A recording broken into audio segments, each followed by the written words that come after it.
You ain't got time for duel? War battle, we coming full throttle. Sanctuary. You do now, where you going? Time to show our metal. Coooley crew and DFC. You ain't got time for duel? Chosen few. Fire up the night. Well, you better Thursday make time. Night, that's what we do.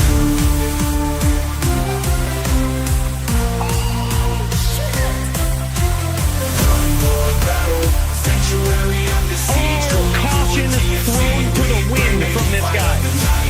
Back in town, together we rise, conquer the crown. Sanctuary under siege, Coooley crew and DFC, we bring the fire of the night, we back it down. Together we rise, conquer the crown. Plan in sight. And that's what these two guys are doing right here. Clicking and holding against one another and trying to whittle their opponent's life total down to 0. Jeep off doing it. Oh my god, huge comeback from 1.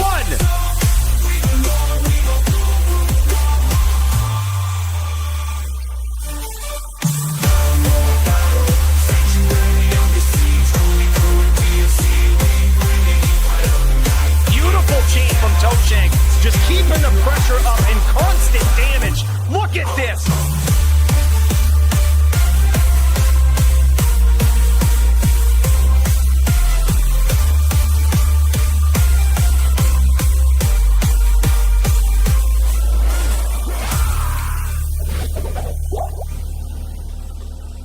We got some more lates in to do, boys.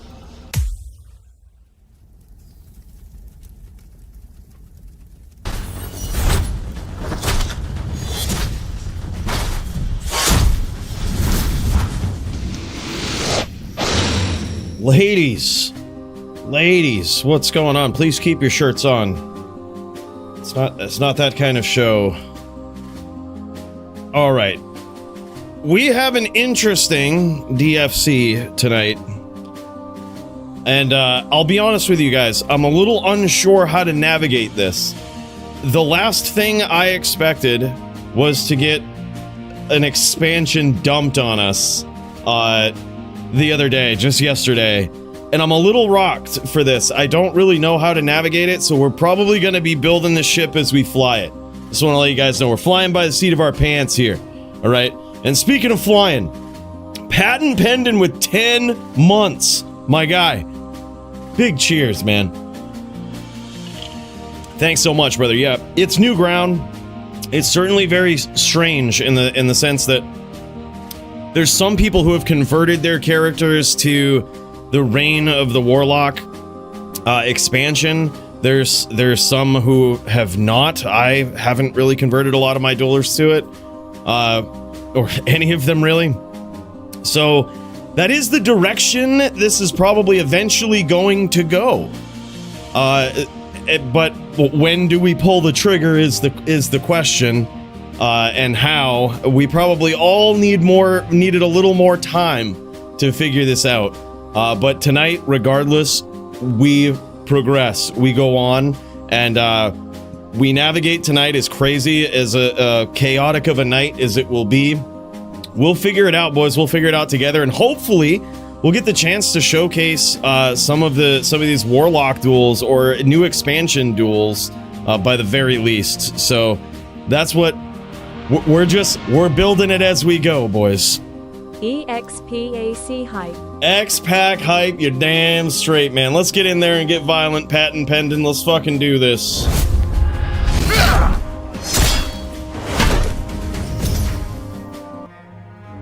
Oh, man. All right, boys. Well, this is the card tonight. This is the card. However, it may be rocked a little bit, maybe shooken up. This card was made before the expansion was announced, so some of these guys might have converted, some of them maybe didn't. I think eventually we are headed in that direction, as we said. So who knows how this is going to go? Who knows where it's going to land?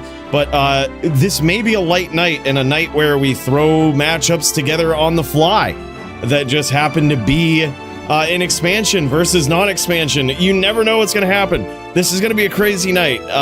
But these are the matchups. I'm not going to bother explaining many of them because who knows how many we'll actually get to. But Fooer Man v. Ja, so epic. Finally, this guy gets a shot.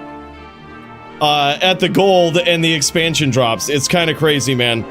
It's kind of crazy. You can't help but feel for him, you know. What a wild night. Then we've got Jagger Swags. I don't think many of the melee guys are going to be going over to the expansion, but I don't know. Maybe they are. Going up against Donger. Gonna be epic. And of course, the return of DD, the reigning champ of the LLD division. He's gonna be on an Amazon tonight versus Jits on the Din. Maybe? Who's converted? Who's not? We're gonna find out, man. And then all of these guys. Look at this. Is just savage. This is just absolutely savage. It's gonna be wild. This card right here, who knows how it's actually gonna pan out. But regardless, I'm looking forward to just getting in there and getting violent, man. But speaking of getting in there, speaking of violence, speaking of epicness, patent pending. This he doesn't stop, man. He doesn't stop. Boys, this calls for a special cheers. Let's do this.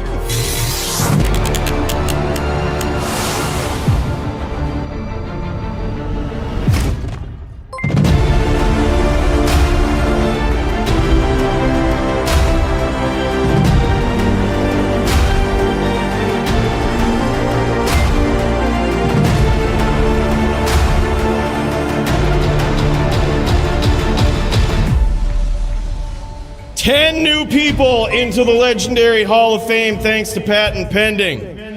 If you guys are new here, you best be respecting the rules. And the rules are, you take your shoes off and you don't fondle the statues. That's all we ask. But other than that, courtesy of patent pending, welcome to the Hall of Fame. Your golden ticket to bathe in the golden sunlight and watch the golden duels of Diablo 2 in its newest era.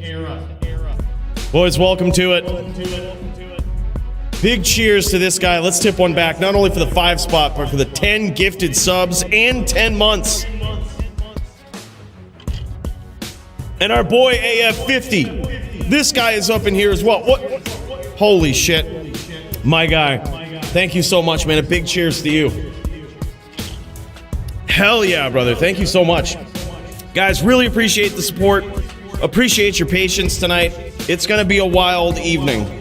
It's going to be a wild evening of very likely chaotic duels. Pun certainly intended with the new Warlock class. That being said, I say we get in there, we just see who's around right now, and if no one, then perhaps we get real violent, or perhaps we get up in there in the reign of the Warlock and start to dueling. Holy shit. Murder SC with 120 bones. He says, I'm baby. Rhythm is a dancer. It sure is. Murder, did you convert? Did you go to ROT dubs? Holy shit, man. We looking to throw down, man. We're gonna have to do something. We're looking for the new school. We're looking for the old school. Something tells me Murder SC is a bit of both, you know? Dude, big cheers. Holy shit, 120 bones. Holy shit, bro. Big cheers. All right, bros. Let's get in there. Let's make this happen.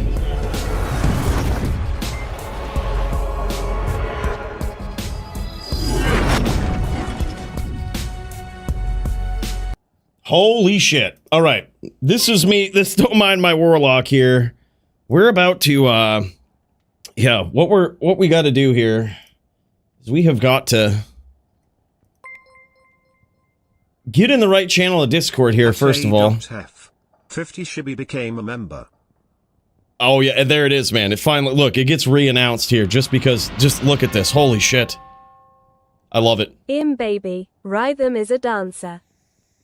A big puff ape cheers to you, brother. Thank you again so much, guys. AF50. Murder SC for the 120 bones. That's so wild, man. It's so wild. My music player is broken today. Oh, no. Bill's got it working. All right, good stuff. All right, boys. I'm going to pop into the Discord. If this is your first time in the DFC and you're wondering what the hell should you do, right? Well, let me show you. You should be in the Discord already. You should have the DFC dueler role. Don't mind Jin Shin over here. I don't know. He posts weird shit. All right, but the point is, you're going to see this channel. Join the stream. Feel free to pop up in there, and when you're ready to duel, just share your screen. We'll pop in there and check it out. Like I said, it could be a chaotic night tonight. We're gonna We're going to play it by ear. We're going to see what happens. But once you get a hold of your opponent and you guys get into a game, you're ready to duel. Maybe you've converted, maybe you haven't. Who knows? If you can make it happen, pop into the join the stream channel, share your screen. That lets me know you're ready to go, ready to flow, ready to jam. Like speaking of jamming, we've got Havito up in here sharing his screen. I say we get over there, we check it out. I'm not sure what side of the aisle this guy is on, if he's converted or not, but we're about to find out, boys. All right, let's check it out. This is Havito, the Lord of Sanctuary. Let's see it.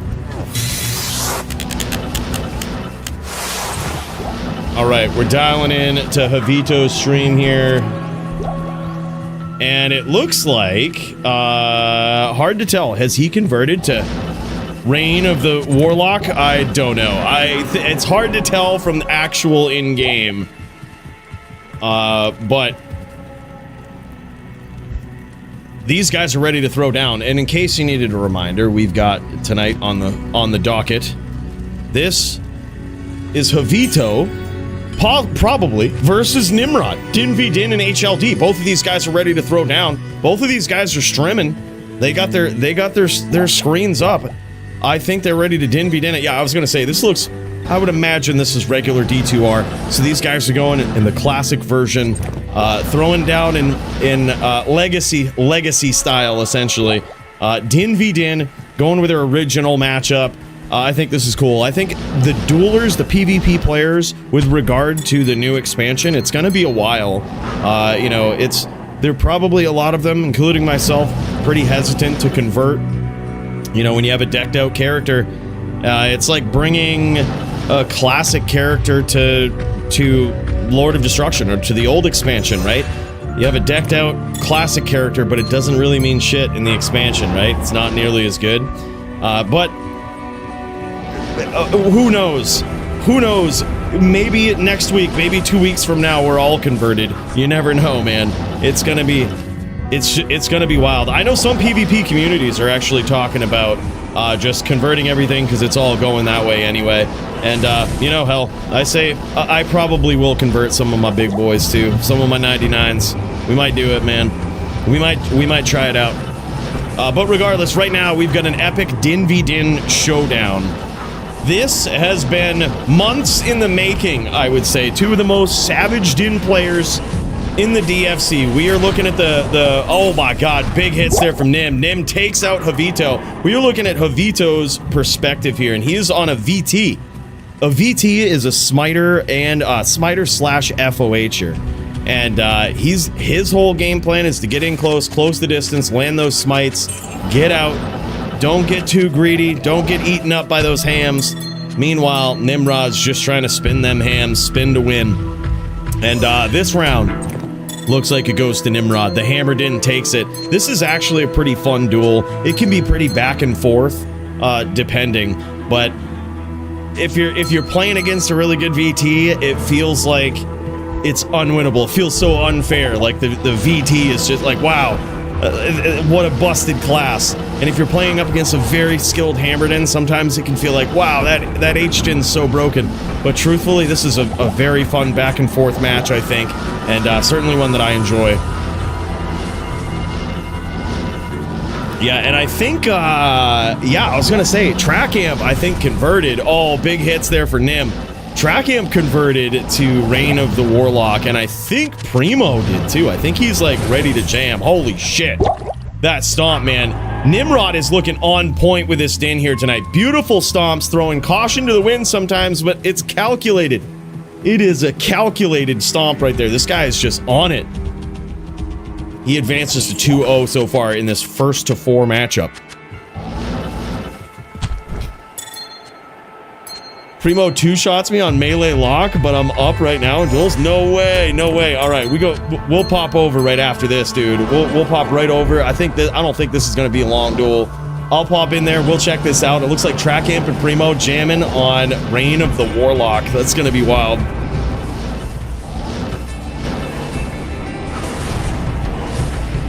Nice shots there from Havito, but unfortunately, Nimrod landed some hams on his way out. Havito's Vito's real low. He caught 2 hams there. He's definitely 1 ham away. It's hard to tell if Nimrod is going to pressure him with that FOH. But he definitely has the lead in the first part of this battle. Oh, and there it is, man. Solid 3-0 so far. Havito has got his work cut out for him. He's going to have to climb back up if he can. Let's cut over to Nimrod's point of view here. Check this out from the most ecstatic, decorated din in all divisions right here. This guy, not only a savage melee player, LLD player, but also HLD. Very well-rounded. Very experienced, and a basic Din main. The Warlock class came out, and I don't think Nim even knows what that is. He's just, what? We got an expansion for the Din. No, in all seriousness, I was jamming with Nim on the Warlock, but there's certain classes like the Din that are just close to our hearts, you know. There will certainly never be another class like them. Are we dueling on expansion? Yeah, dude, I'm actually open to it. I didn't say it's required or anything. In fact, it discouraged people from upgrading, you know, right away anyway. But I kind of hope there's a lot of, I kind of hope there's a decent number of people who have. I would really like to see what PvP feels like in Reign of the Warlock. And if Primo's got, if y'all have got some sick Warlocks, man, I'll jam. I've got a hammered in. I wonder how good that's gonna be. My duel's a Warlock tonight? Oh, hell yeah, man. It'll come up. Hell yeah. Hell yeah, man. That's gonna be sick. Yeah, let me just pull him out of my ass, you know? Let me just make him happen. Oh, big hits! Holy shit, how did Nim survive that? How did Nim survive it? That was absolutely incredible. A savage 4-0 right there as the hammered-in player, Nimrod, lays down his dominance in the Bloodmoor. Let's kick over to Trackamp, man. He says he's on a Warlock, or he at least is converted. No, he's on his Druid right now. But Primo's on a lock. That's what it is. Primo's on a Warlock. And Trackamp is on, very likely, I'm going to say with confidence, the best Druid build in PvP. The Fire Druid. We're gonna see if Primo is on his Warlock here. We're gonna see. We have no special rules for the Warlock. We haven't thrown anything in. We're not barring it. There's nothing. There's just no special rules for the Warlock as of yet. And we're just gonna see how it goes. I think Primo's on it. I think Primo is on the lock here. Oh yeah. He definitely is. Look at this. What is he using? Is that miasma? Oh man, what is this? Primo got ganked hard by that fire spell. His resistances clearly aren't where they need to be, right? It's early on in this class for a lot of people, and some of them have not converted to this new expansion. So what we can glean from that is all of our GG charms, all of that GG gear is kind of on other characters, right? Those 25s might be spoken for. Certainly not a lot of people have skillers for the Warlock yet, let alone 45 life skillers, let alone life skillers. Like, it's super rare. So, yeah, that was wild. I think that Primo's resistances might have just been low there. I think that he got hit with something big and it just ended him quick. That was like too quick.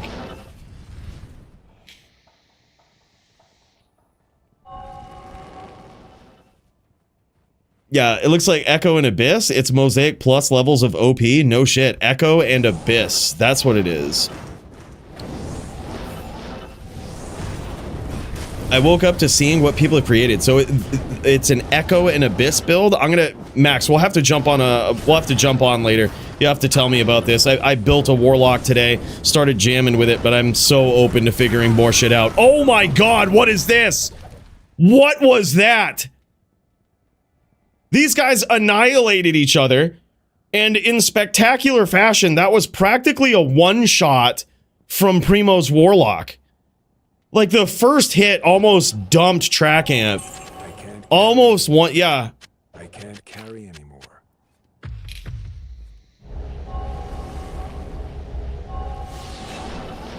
Holy shit, yeah, we certainly do, Therion. Like, the jewels are just, there's so much broken shit. Like, it's crazy. Look at this though. Primo coming in. I am not as knowledgeable about all the skills that he's using, but I think this is I think, oh my god, dude. I think this is Echo and Abyss. So this is Echo. This is where you throw out copies of the weapon that you have, right? And it looks like he has a two-handed. I'm gonna guess that's either a. I'm gonna guess that's a death decapitator. Maybe F death decapitator that he has. I cannot wait. I hope he shows off this gear after, because whatever he's doing. I think this is the like the duplicate. What do you call it? The I'm gonna struggle with these new skills forever. But there's you throw out duplicates of your weapon. Yeah, the problem with a power creep and an arms race to make things stronger and stronger is we leave the Goldilocks zone of D2 balance and stuff becomes less skill based. 100%. That's yeah, there is D2 is really the Goldilocks zone. That's a great way to put it. And the more power that creeps into it, the more that PvP will indeed fall apart. But we'll see, man. We're gonna navigate this era, you know, and we've chosen this life. And if oh my fucking word, dude, this is crazy. Does Trackamp have DR on? Like, is there any like damage reduction that he has? Because if so, this is fucking broken, man. This is fucking broken.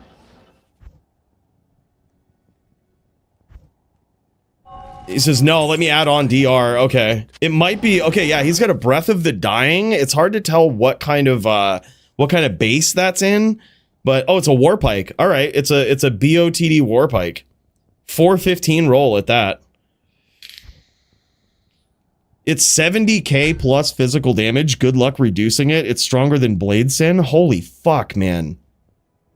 Bladesin was like 14k physical with DS. That's nuts. Let's all thank Llama for this. Right, dude? Holy shit. And also, Robert, aka the Murder SC, big cheers to you, bro. Thank you so much, man. Not only for the 10 spot, but for the 120 spot before that. Yeah, it's all Llama's fault. He broke this class so that he could hopefully beat me in PvP. He did this all just out of spite, guys. We need to blame it on him. We need to take it out on him. All right? We need to let him know. Tell him to fix this class. All right, I actually do want to try this now. All right, he's got some DR on, and that actually saved him. That actually saved him. He didn't get one-shotted there. But look at Primo's strategy. He's just kind of staying on the outside. He's throwing this weapon. And, dude, Trackamp got him. Little bit of DR there, and he's able to come out on top with the Fire Druid. Now, the Fire Druid is doing two types of damage here. Fire Druid's doing not only the fire damage from his spells, but it's a hybrid style of damage, the way that this build is made. A lot of the skills that you cast, Molten Boulder, Armageddon, Volcano, all do physical damage as well. So it is like, it's a very tough build to prepare for. Not only do you need DR, not only do you need fire res, you need the full works, right? Like, and then also you need to play well, because this is a type of druid build that can address you from the outside. When you start doing shit like that, when you start getting creative, trying to play from mid-range, Trackamp's gonna hit you with those Kanos, and those things hurt, man. Primo doesn't have a lot of resist here. I don't believe he has a ton of resist. He has himself a Phoenix Shield, a EBOTD Warpike. This guy's hitting for massive damage. And there it is. He gets there in that round. It is now 2-2. Fire Druid versus the Warlock. With the absolute busted damage of the 70k physical here. Certainly does a lot, but as soon as Trackamp put on some DR, it was at least survivable. It's still not, man, it's still tough, but holy shit. He can survive it. That is certainly something you don't want to get hit with from that Warlock. What's the actual skill called again? The skill that Primo's using to like throw out his weapon. I think it's the skill that makes a dupe of your weapon and like throws it. Echo, that's what it is. Okay, Echo.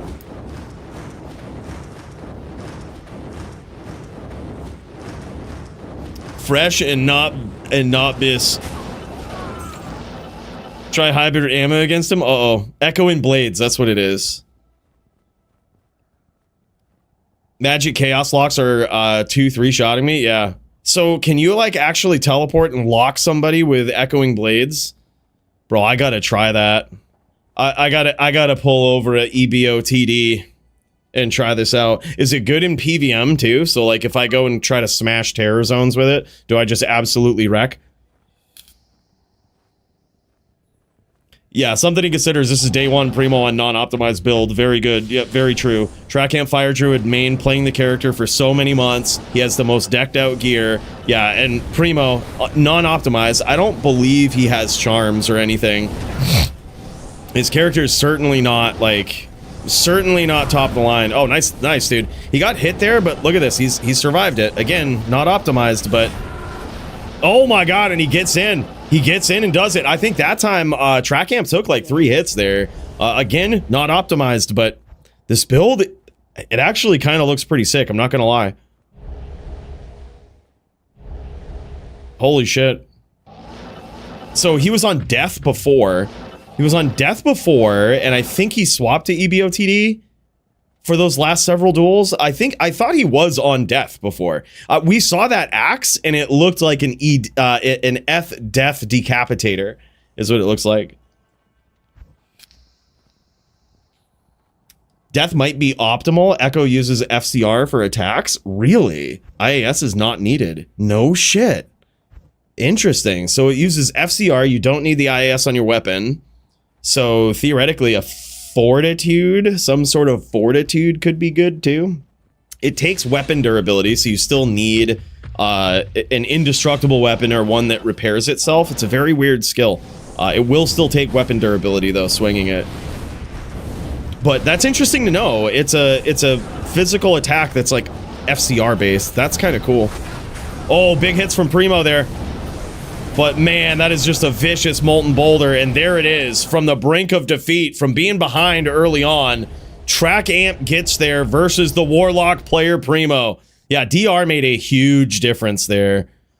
I'd be very curious to see what Primo's wearing if he wants to show it off. I think there's probably a lot of people that are very interested in seeing potentially what a PvP Warlock would look like right now, and this is of course the beginning stages of it. What you're seeing is someone stepping in for the first time in a very likely unoptimized build, and you know, holy shit, that was one hit right there. That's so crazy. That was a hit from death. Unoptimized build, big hit from death. That was one mirrored blade. Wow.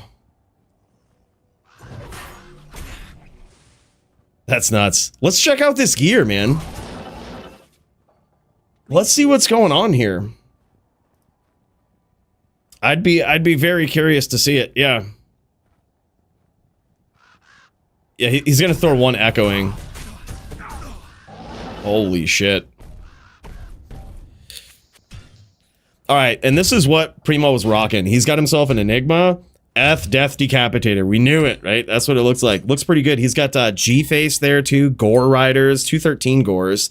Mage Fists. Spirit. Because this is based on your FCR. That makes sense. Didn't catch the amulet, but it's probably a High Lords, I would guess.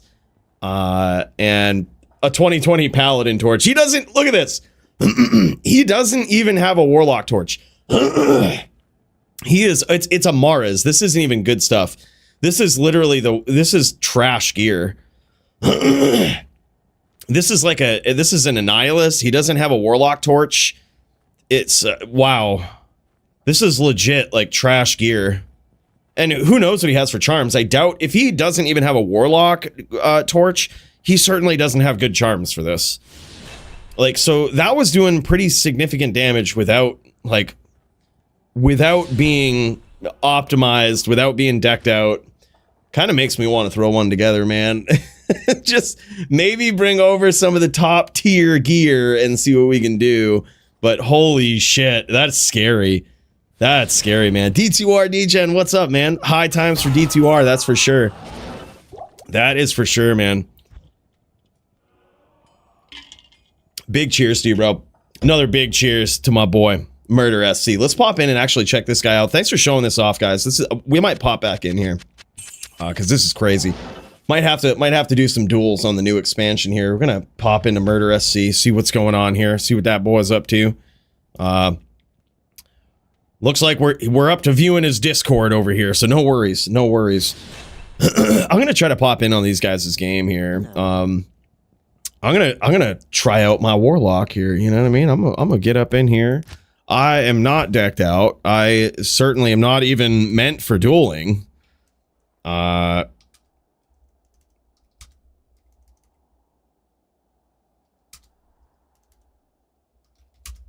What's someone want to PM me the password for this? I love that you've made one that's not easy to guess. That's smart. Sorry if I've missed people's messages here too. I have literally about 100,000 to catch up on. I've got a billion, might be just short of a billion messages.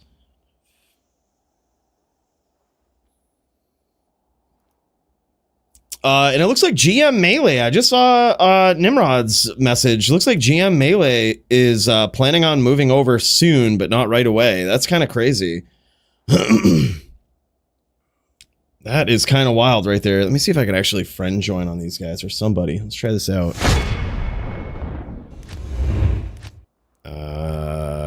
Primo. Nope. We can't friend join anymore, I don't think. I don't believe we can friend join anymore. Yeah,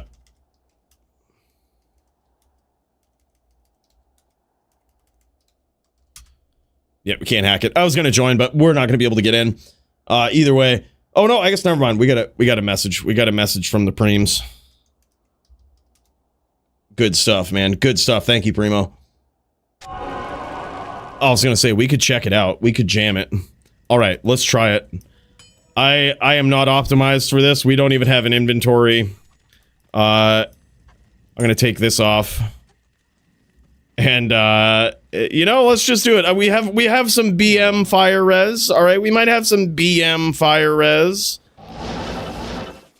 All these things are fine. Don't worry about us. We might have some BM fire res, but what's a little bit of BM between you and a friend, you know? What's a bit of BM between you and a friend?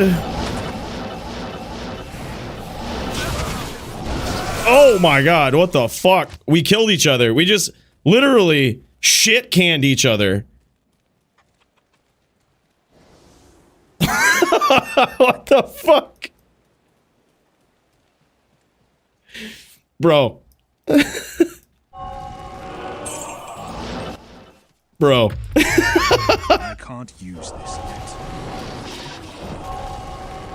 All right. Here, we're gonna hit Trackamp with the fire. All right, here we go.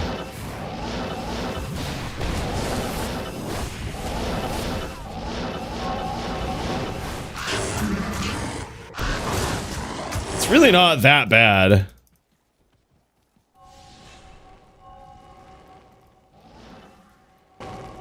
All right, go. We don't have any.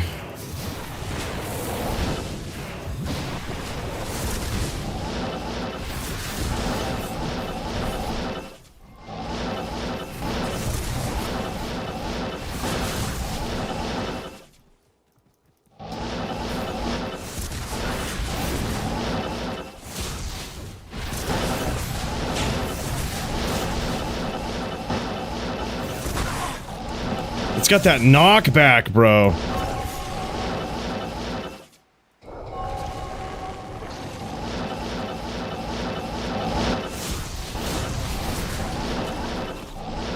I can't use this yet. Oh my god, dude. This might be a build. Good day.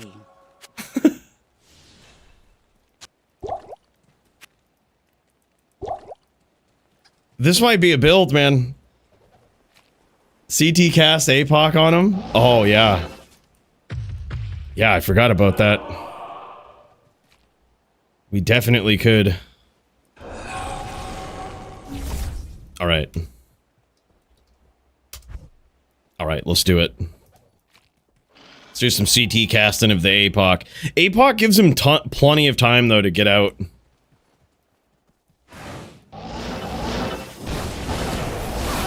Oh! What the fuck? I think that time we hit him with Flame Wave. We actually hit him with Flame Wave there. With all that Pierce, he's cooked. Yeah, it's insane. There's so much. Neither one of us have optimized builds though. Like, look at this. I mean, like, I don't even have charms. This is my PVM character. Yeah, I would. Yeah, jam it, dude. Jam it. All right, here we go.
It's actually a pretty good duel.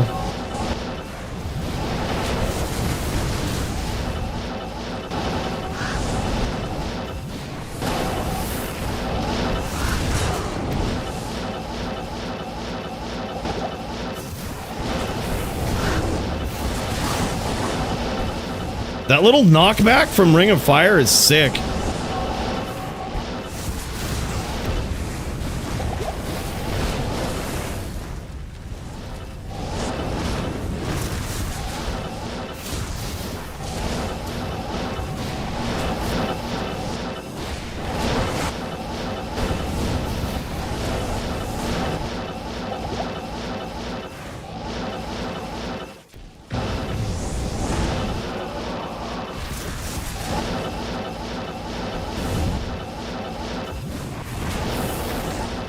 Oh, we got him, dude. Holy shit. Good duel. Good day. Bro, that's actually, that felt cool. I mean, granted, both of us had like 95 fire res on, but like, What you need? holy shit, that was insane. Pretty tanky, not gonna lie. I got 80. Oh, no shit. All right, cool. Yeah, I mean, this could actually be a pretty fun build, but tons of res, yeah. I have like tons of minus res on my build. Trees and I are ready? All right, bro, we'll pop in there. Thanks for the heads up, dude. These guys are ready to throw down in the melee division. Let's pop into this real quick. I'll be right back, Trackamp. We can jam some more of these duels. This is actually super fun, man. That was a pretty fun duel, I'm not gonna lie. We had completely BM fire res going on, but at the same time, don't worry about that. Don't worry about it. It's all about having fun, right?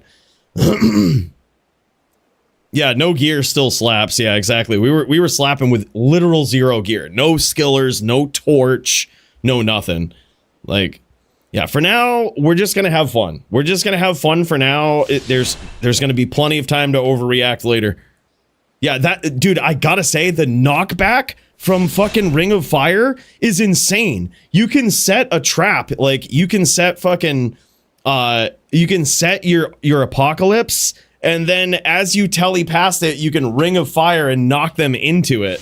And it's like, that is a nice little combo right there. If you can set that up, and then also you have the Flame Wave, which hits from like so far out, and it's so quick too. The delay fucks with people.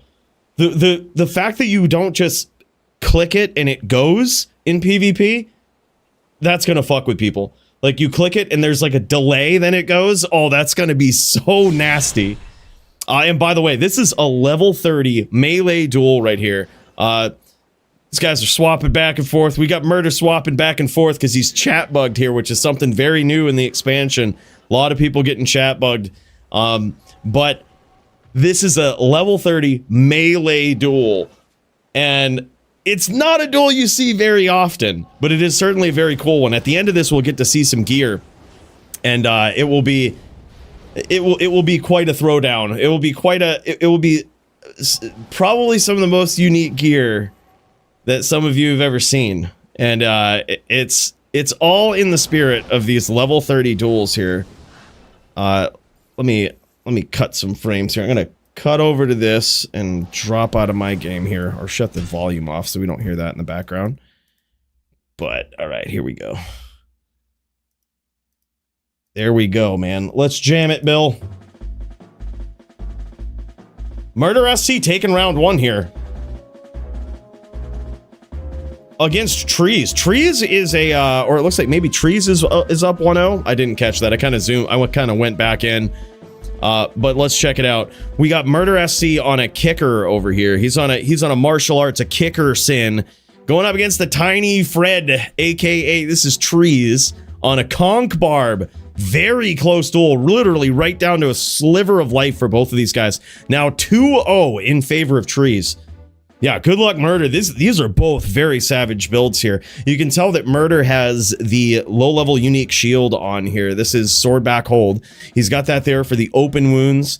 That's going to help him out, give him some constant bleed, some damage over time in this melee duel, especially in duels where it can go on a long time before you connect on your opponent sometimes, whether it's the defense you're trying to get through or the max block, or, you know, of course, both. Sometimes it can be a while before you connect, and that open wounds gives you a way to deal damage over time. And right away, Murder SC connects. He's got that fade, giving him, he probably has some big damage reduction, even this early on. Big amp there. Big amp, but not quite enough for Murder SC. He's got fade, and we have seen this guy with fade. This is the only LLD character, only level 30 character that is able to achieve 50%, the cap of 50% damage reduction in low-level dueling. The Sin is the only class that can do it. And Murder SC pulls it off with fade. So he has all of this DR coming in, but look at those hits still. Still some big hits coming in from Trees. This guy is a savage. Not only an HLD melee, but he has got so many builds, even at the level 30 level. This guy can play anything. And so far, he has a pretty dominant start versus Murder SC, but some very close rounds in here so far. Yeah, look at these two non-X-Pack characters.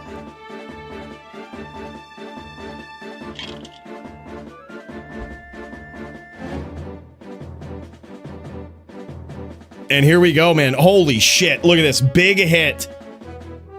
There's an amp again, but I was gonna say it might have come a little too late. That first hit from Trees was insane, and it's now he advances to 5-0. That is wild. I would think Warlock probably could do some melee duels. I would think he might have an unfair advantage, but jam it. He's definitely capable of doing melee combat. I mean, he has attacks that take into account defense, block, all of these things that make for good melee duels. You know, for good melee mechanics, essentially, with a build. And more importantly, he has skills that are actually pretty heavy hitting and designed for melee combat, unlike some other classes such as the Necro, you know, and even the Sin to some degree doesn't really have a lot of actual melee combat skills. Even her martial arts are all fucking charge up elemental hits, all of this. Yeah, this is LLD melee, Darius. This is level 30. So far, Trees is up 6-0.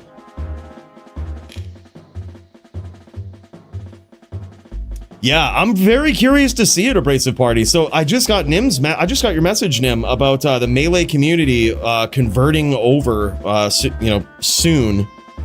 I think that's probably the way we're going. I can honestly, just to give you guys the heads up, I can honestly see a DFC future where we're only playing on Reign of the Warlock.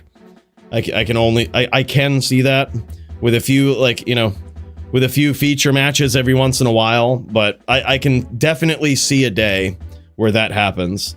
Otherwise, it just gets very difficult to make matchups, right?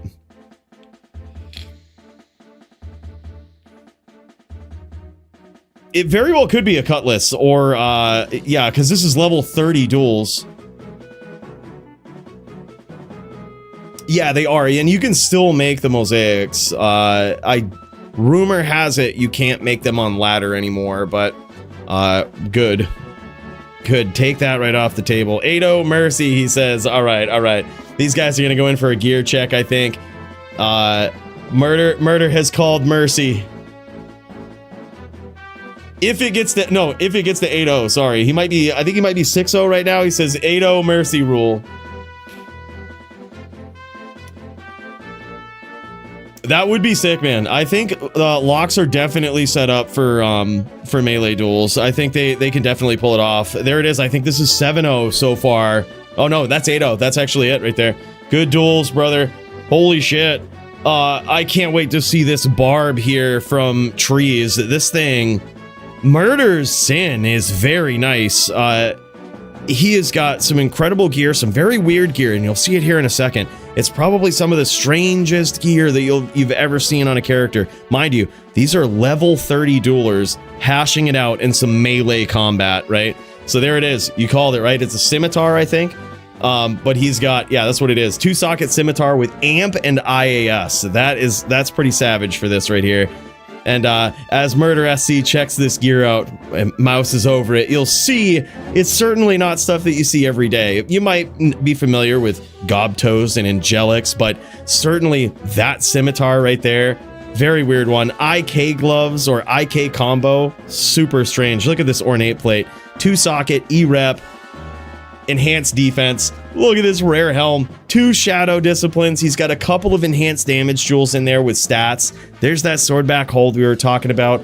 And just look at these. Look at these level 30 rings with so many good stats on them. Those are 6-point LLD rings right there, meaning they have 6 good abilities on them. And look at that helm. That kind of looks familiar. Like we might have seen something like that before. It almost looks like the one Murder SC had of it at one point.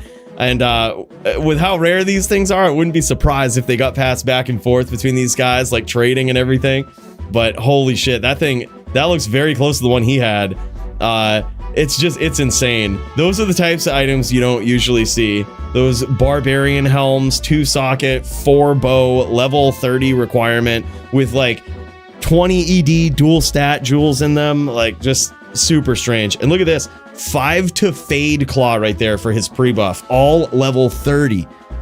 It's so crazy, man. The level of stuff that you can pull off at level 30 is just insane. Yeah. Mooch has converted, so I don't have a matchup anymore. Oh shit. Damn, son. Yeah, I knew that was probably gonna happen, that there was gonna be some people that convert, some people that didn't, Squigs.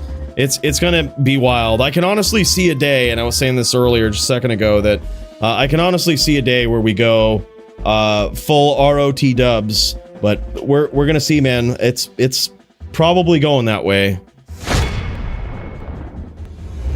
We are in the ROT dubs over here, just chilling. Let me check the Discord here too and make sure that we're not missing anybody who might have fired up their stream and is jamming. We got Trackamp still up in here. We might jam some more duels while we wait for some more people to get in here, show us their duels, show us their screens. I say we jam some more Warlock violence and try this out. Yo, he says, watch this. All right. What have we got here? We've got another Warlock up in here. This is Pope? Oh, this is Pope John Pone right here.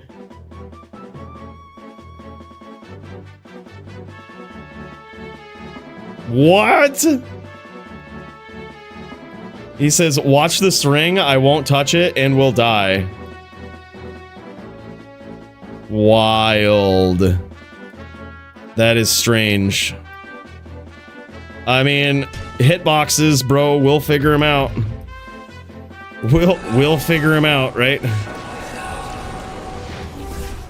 All right. Well, it's time we discover who the hottest warlock in town is. All right. go, Pope.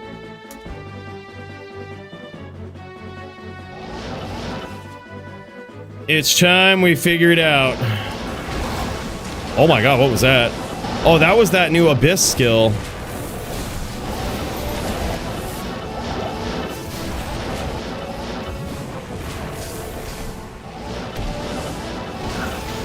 Oh my god, that Abyss is insane.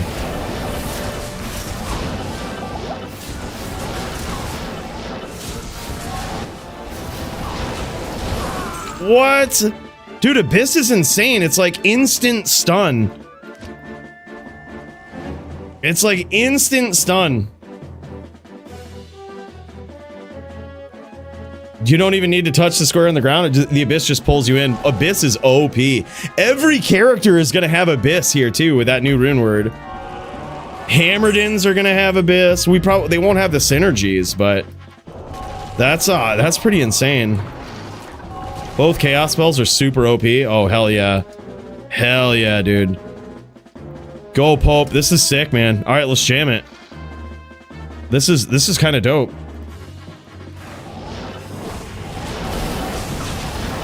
Look at that, dude.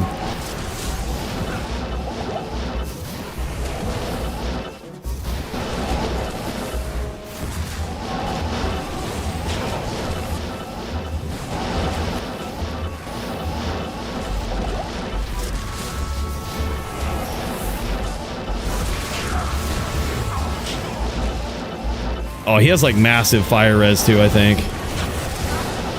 Oh yeah, we can't even damage him. Oh yeah, we're just cooked. So yeah, I guess the fire spells don't do a lot of damage. That or he has like 95 res. That could be the case. 75 res, no sword. They just don't do any damage. Interesting. Wow, I would have thought from their damage in PVM they would do something, but no. This is just really bad. They don't do anything. They have to really be unprepared. That or we should really have good gear, right? Like we have very starter gear. I don't think there's much we can do.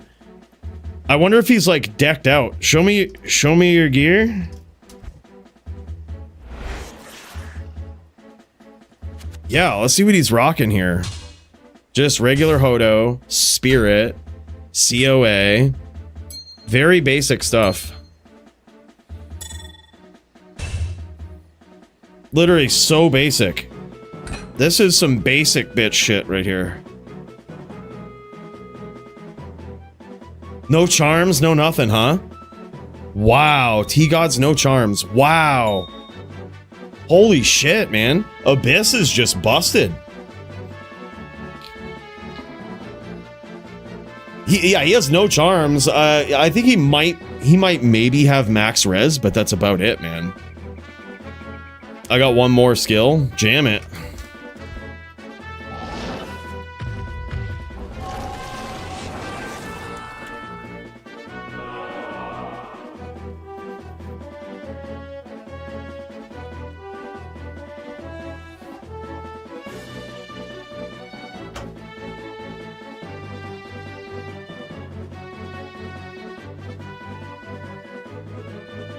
Yo, what up, Odin? We jamming, man. We almost didn't, but it's like, what are we gonna do, man? This is what we do. This is life. Both of those guys annihilate each other.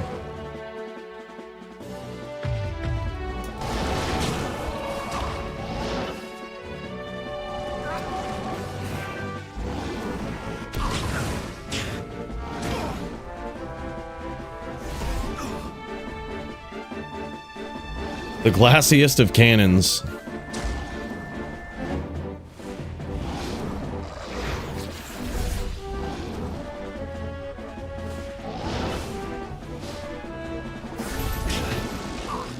Oh, wow. Look at this. What? What? We just immediately die from that? Is that like lightning damage or something? We probably... I mean, we have no resistances. Our character is not... We're gonna get one-shotted by anything, but that's kind of a crazy spell. I wonder if you can break that. If you can break the chain by CT telling away, you've got to be able to. Miasma chain. That's wild. Go Shin.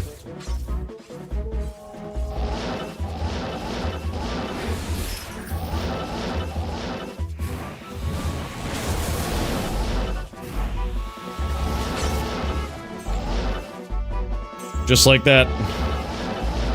He was not ready for the fire. Pure melee. Oh, word. 0 res, pure melee.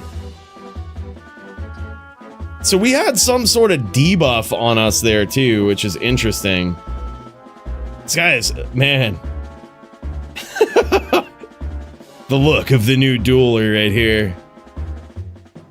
We look like we're in a glass globe. Like a snow globe.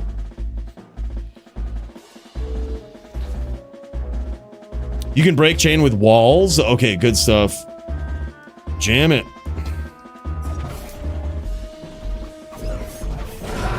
Oh my god. That's a BOTD I think he has. Wow. Wow, that makes me want to like pull a BOTD out and like make it for this guy. It's totally possible. I wonder how these builds do in like PVM. All I need is charms, max AR lifers, or skillers. I wonder what's better for something like that. More life res? Oh, word. I think I have a 2020 Fire Facet Monarch somewhere from Facet Waftstin setup. Will X for it over. Better than Phoenix for fire build, probably.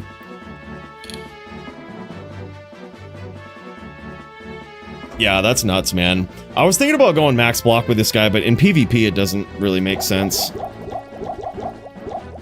This is just a wild build, man. This is a wild class. Like the horizon is wide open for this guy. Obsession's gonna be huge HP, no shit. Yeah, there's still so much I need to bring over, man. I need to figure out exactly what to do. I kind of want to try that physical damage build, although it did look weak as soon as someone put on DR. I'm just kind of curious as to like what some of these skills will do in PVM versus PvP, you know? This Mirrored Blades or Echoing Blades is the one that we were looking for, right? Echoing Strike? No, Echoing Blades is what we need. I don't... It's got to be an Eldritch skills, right? Does he mean Echoing Strike? Create echoes of your melee weapon that echoes. Yeah, that's what he was using. Echoing Strike. Yeah, that's definitely what it was. Strike is the throw weapon, yeah. So, wow. 75% of weapon damage. Attack rating, big bonus. Echoing Strike receives bonuses from Mirrored Blades. Additional echoes created every 5th level. I wonder if it's hard point or if it's soft point. Mirrored Blades gives it more damage. Blade Warp. So there's like a ton of synergies for it.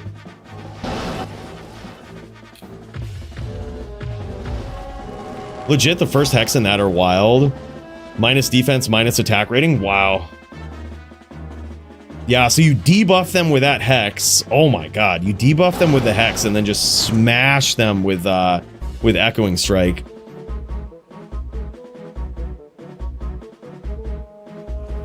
Nuts, dude. And it's magic damage? What?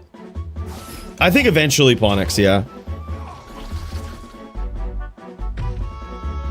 So, yeah, the Echo Blade is Echo plus 2x synergies. Consume and first hex.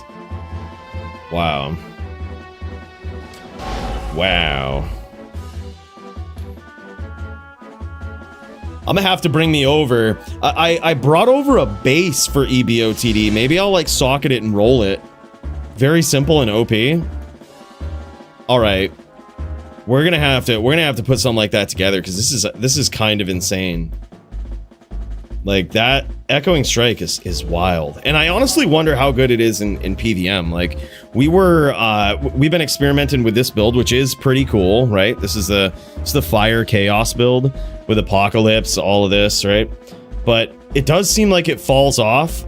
We don't have the best gear, of course, but after seeing some of these guys in PvP, it almost seems like there's better skills that might even do better in PVM as well. So it makes me want to try out some of these builds here. I am the god of melee. I bet, dude, with that skill, that's so insane. That's so insane. That would fucking wreck Zealers. Except the Zeal, it always hits. Dude, no way. Wait a minute. Does this always hit? This doesn't always hit. It gives you an attack rating bonus. There's no way it always hits.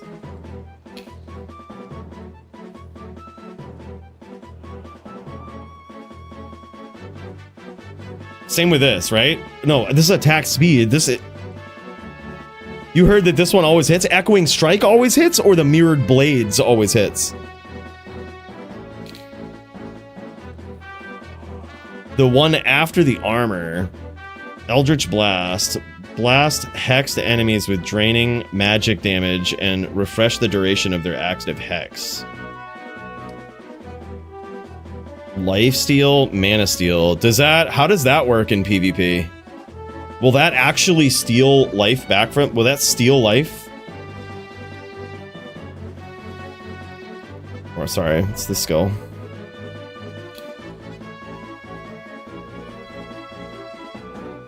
Even Zotted Eth Reapers with Phoenix would be a solid setup, yeah. There's also Amp, like the new weapon that casts Amp is pretty savage too, right? Like the one that we found earlier, we could get an Eth version of this. And it gives +3 to Mirrored Blades. Get the fook up out of here. Bro, I kind of want to make this build. I'm not gonna lie. I kind of want to fucking token and make this. You know how savage that would be in PVM too? I feel like that would be insane.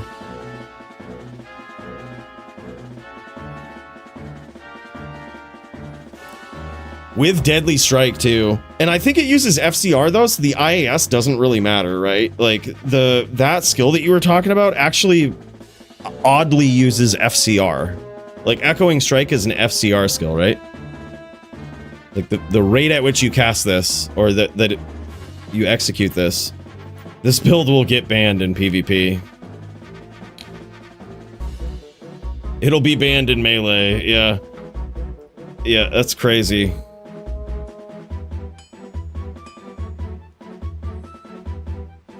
Yeah, they should be IAS skills. They should be, but Blizz Dev smoking that good stuff. Yep. We can blame it on Llama. I think it's fair we can collectively blame all of the shortcomings of this class on Mr. Llama. It's only fair. He knew about it prior to everybody. He tried to pretend he didn't know. And now, any problems we have, I think it's only fair we blame it on Llama.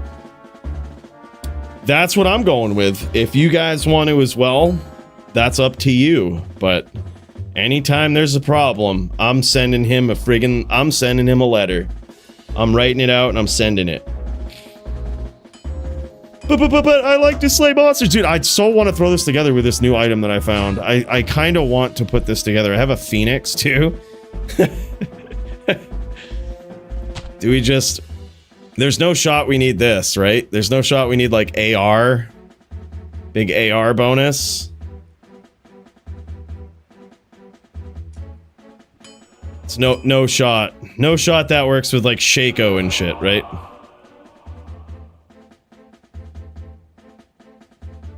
Like, I kind of want to try it, dude. Amp damage and everything. Hold up. Let me see if I have some tokens.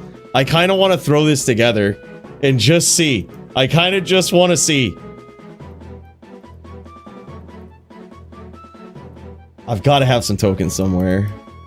Let's see here.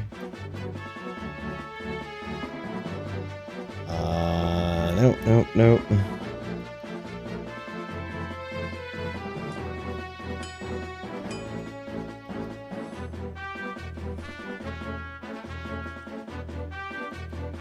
I did not bring over any tokens, it doesn't look like. Or maybe I did, hold on. They might be on this other account. I have literally 8 accounts up. Alright. They might be here. Lag. Hey, right there, man. All right, we got this.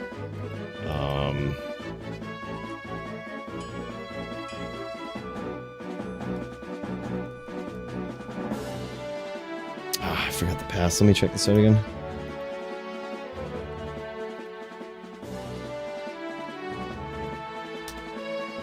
All right, we're gonna throw down a token for this guy, and we're gonna make this happen. I'm actually really curious about this. And by the way, Pavian is jamming. Holy shit! Let's check this out, man. Pavian might be ready to jam here. He's on the expansion too. What is this? Oh my god! Oh my god! He's coming in. This is, wait, is that? I think Pavian was in there with us. All right, I'm gonna throw this together. You might have to coach me through this to like help me figure out this actual build and how to do this. But let's do it. Oh yeah, I got you, Pavian. Let me send it to you, bro.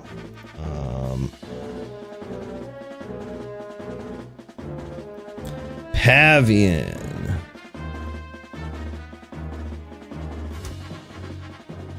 Got you, brother.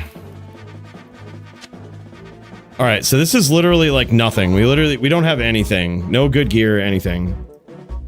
So, all right, coach me through it, Max. Here, I'm gonna hop into the. Here, I'll actually just undeafen. I'll just undeafen, and if you want to tell me, pop in. I'll be here. Coach me right through it. It's all magic damage, right? All right, I'm tokening right now. We're gonna redo this. All right, so it's some sort of echoing strike. I think echoing strike. Let's see. Hold on, my match with Pavian can start? All right, GG. GG. We'll get ready for the match with Pavian and then we'll figure this build out because this is pretty insane. I'm excited for this. I'm excited to figure this out. It's gonna be wild. I think these guys are on. Yeah, these guys are on. Reign of the Warlock. Oh man. Oh man. Holy shit. Okay. Yeah, that would have been a sick skill. Leveling up, let you float more and more weapons to attack with. Well, HLD Barb is now just a little boy in the blood more compared to other classes. Yeah, dude, Barb needs so much buffs. It's not even funny. Just roll the one bow. Fuck this game, lol.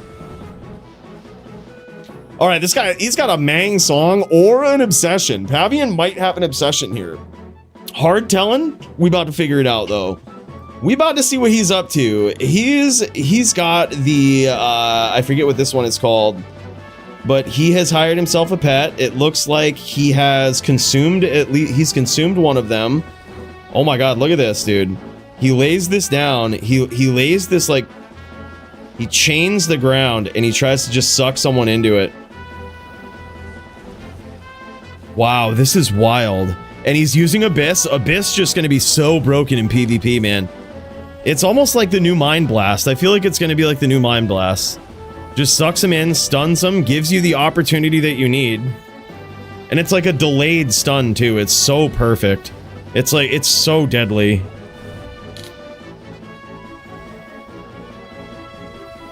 I agree, Odin. Should have been there, at least given some feedback. That's what I say. Described a John, a bail run. Nice, dude.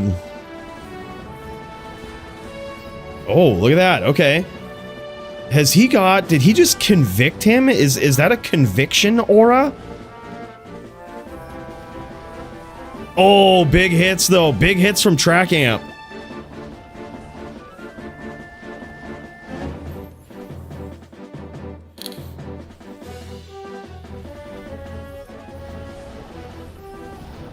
Trackamp might be in trouble. He also just might be a little leery of the damage that the Warlock can do here.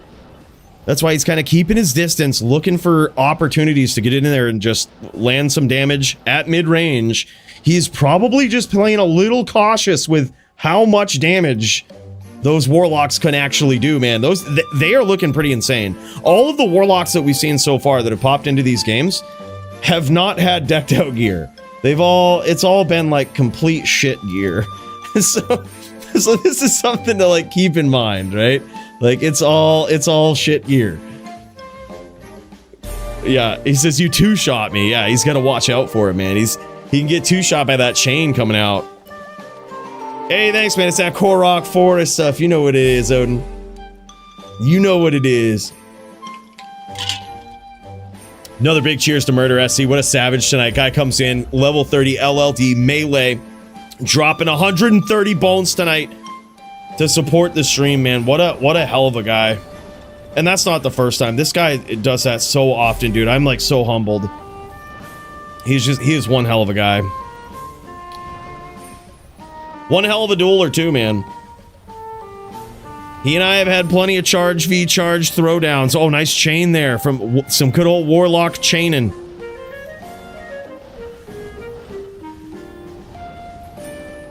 This is crazy. Notice the stoic stance of the Warlock as he casts teleport, as he casts anything. His feet don't move. He's literally in one spot. That's actually gonna be useful for PvP. Like, your character not moving a lot allows you to mentally center your cursor a lot easier. Like, you don't have to worry about his legs moving much. Like, that's actually kind of wild. They're always just kind of right in the same spot. Yeah, much love, brother. Right back at you, dude. I can't believe it. It's so wild, man. Big cheers. We got the straight gas going on tonight, man. Feels so surreal seeing the new skills menus. It really does, Odin. Like, who would have thought there would come a day in Diablo 2 where A, we would see another class, but in PvP, there would be a savage new threat. There it is. There it is. The experience pulls through for Trackamp there. He managed to get there playing that mid-range game, and that's kind of what he has to do. It looks like Pavian is trying to chain him. He's trying to essentially land that chain in the ground and basically try to wrap it around Trackamp, and it does a ton of damage if you do that. And that's what he's trying to do. That's what he's trying to set up. But as soon as Trackamp realizes that, he's just trying to stay on the outside. He's just trying to mitigate all of that fuckery and just say, no, man, this is how the Shaman Druid duels. We are out on the outside here. We're gonna pick you down. We're gonna hit you with these shots. Physical damage, fire damage. We're gonna wear you down. And these are big shots. You can certainly tell. It looks like Pavian is ready with DR. He has himself an SS, right? So that's big damage reduction. He's got himself a Shaco. Between those two things and an Enigma, he has 50 DR. So he probably has fire res here too. He probably has equipped himself with some fire res too. I wouldn't put it past Pavian. He's a smart player. And there it is, man. He gets there. Holy shit. Literally, dude, Trackamp was so full. Like, his life was so full at one point. And then he gets hit by that chain, and that's it. Just, he didn't even get hit by it. He was, like, close to it. That's insane. Let's go, Track. Hell yeah, man. Man, this with no extra life is wild. Yeah, it's like, I mean, there is... The gear for this right here is really rudimentary. It's not anything special. So that's certainly something to keep in mind. That these Warlocks are dueling against some of the most decked out duelers that have been collecting gear for years. And they're coming in with like Shakos and Enigmas and SS's. You know, it's crazy. Let's go, Pav! I think he certainly has a more complicated game plan here. If this is what he's trying to do is land this chain and wrap it around Trackamp, it's going to be real hard to do that when you have an opponent that's teleporting around. It's going to be extremely hard to do it. I think if that is the case with this chain where you kind of have to walk them into it, I think that's actually kind of a cool trade-off. Like, you know, for big damage for kind of an awkward spell. It was the original premise behind hammers, you know, behind Blessed Hammer. Yeah, the new budget duel tune. Well, I mean, there's plenty of budget duel tunes. This is broken duel tune. It's probably what it is. But, I mean, again, here's the other thing. There's two things to consider about these, right? There's the bad side of this is that you're seeing Warlocks come in here with literally no fucking charms. You see, yet again, no charms, absolutely budget gear, and doing vicious damage. So that, you know, to other players. And that's obviously going to get worse as their gear gets better, right? That's obviously just going to be like one-shotting all over the place. So that's kind of the bad thing to see. But on the other side of it, we're still learning. There's probably a lot of mechanics in PvP. We all understand in great detail the mechanics behind a lot of skills, and that is not the case with all of the new magic spells and the physical spells for the Warlock. We are still kind of learning, and there's mechanics that aren't so obvious. You know, for example, like we were just talking about with the blade skill always hitting, it seems, even though it doesn't say that. It's wild, you know. These are things we need to figure out. But there it is. Trackamp gets there again. I think it's now 2-1. Oh no, 4-1 it might have been. Holy shit, yeah, that was it. Epic duel, though. Trackamp was able to keep the distance there and run him through the mud and the muck of that Armageddon, those fissures, those boulders. Yeah, there it is, 4-1. Savage, man. He got hit once with that thing and basically one shot. Yeah, 2 shots him, he says. It's so crazy. So crazy. Good win there for Trackamp. And, yeah. A savage showing. That's my asthma bolt right there. Holy shit. That actually does a lot of damage. Again, very, very shit gear. Holy fuck, dude. Holy shit, it's wild. What a class we've got, boys. What a class we've got. Damn, son. It's what a time it is to be alive in Diablo 2. What a time it is to be alive. All right, let's get through this. Let's figure out how to make this, right? Week 2, we are going to see a lot of stronger stuff once people understand how to play the characters more. 100%, dude. Speaking of which, help me understand this, Max, and how to put this character together. Let me know. What do I do to make a sick... What do I do to make a sick Blade Warlock over here to do absolutely busted damage in PvP? How do I build it? Yeah, I was gonna say not geared to chase. Yeah, for sure. I was gonna say, like, you were doing the damage was there as soon as you get the gear, dude. I feel like that build's just gonna be broken. You certainly just didn't have the cast to be able to keep up with him, though. Go to the blade tree first of all. Okay, yeah. So blade tree. Here we go. All right, we're there. What are the skills? What's going to be my primary attack? Is it Echoing Strike? Mastery plus Echo. Levitation Mastery. Plus Echo. Plus Mirror. So those 3 skills. Just bam. Bam. Mirror. Mirrored Blades.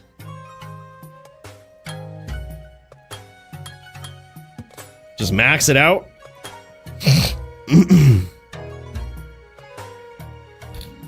Okay, and I should certainly cannibalize something, right? Like, I should certainly consume something. So, what do we want to consume? With the Goat Man, we get... we definitely want this. What do we get with the Goat Man? When we consume him, we get... or no, Tainted, sorry. The Tainted, we get... minus fire res. The Goat Man, we get... crushing blow and enhanced damage. Max the first hex. This one. Okay. All right. And consume. All right, so first hex. And consume is the max? Why consume as opposed to... Why consume as opposed to Blood Oath? because I get that we get 1% more life here the more that this goes up, but we get damage redirected to our pet with this. So we literally would have basically a different form of damage reduction. Right, but so look at the last ability on this. Damage taken goes to your demon.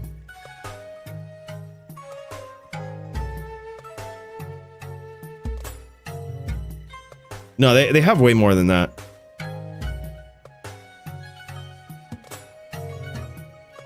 So I kind of wonder. All right. I see where you're coming from, Max, and in PVM I have seen this be so godly. So I'm gonna test this out first, and then we'll swap it up, right? And then we'll try something different. It's all about trying things out. I'm gonna go Blood Oath instead, and we will summon the Goat Man. That will be our summon, because he gives us nasty damage. We can summon 2 Goat Men, right? And then we consume this guy. Now that's pretty nasty. And let's do this. So, Mirrored Blades. That's not. We want Echoing Strike, right? That's the big one. And as far as this goes, we can set this both up. We can go big 4. Big 4 on this one, and we'll go Echoing Strike. Or maybe this is the 4. This is the 2. Alright, there we go. And then this will be... Gonna need a little bit of strength here for our Phoenix. And does dexterity help this, or is it... Yeah, we're just gonna do it like this. We're gonna dump it all right here. Alright. Let's try this out, man. Let's try it out. Let's get up in there. Let's get violent. And let's see how this goes, man. This could be savage, or it could be really bad. We're gonna find out.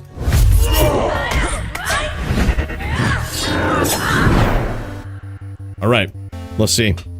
Let's jam it.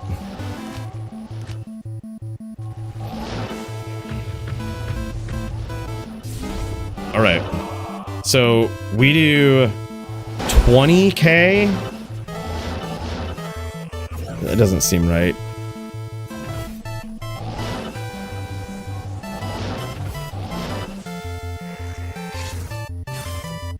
Okay, that's a swing. All right.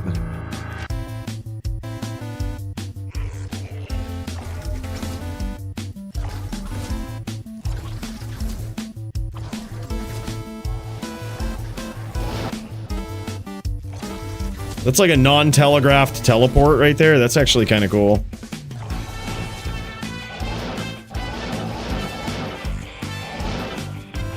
All right, go sumo.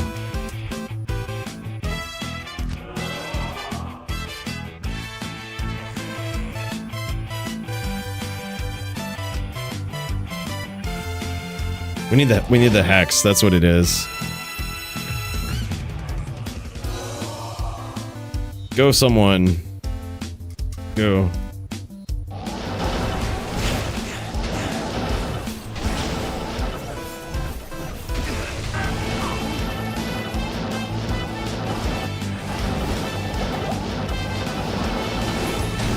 Oh, wow. Well, I wish I could say playing against Abyss is fun. But of all the skills I've dueled against with a Warlock, getting Abyss is by far the least fun.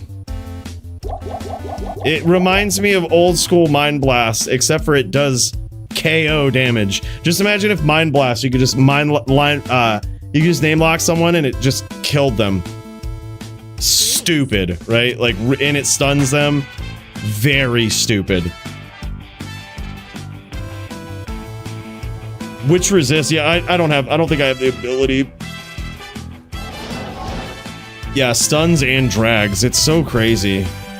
That's so stupid is the only way to put it. It's just, that shouldn't be a thing. All right. All right, go Pope.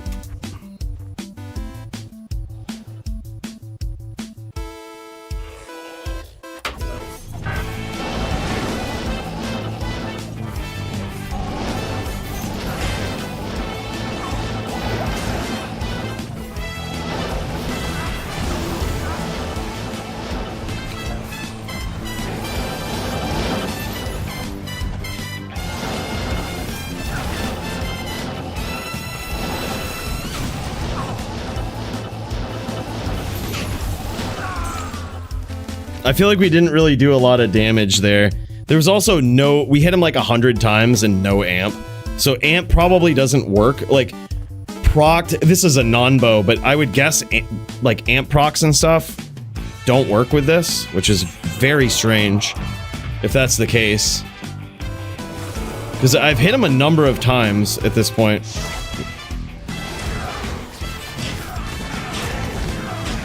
I mean, it's a lot of damage, but no amp. And we definitely have amp on our sword here. Alright, hold on now. Let's test this out in some good old PVM. Let's give it a go and see how this actually does. This isn't a full game or anything, but not terrorized or anything.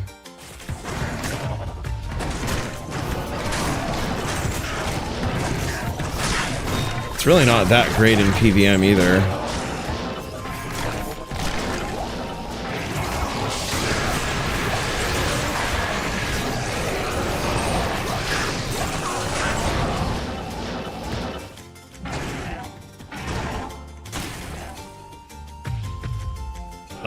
Maybe I haven't done a lot of, like, I'm not using my Hex, which is...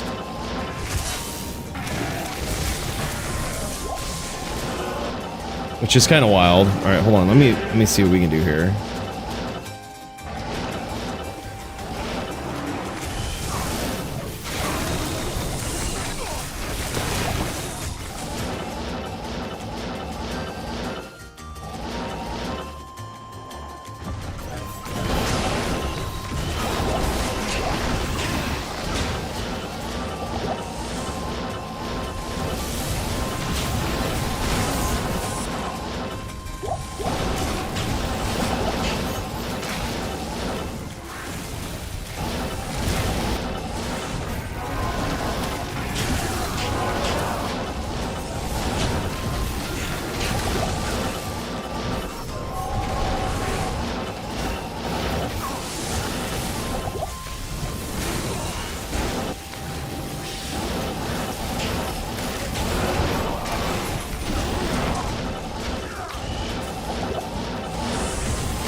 I mean, this isn't bad, I guess. This guy's immune to physical, but we're still doing damage to him? This is strange. So it's like magic damage too?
Good duel. What do you need?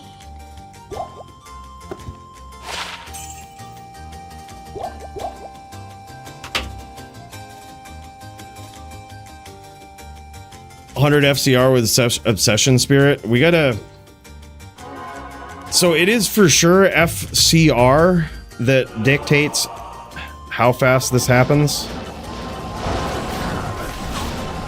Like how fast we cast things here.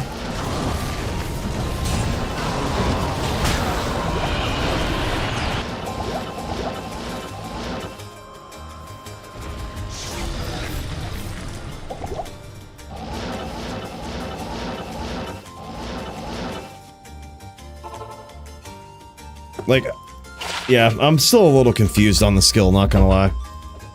It doesn't seem good, but I guess it is. So, we have indeed learned, after multiple casts with this, Amp doesn't go off. Amp doesn't work with this. So, we just need big damage on the weapon. Like, so this is really cool, and it seems like Amp should work with this, right? But it just doesn't. Like, casting this spell, for whatever reason, that's what I was trying to test there, but I was getting attacked. But, like, I don't believe Amp casts with this. Notice no Amp. Like...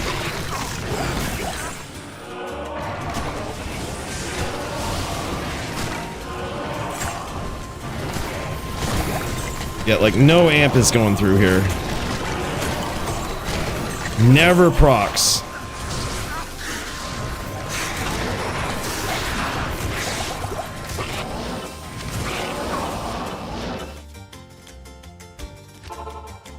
Check PM in Discord. Let me send you Max roll link.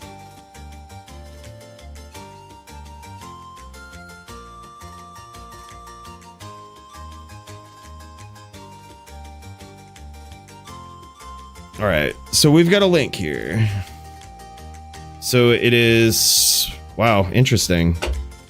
You don't, wait a minute.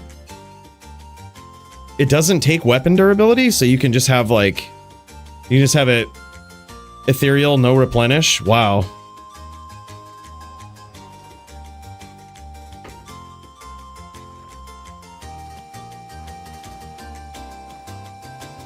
And you have a 1-point wonder into Sigil Lethargy. Attack speed, run walk. Okay, so this just slows people. And gives them, it makes them take more damage. Oh, wow. Wow, Lethargy seems really good.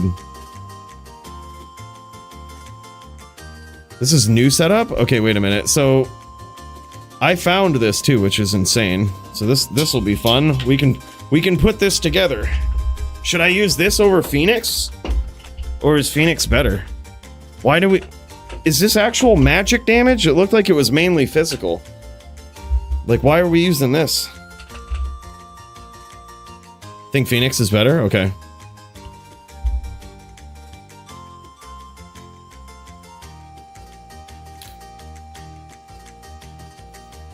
But Hex adds magic. So, can you cast multiple hexes on people? Can you get...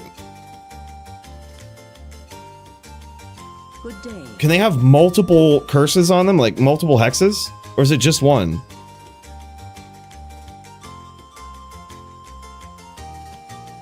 No? Okay, just one.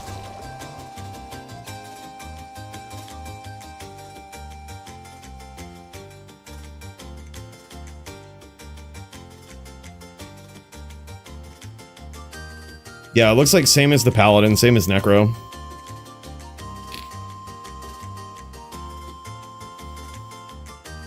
Someone asked me, they're like, how does it feel?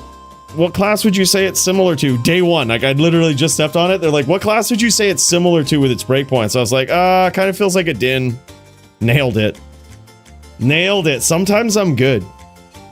Sometimes I come across as smart. This is 125 setup. The Phoenix setup is 75. Okay.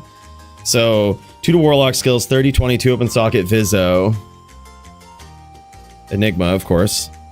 And none of the new rings. Eldritch skills, 3 2020s. No Sunder? No Sunder charm? Like, no new Sunder here? Oh, it won't let me edit this. No shit.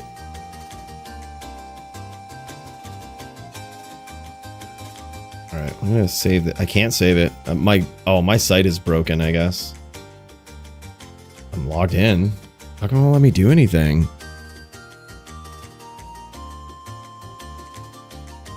We used to be able to edit. Like, if I could drop this charm out of the inventory, but... So much for sharing builds now. People can't, like, easily edit them. That sucks. Well, sometimes things change for the worse with Max Roll. But I would say, yeah. Like, I honestly think the best thing to do here would be with, fuck all of these charms and just go new Sunders. New Sunders all the way for like 80% enhanced damage or whatnot. Yeah, I think that's probably the way. But this is strange. I certainly want a better weapon now. Like, that's kind of weird that this doesn't work. Like, all the procs and shit don't work. Like, what the fuck? Why make a weapon like this if the procs don't work? You know? No one tested that? No one tested it? What the fuck? Strange. Who won? Not this guy. I clearly have a lot to learn about this guy. Like, Popes is insane. The fire build that I had was pretty sick. It was really good, but in PVM. And now I have a lot of testing to do with this guy right here, I gotta say. Got a lot of testing to do, a lot of figuring to do. And by the way, we've got some people up in here. Let me pop in. We've got ourselves a duel. Holy shit. Let's check it out, boys. An official throwdown. Let's get after it.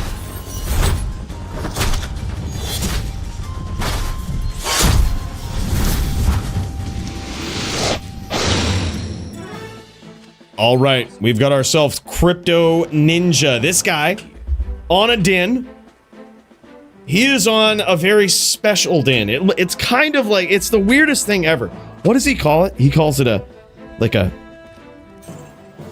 don't know. It is a very strange name, but it is also a very strange build and certainly something you never see. But he has full confidence. He thinks this is probably one of the best din builds ever with regard to having a shot against so many different classes, so many different builds, right? That's kind of how he feels about this. And it does look like it has a lot of promise. It's basically like half Oridin, half Charger, or like half Oridin, half... You'll just have to see. It's hard to explain. This guy's build is just insane. Look at this. Gets in there. I think he was swinging there. He might have actually... That might have been a full send. He might have full sent it right there. Coming in, swinging. He's got himself quite a mountain to climb, though, against an assassin. Big traps, just gumming him up right here. We also got Moon. I'm going to pop into Moon's point of view here. See how it looks. As Morpheus, a.k.a. the Crypto Ninja, chases him down. Gets into these traps from the outside. Yeah, I think so, too. I got to go find myself... I have one. I just got to track it down now. An E-Death Decapitator. I'm going to put it on that. It's so crazy that Amp doesn't proc after they literally... No one thought of that. No one thought to test that. They made a weapon specifically for that skill. Amp doesn't proc with it. That's so hilarious.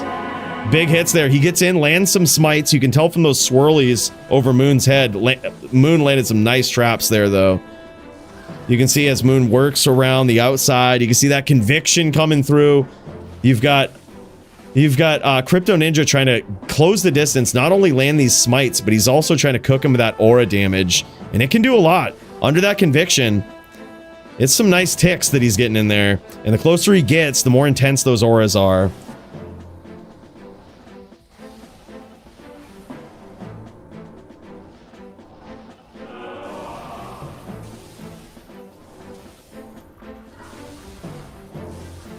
Holy shit. This is scary, man. As Crypto Ninja comes in here, you'll see Moon kind of back off a little bit. It's because of the proximity of those auras. Closer he gets, the more he gets cooked. Now, granted, auras can be blocked randomly by weapon block, which is very strange, but it can happen. The aura just, the claws, he could just block it. Don't ask questions, all right? I guess it just makes sense. The claws can block the auras. You can't out-auras the claws. But that doesn't mean he wants to roll the dice that close. He just wants to be up out of there. He does not want to rely on that weapon block to try to thwart off those auras. They can block the weirdest shit. They can basically block anything. You can see it happen, and as he comes in, there's some ticks that just don't hit him. It's like Smite. It shouldn't block it, but it does.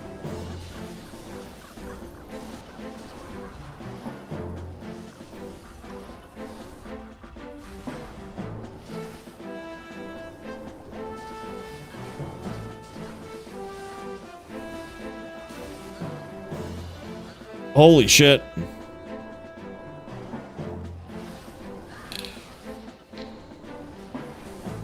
As a Sin main, they don't block, they tick. Are you sure? Are you sure? Because look at this. Look at this. As he comes in, he should have ticked right there. Again, should have ticked. He's always in these. He got hit there. He got hit with a tick at the last minute there. But there was like at least one tick in that range that should have hit and didn't. No shit. They always hit? They cannot be claw blocked? Wow.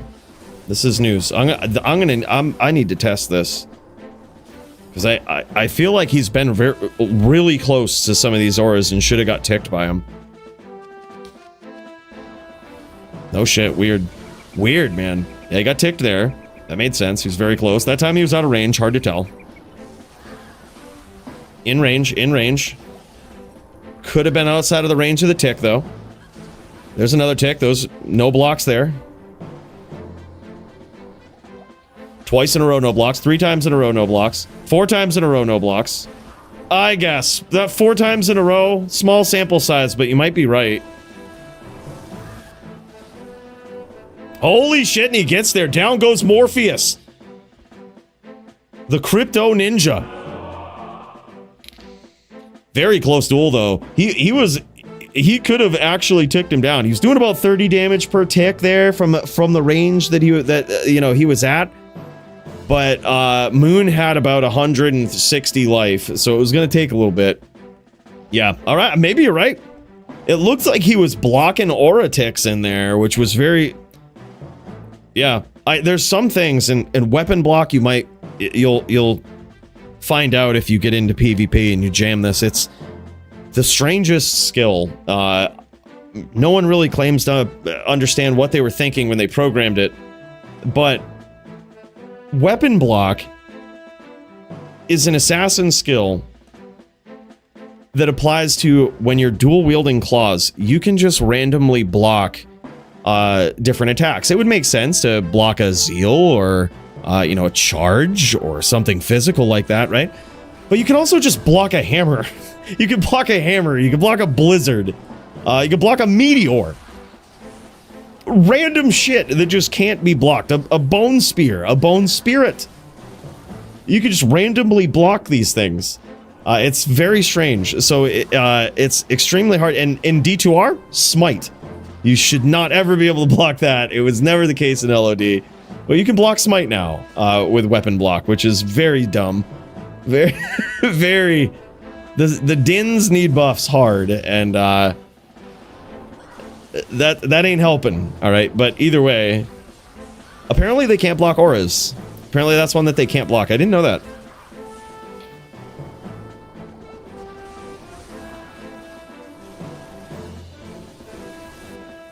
Oh, and is he using shield? He was faded here.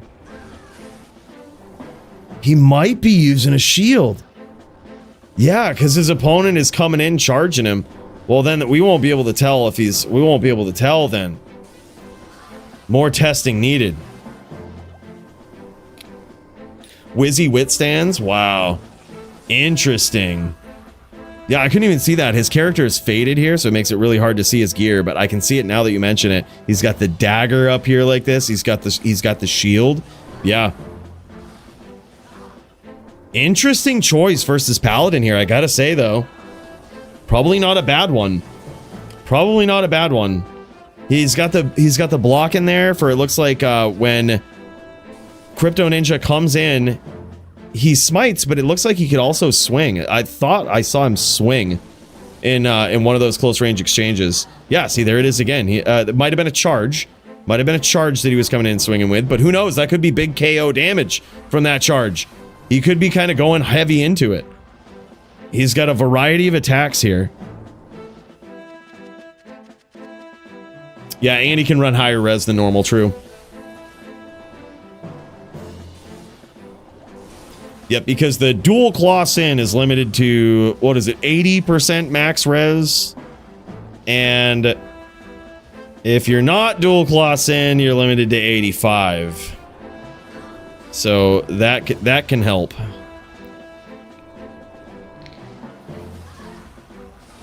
%, no sword? No shit. Okay, weird. Weird. It's very strange. It's a strange matchup versus a strange matchup over here. I gotta say, those are the ones I love seeing. This'll teach you something about it. These have the opportunity to show you something wild. Oh, nice closing of the distance there. An accidental closing that it seems like in the moment Crypto Ninja didn't expect that. Didn't expect Moon to just teleport in like that. It looked like a mistake, but luckily he didn't get punished for it. He got bugged. That's what it was. Okay, he was trying. He just got like alt bugged. He couldn't click. He was alt bugged.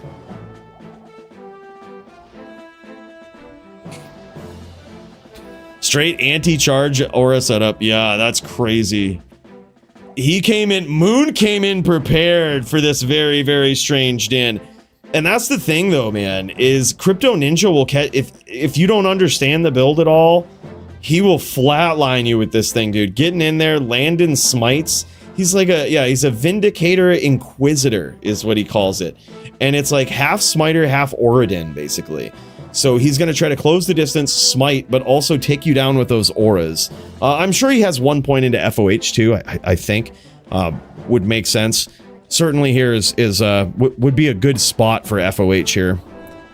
Harass from the outside could be a big deal.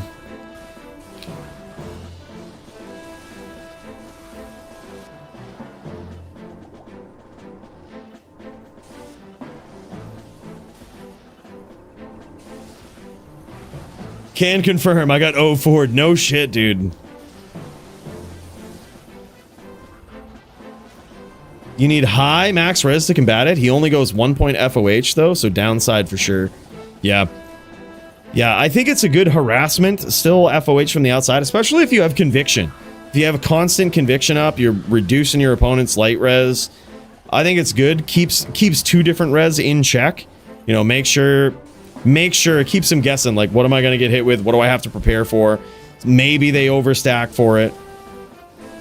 But yeah, it looks like Moon is just dancing around perfectly here. He's laying these traps. He's actually playing pretty aggressively for the Sin player here. Pretty aggressively laying traps down and just making it impossible. Making it impossible for Crypto Ninja to get in there. But right as I say that, Crypto Ninja lands some nasty shots there. Some 6 mites. Now he's harassing with FOH from the outside. Pinging him down. And with blatant disregard, Moon closes the distance. Gets in there. Nice little chain. Nice little chain stomp. Oh, big hits though. This could be it. He's literally FOH PK or Auratic PK. Just like that, man. Now we've got ourselves a duel, boys. It was looking like a shutout, but now Crypto Ninja is on the board. Can he pull it off, though? That's the big question. We're going to find out.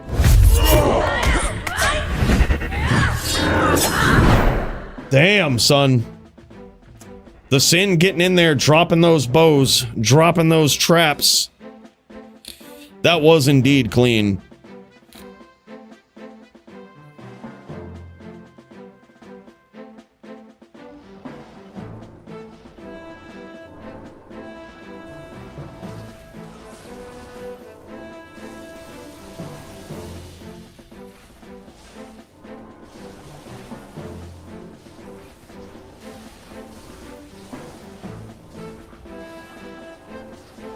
And now it looks like Moon is just on his A game.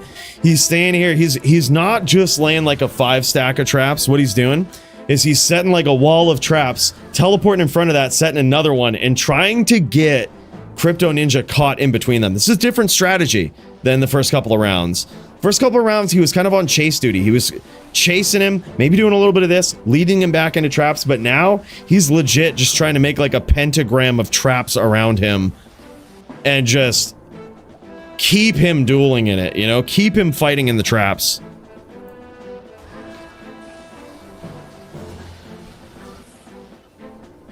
Skirting the lightning and Moon just dipping out right as the charge comes in. Yeah, dude, that's some perfect timing. This is what I love about the current state of D2R PvP is it's very skillful, right? And even in matches like this that can be very difficult, it's very skillful. And you'll see both of these people kind of maneuvering around, trying to set themselves up. You see Crypto Ninja looking for an angle, even though he's very low. He's getting in here looking for an angle, trying to land these charges, get in, close the distance, and smite. All while Moon is just trying to execute a perfect game plan of setting up these traps, dodging that charge right at the last second, and just kind of taking his licks with the aura ticks. Yeah.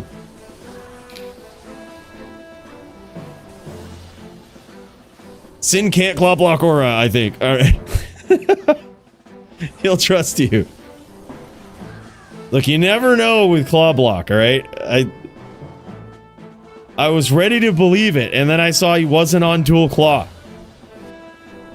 It's like, damn it. He'll believe Max.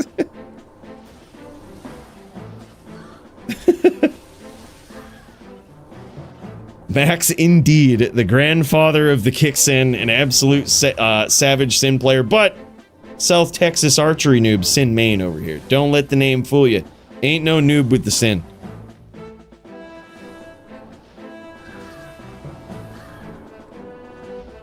Yeah, it certainly is, and you can kind of see that Moon is trying to use that to his advantage, trying to kite Crypto Ninja to these puddles and fight around them. It certainly is a drawback for the charge, but he got clapped a couple of times with that, man. He got absolutely clapped with it. Polly says, I'm a bigger noob with Sin. I was gonna say, all right, we're gonna need a secondary expert in the chat for Sin, and it's gonna have to be South Texas archery noob. All right, when Max is not around, our SME, our subject matter expert, that's who it is, just so we know. Negative. I do not accept. It can block world-ending meteors, though. Yeah, it can. And there it is there, though. Moon gets there with some savage trap placement. That time he came in, and he was just ready. His build set up here with the Wizzy, with the shield, this guy was just ready for the violence. He was ready for it, man. He weren't fucking around. He came in, he was just prepared. He was just prepared. Yeah, there it is. He's showing off. He's got that 85-15 set up. Gotta do it, man. Gotta be ready for those auras, you know? Double or nothing. Yeah, GG, man. Absolutely insane, though. Great duel between these guys. Yeah, and you can see the 45 life trappers there. He didn't come here to play. He came here to win. That's what it is. All right, boys, let's check in. We've got a number of, we've got Andy Man throwing down. Is this was this AF50 up in here? Hold up.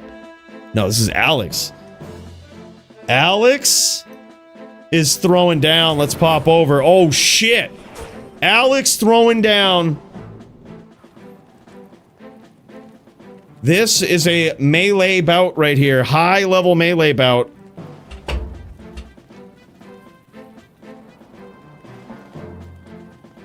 And this is Alex versus Mecca. This is a very, very high profile duel right here. Very, very high profile, and I cannot wait to see it. These are two of the most savage dins. You've got Mecca, who is just wild. Although AI doesn't look like Mecca. Is that a different din? Or is this a different player? Hold up. Is he? Oh, I see. Okay, just doing some tap ranks on another league, on another thing. Oh, okay, word. I was like, wait a minute, this don't look like Mecca. All right, good stuff. Well, it's cool. I'm glad we got to pop in and see this. We might pop in, pop back in here, see what Andy Man's up to. I also see him streaming up in here. He could be getting ready to throw down, also in some high-level melee versus Murder SC. This one looks official, boys. This one looks official.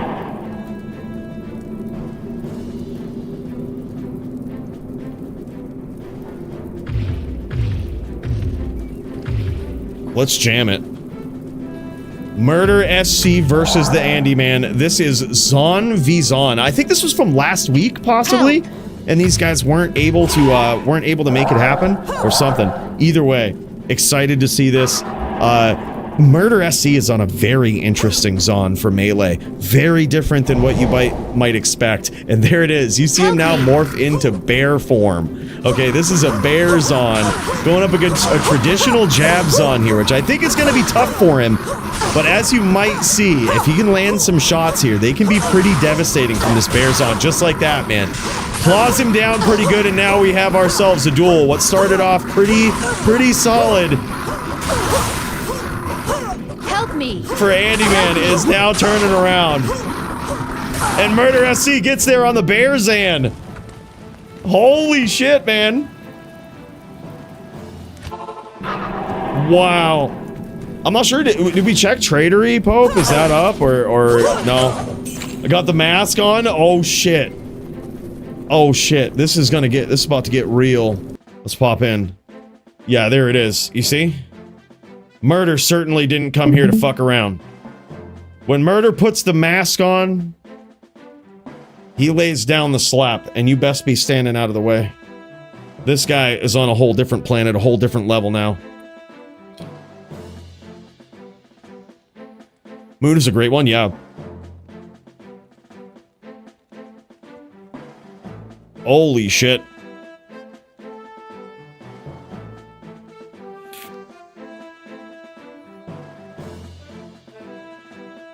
We got no audio on this side. We're going to try to pop into the Andy Man for some vicious, violent audio.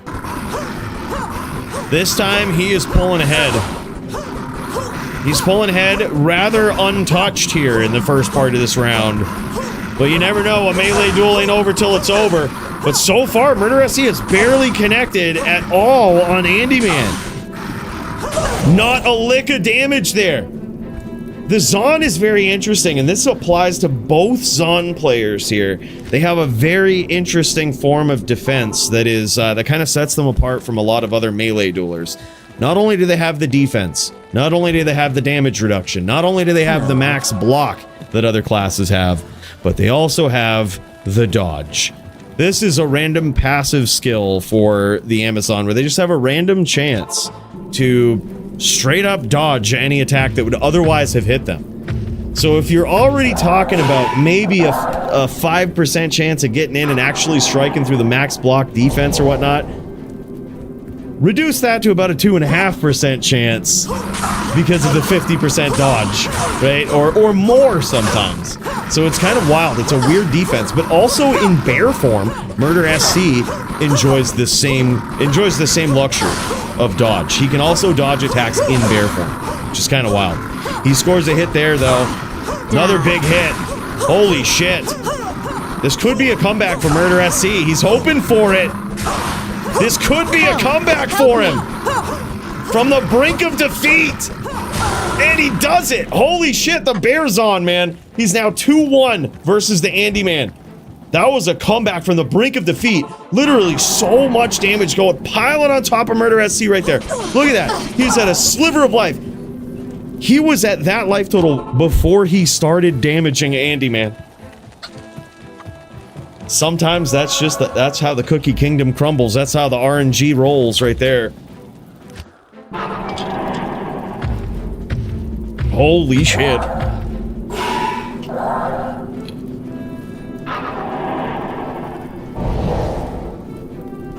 All right, and here we go. 2-1 in favor of the Bear Zon player, the mask-wearing Murder SC himself.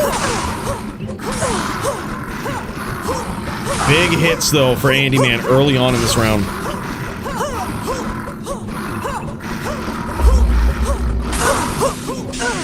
Yeah, same here, Track. Big hits. He's off to a good start. Here's Andy Man, but Murder SC has been known to come back from times like this. He's been known to come back. Andy Man praying to those RNG gods. Every once in a while, you'll see Melee players use these in-game chat commands, like when they say help or follow me or come on, right? That is this sort of a superstitious thing to turn the RNG tide in their favor. And there it is. It worked for him that time. A very close duel, though. Back and forth between these guys. 2-2. Holy shit. Chunks of damage is absolutely crazy. On that Bear's hand, man. It's insane.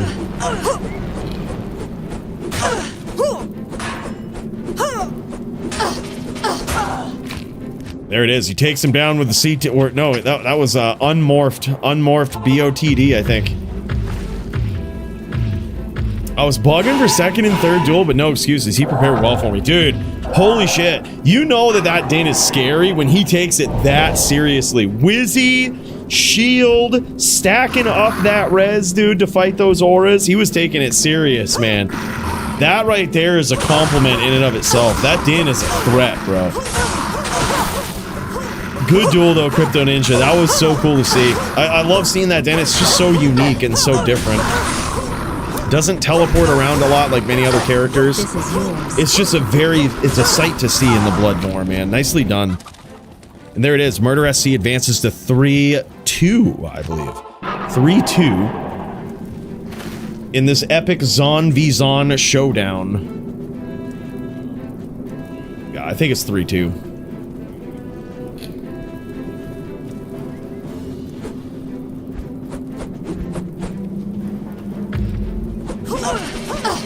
It's insane, though.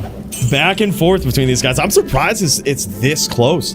Because, you would figure that the Zon, not in bear form, would kind of have a big advantage. Jab hits so many times. It's almost like a mini Zeal at close range like this, right? As opposed to Murder SC, where when we swap over here and we check this out, I'll show you what he's attacking with. Like, look at the attack that he's throwing down. It's nothing special. That's normal attack. He's literally swinging in with normal attack. This guy rocking that hat, swinging in normal attack. An absolute beatdown with the most basic skill of all time.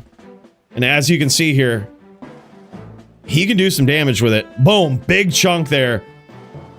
But he's also just getting whittled down by Andy Man here, as you can see.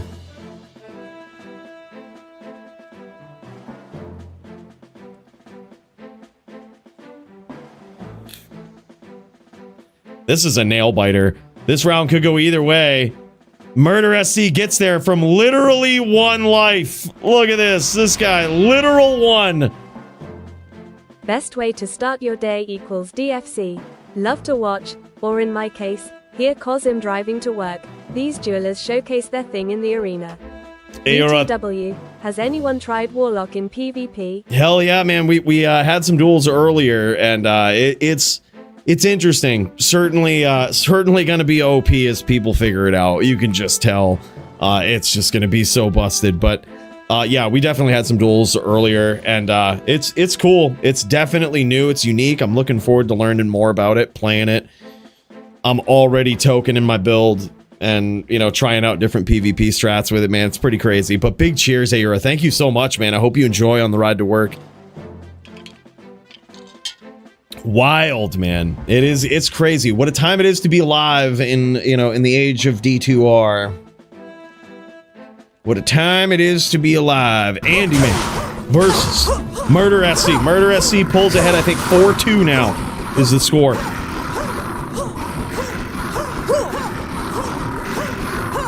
It's only 150 forum gold for those things. It's really not that bad.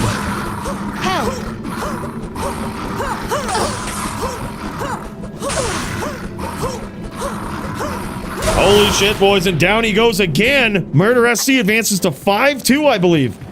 Yeah, wow, 5-2 on the Bears on. You would figure that jab has the advantage, but for some reason, this setup, Murder SC, I'm telling you, it's wild.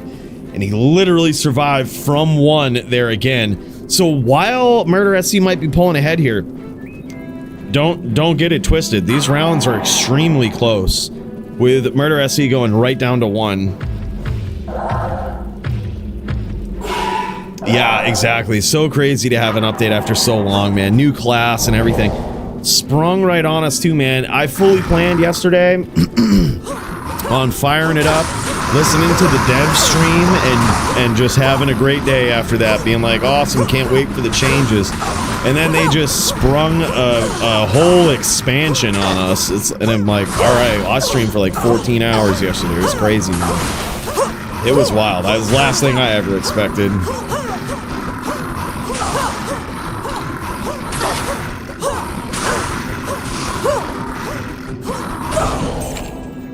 Yeah, the reason to not move PvP chars over, there is a reason. I'm sure it won't stop everybody. But the reason is that, think of it this way. If you had a decked out classic character, what would be the point of moving it to expansion, to like LOD, right? You would now, there would be so many more items, mechanics, and things that are, even some that haven't been released yet, that kind of make what you have, I wouldn't say obsolete at this point, but certainly not as good as it once was, you know? Not the same, not the same valor will it have in the new expansion. But, I think that a lot of PvP players are going to be going this way, probably sooner rather than later.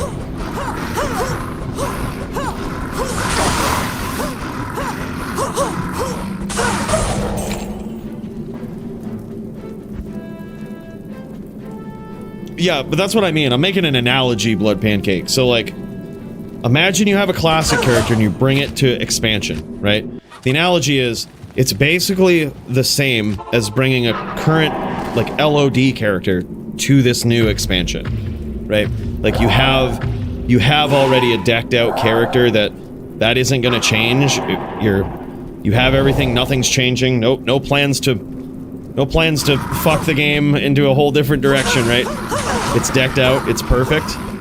It's certainly not going to be the same. It's not going to be as powerful when you convert it. Time to die. So, like, similar to going from classic to expansion, right? Like, that's probably a reason, I would say, but I don't think it'll stop everybody. It certainly won't stop the majority of people. I think there's going to be... I eventually will probably bring my duelers, all of my duelers over as well. But yeah, it is sort of something that I feel like I'm saying goodbye to an era of D2 by doing that. I didn't even check, but I wondered that same thing, Primo. I wondered that same thing. Like, how many people just pieced out after that and started playing D2? I know I did.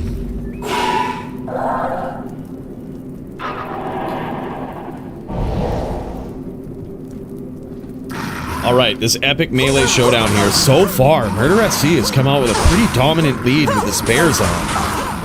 These hits, these big bear claw hits that he's raining down on Handyman here is quite impressive, I gotta say. I honestly thought this would be a very tough duel for the bears on. You know, a purebred Zon that's just gonna straight jab you. I thought this would actually be a very tough match for him. As you can see, I thought that's how most of them would go. But now it looks like he has pulled ahead. Just as we say that. Just as we say that, Handyman does pull ahead, and this is what I mean by you can never tell. With these, especially melee duels, a duel ain't over till it's over. We once had the legendary Nimrod himself with probably the biggest comeback in DFC history, let alone melee. He was down in a title bout 9-2. It was, and it's a 1st to 10 match, so he was, you know, almost out, right? And from 2 wins to draining it into overtime and to defending the title, it was the wildest comeback I've ever seen. Hey, there he is, the man, the myth. Dog and I will have to do our title match tomorrow night. Yeah, no worries, Jagger. Sometimes it works out like that, man. He's that a stake? Nope, no worries. It was bound to be a weird night anyway, Jagger, with the expansion, man, so no worries. LOL, man. Max says, no one stuck around for the Diablo Immortal announcement? You kidding me? Do you not have phones? 7-5, and now Andy Man pulls ahead with the Zan here. After a very, very dominant start for Murder SC. This one's going back and forth. But again, it ain't over till it's over. Murder SC could pull out those nasty bear claw hits yet again for another 5 wins in a row.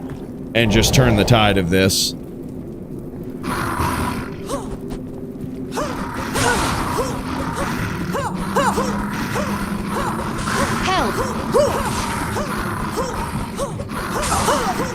Yeah, exactly. Are you guys going over to the expansion, Jagger? You guys converting? Bye.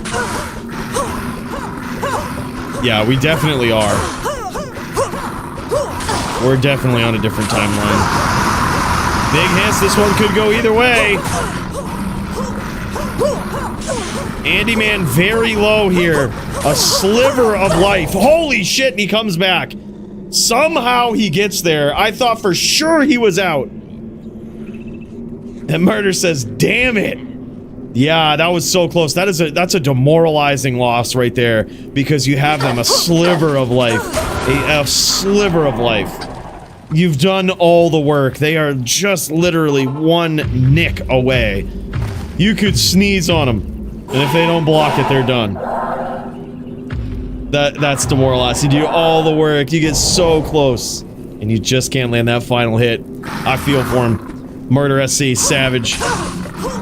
Zeus and I are ready now. All right, Alex, we'll head over right after this, man. I'm gonna get a little queue going on here. Wasn't sure how much of a queue we would need.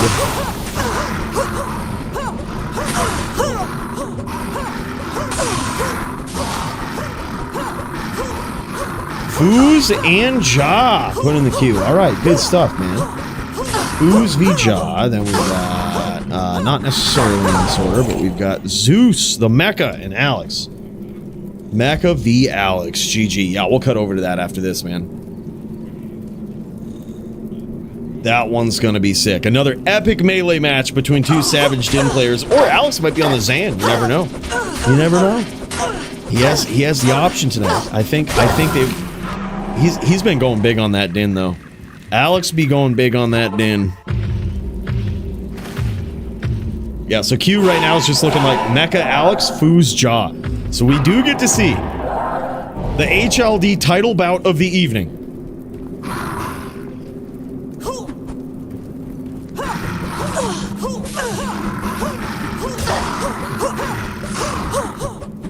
I'm not sure yet, Graham, but it's certainly possible to have a melee Warlock, but the thing is, I think some of the skills are really fucked up right now, and they always hit when they shouldn't, and, like, it's just...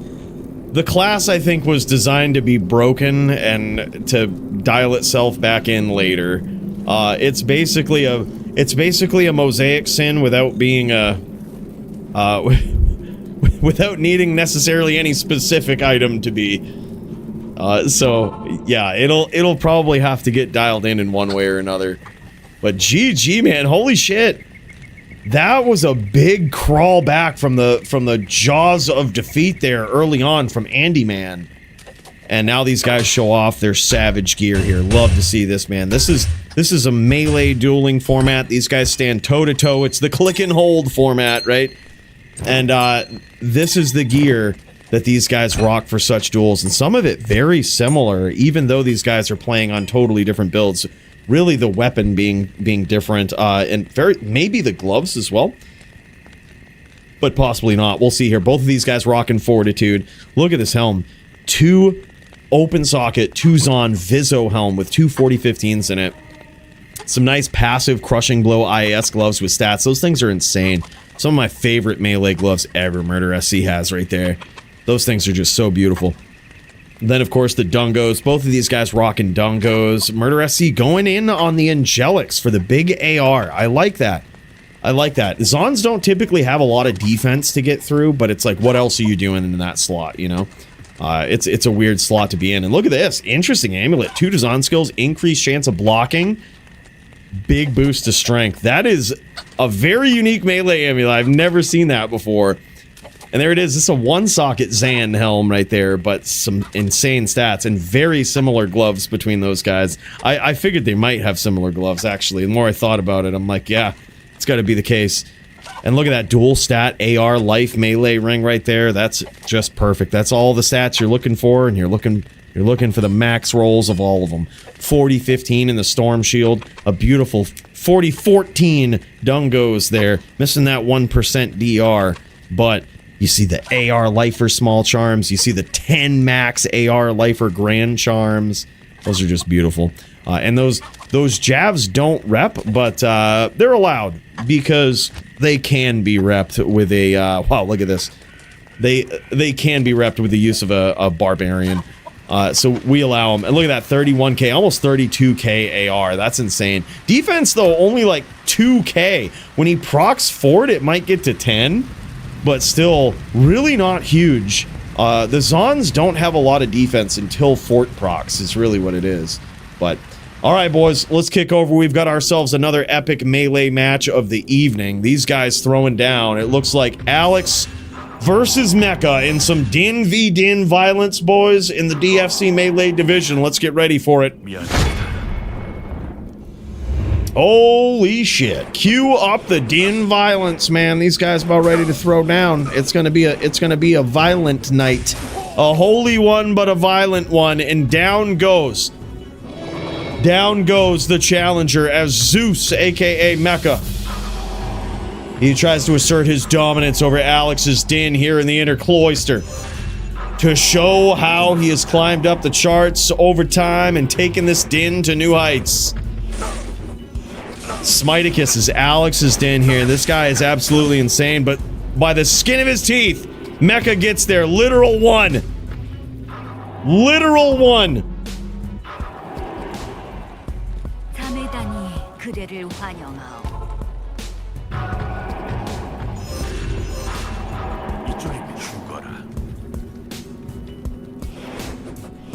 Holy shit. Mecca's off to an incredible start. 2-0 right now. And it looks like he's about to go 3-0, man. This Din. I can't wait to see it. He's always swapping the weapon up, and he might be on this new meta, man. He might be back to that. I think he's back to the Etna Axe meta versus Dins. It's very interesting. I think he showed this off last time. Etna Axe meta, bringing it back a couple years. But it's effective, man.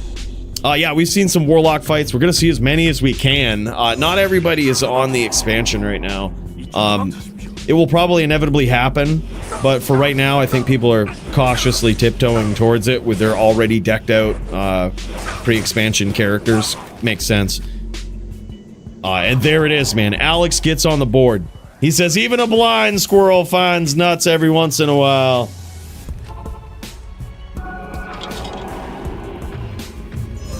Even a blind squirrel. Mecca getting in here. That's his Din Zeus right there. And oh my god, he's about to eat them words. Oh my god, no he's not. No he's not. From the brink of defeat. Huge crit.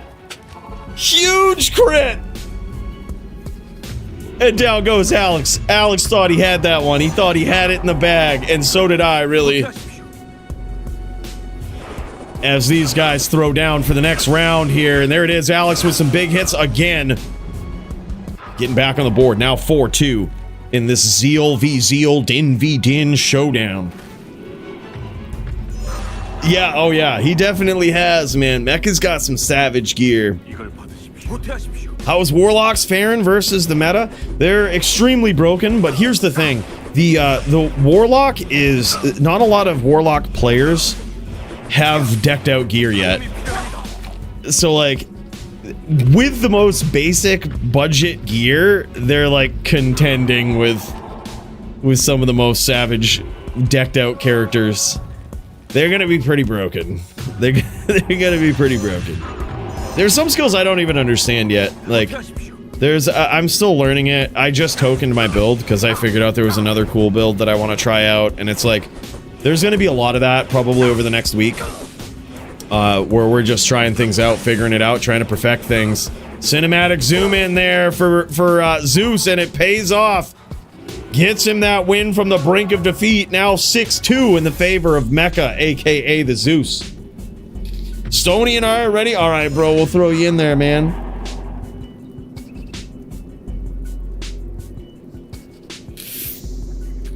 Stony v Rubenex in the melee division. Some more Din v Din.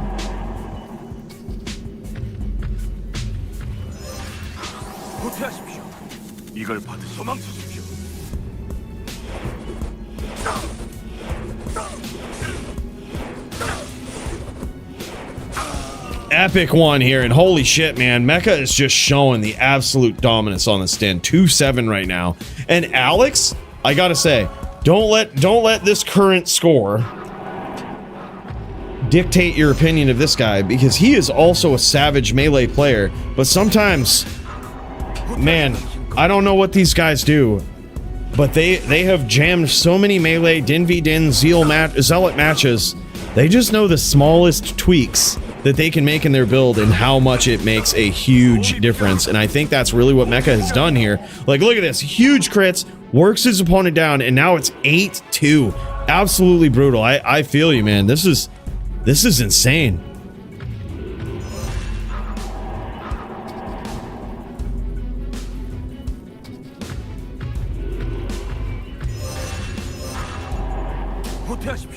Yeah, I think they're not designed proper. The damage is just designed for shock and awe. It's a D4 character in a D2 game.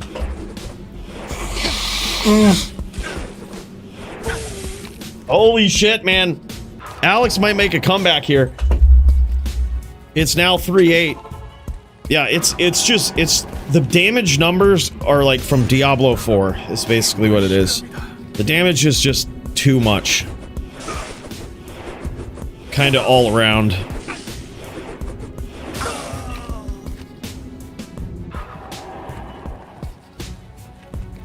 The trash talk is golden here, right? Yeah. Don't you hurt my third daddy like that, Smitey. LOL. Back to back flawless. Yep. Look, this is called strategic shit talk. Sometimes you got to take your opponent out of it. You got to take them out of their game plan a little bit. Gotta talk and get him tilted. Holy shit, close round there. But as he throws down the axe, he says, nah. 4-9. This could be an epic comeback, though, if Alex can pull this off. He has got his back against the ropes. Zeus, aka the Mecca, gonna be trying to shut him down here. But Alex is off to a great start in this round. And there it is, a flawless victory. That's going to be some ammunition for the strategic shit-talking of Alex right there. 5-9 as he starts his climb. This is a non-title fight, so this is 1st to 10, no win by 2. Theoretically, he could pull it off. He just needs 5 in a row. Can Alex do it? He's got a big hit here early on. And there it is. Now 6-9. Now 6-9. And Mecca goes for the swap. Mecca literally goes. He's trying to control the RNG. He's praying to the RNG gods here for this the first duel swap RNG. He's hoping it plays in his favor. Oh my god, big hits though from Alex. Mecca in trouble here. It's now 7-9. It's now 7-9. Alex could pull this comeback off. He's tilting. He's tilting. He says, good swap. Look at it. He's going back. He's swapping back. Swap number 2. He says, always good to lose first duel after swap. Holy shit. 7-9. No swap RNG. Swap RNG denied by Alex.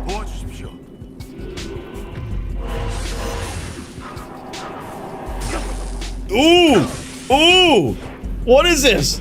What is this?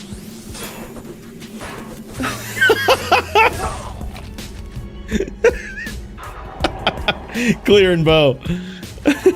Oh, word. Okay, all right. I was like, the strategic shit talk goes to the next level.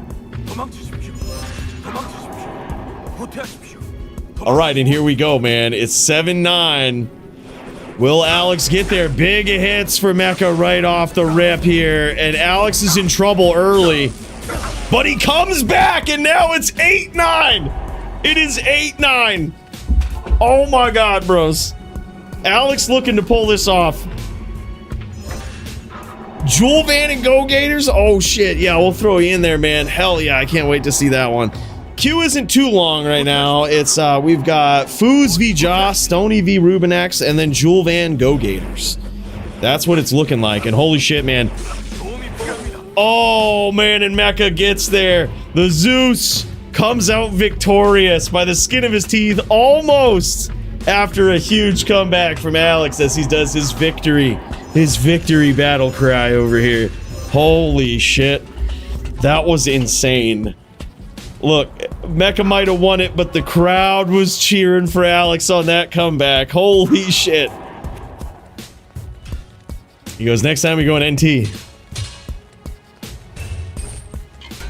And there it is, man. There's that Etten Axe meta that Mecca is bringing to the table these days, and he's beating down these dins with it, man. Just wait till you see these guys as Pally Vizzos. Small Crescent meta right there. I would say, dare I say, made famous by the Jagger Swagger himself. Love the Small Crescent. But I think for whatever reason, we have seen Etten Axes do so well in this matchup. I don't know why. I don't know why. Look at this thing. 2-socket Pally Vizzo, 240 15s matching. Dual stat, 18 strength, 20 dex. A little bit of MDR in there too, which isn't dead. That will actually reduce damage. That will reduce the damage coming your way slightly. Look at that shield! What is this? 2-socket Din. Oh my god, he's got like a 40-15 in there. It's a 61-109 AR. Oh my god, that shield is insane. Holy shit, he put a bear rune in there for some DR as well. That thing is nuts. And there's that Etten Axe that got him through, man. I'm so pumped to see a rare shield like that. It's so rare. It's, pun intended, it's so rare to see something like that. And this is the beauty of the itemization of D2 right here, right? A magic item on top of all these god tier items worth thousands of dollars. This one in and of itself is indeed worth thousands of dollars, but that's a magic armor. That is a magic quality armor. It's insane. They definitely reworked affixes in D2R. I'm getting less garbage rolls on rares. Really interesting. I still see that doesn't seem too different, but I saw hit causes monster to flee plus 18%. No shit. Yeah, I mean, it can spawn all the way up through depending on the eye level, I think.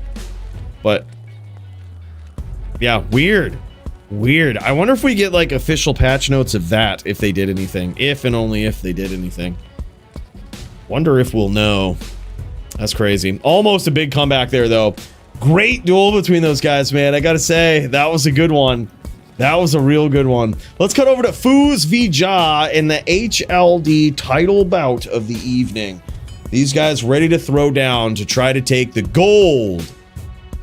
The king of the hill in HLD over here. High level dueling. We've got Ja on the Sin. Going up against Fooer Man on the Necro. Foos needs more time. Skip us for now. All right, GG. No worries. We can just cut down to Stony versus Rubenex. Let's do it, man. I'm down for some more melee anyway. That'll work. Caveman Ken, aka the Rubenex. Let's jam, man.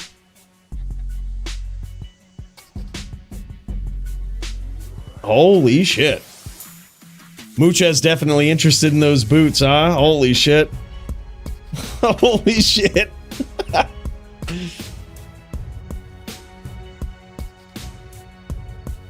That's so wild. Got to get a better roll on those. Magic resist 25. Look at this. Muchez is like, Ben, give me these.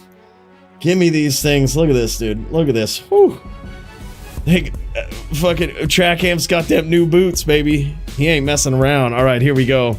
This is Caveman Ken, aka the Rubenex. These guys throwing down. Let's see who comes out on top in this Zeal v Zeal. Stony making his DFC debut. Rubenex making his DFC debut. And these guys come out the gate swinging. No fort. These guys just throwing down. Roger Dodger.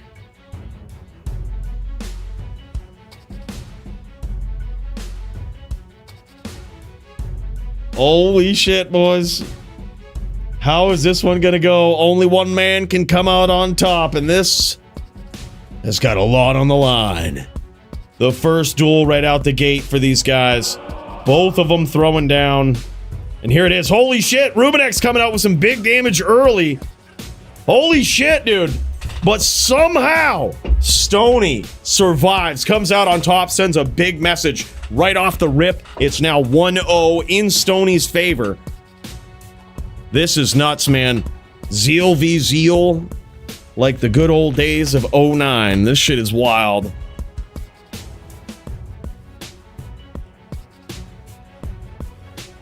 Oh, wow. Nice, Superdude. That's sick. You found it on the DLC, though? Oh, shit. Still, though, I feel like it... probably most people are going over there, honestly. That's still a sick one, though. 2 sockets, wow. He binned them with the Swift... Did he really? 1K? He just binned them? Holy shit. He didn't even fuck around. That's so wild, man. Fucking right. Muchez is a savage. Alright, Muchez converted. I guess I'll convert too. And holy shit, there it is, man. Now Rubenex tying this up, I think. 1-1, is it? This is nuts. Both of these guys entering the DFC. 2-1, sorry. Showing off their builds, their Paladin builds for the first time. And what a close duel to start things off. All of these rounds here. And here we go. Rubenex now 2-1. He is hitting for some savage damage here. Holy shit. But now it's tied up, boys. This couldn't be a closer duel. It's now 2s between these two DFC newcomers in the Melee division. But they are looking strong, both of them, man. It's crazy. Their first matchup between each other, both these stints just looking insane. Yeah, it really is, Brian. Really is. It's a different format, man. Totally different style.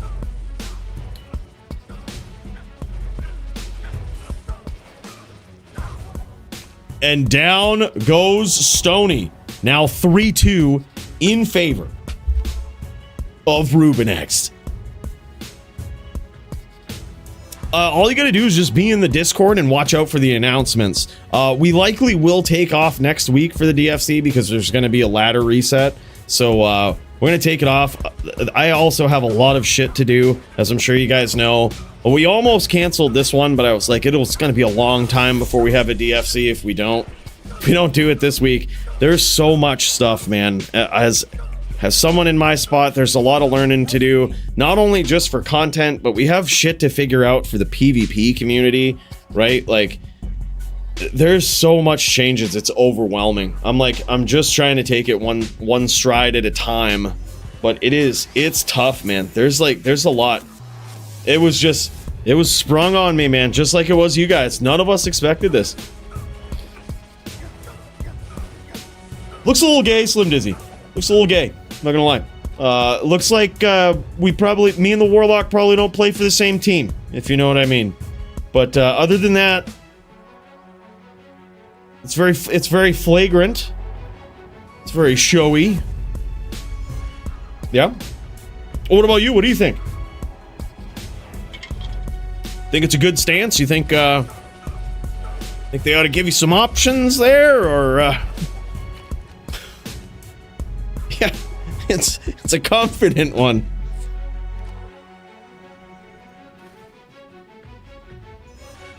Yeah, I don't know yet, man. Probably the Warlock, yeah. I think I might be able to make... I got confidence that I think I can make better builds than anyone. It might sound overconfident and a little cocky, but I think it's true. I think, and it's not just me, it's because of friends like Max and other people in the community that I don't pretend to be the expert. I talk with the experts and then add in my expertise. And I think between all of us, we make the most savage fucking builds. There's nobody that makes builds like us. When I put out a video, you guys see like build guides and shit. They are the most savage build. There is no room for debate. You can debate it, but you are wrong. That is the best build. So I have confidence that we can do it. I think we can make the strongest, most broken builds, assuming things don't get patched, fixed, tweaked. You know, I got confidence. Isn't the murdered in for Mr. Murder? Yes, it is. Indeed. Named after Mr. Murder himself. Oh, definitely wasn't. Definitely wasn't Superdude. Not at all.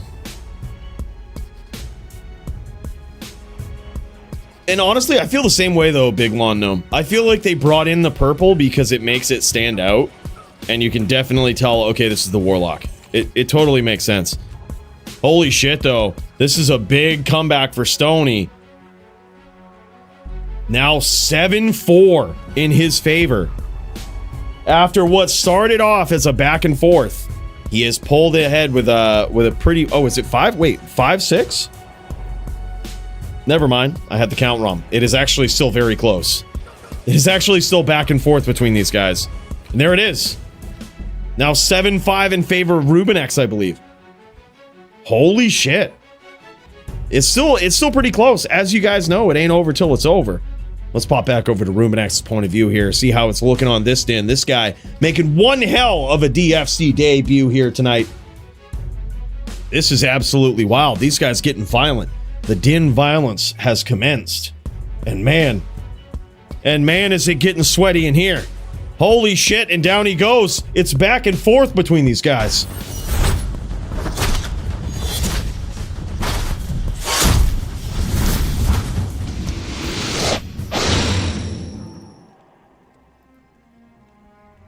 This one could go either way.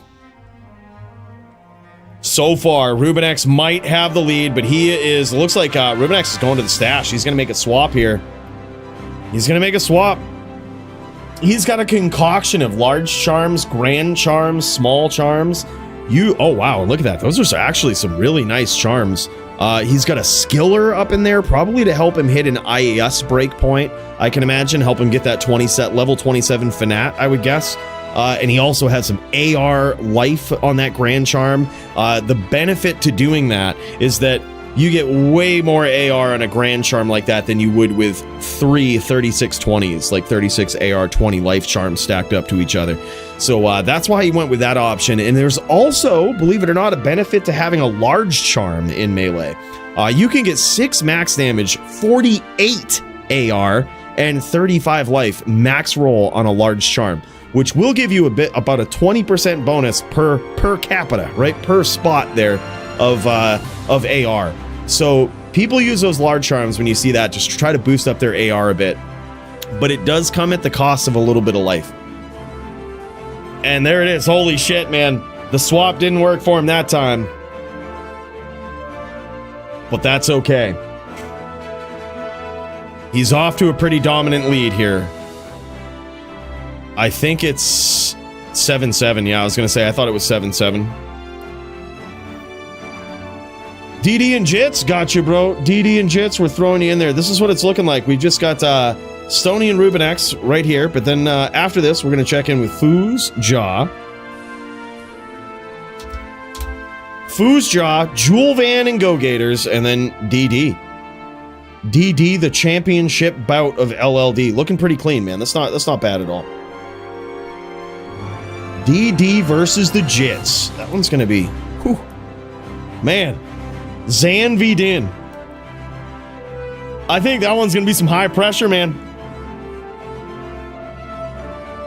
I'm bullish on Barb. I need someone to look up to. Yeah. I hope they make some... I hope they make some big changes. Oh, yeah. Julvan and I are going to pool and duel. I converted my sim for him, so we could do. Oh, shit. All right. All right, yeah, we're just about to jump over to you right after this, man. This duel is almost done, Foos, and then we're headed right over. Can't wait to see it. It is the epic title bout in HLD of the evening coming up next. Oh, I'm sorry. That was my bad. I don't know where I got that. I'm all over the place, GoGators. Forgive me. Will and Superdude in the queue. All right, got you, bro. Will v Superdude.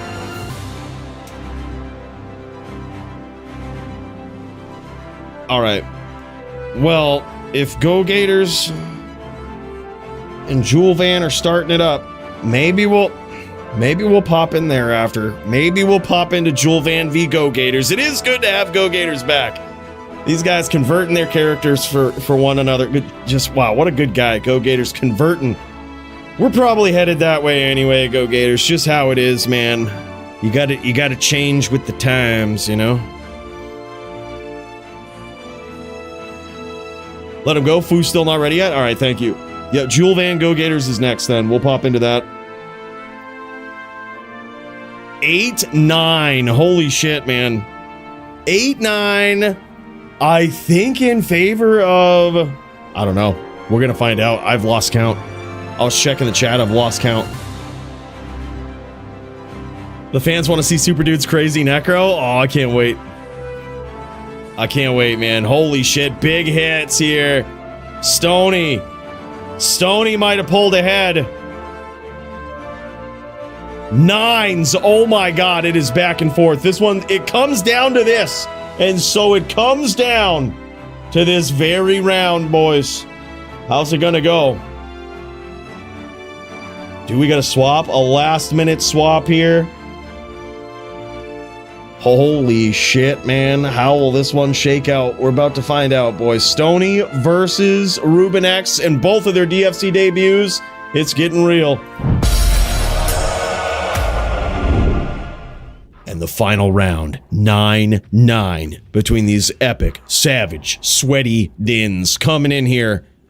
Lots on the line, lot of nerves coming in here. These guys' first duel under the lights of the DFC in the melee division, and it all comes down to this. Rubenex off to a good start here with some big damage, but now Stony praying to the RNG gods and landing some shots. This one could go either way. Stony's got some of that ATD. It's literally sliver of life. Holy shit, man. Wow, and Stony pulls it out. Pulls it out, just barely gets there. I can't wait to see this gear. These guys really came out strong. Rubenex really got himself ready. Stepped into the DFC in style with some savage gear, savage charms. Very, very good duels, man. That was so epic. Very tight, very close duel between these two. All right, let's check this out, man. I'm so excited to see both of these guys here. Epic win for Stony, and a great performance for Rubenex. Gonna try to beat a Zon on Smite for the third time. LOL. Get him, Jits. Get him. He's a tough one, man. He's quick. He's slippery. He is the best LLD I've ever seen, man. You just got to be on your game. The DD is a savage. Yeah, and here it is as we mouse over the gear here. The Black Hades Shadow Plate, man. F Shadow Plate with a Zod and 240-15s in it. Usually indicative that someone is on a mallet setup when they do that. But that Armet also, yeah, very nice. And those are those charms. A little bit of a bonus to AR. There's some 320-20s in there. Holy shit. I'm telling you, Rubenex wasn't fucking around, man. He came packed and loaded, ready to go. Look at that Pally Vizzo, though, with 12 decks on the base there. That's also just very, very good. And there it is again. That Etten Axe meta. Both of these guys got that Etten Axe going up against each other. That is wild. Absolutely wild. And that rare armor, too. That's, I would argue, a little better than the magic armors there, but man, some people really prefer those magics. Either way, all of this gear is just top of the line, absolute savage gear. Not even perfect up to Gore Riders there. You love seeing it. You love seeing it. Both of these guys with a Grand Charm tech, though. Both of them with the Grand Charm tech. Wow. Epic showdown between these guys. Great melee duel. An incredible debut for both of these dudes. All right, boys. Let's get over to GoGators as he throws down. Let's welcome this guy back. What a savage, man. I can't believe. The best druid player of all time. Kind of. One of them. Let's check it out. Nothing will stand in my way. As we dial in. He's on a sin tonight. This guy is on a sin.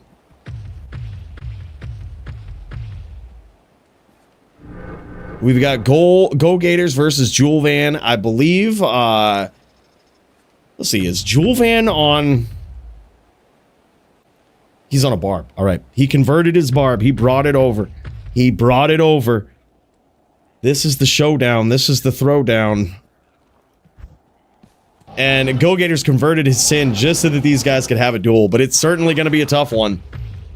Let's do this, boys.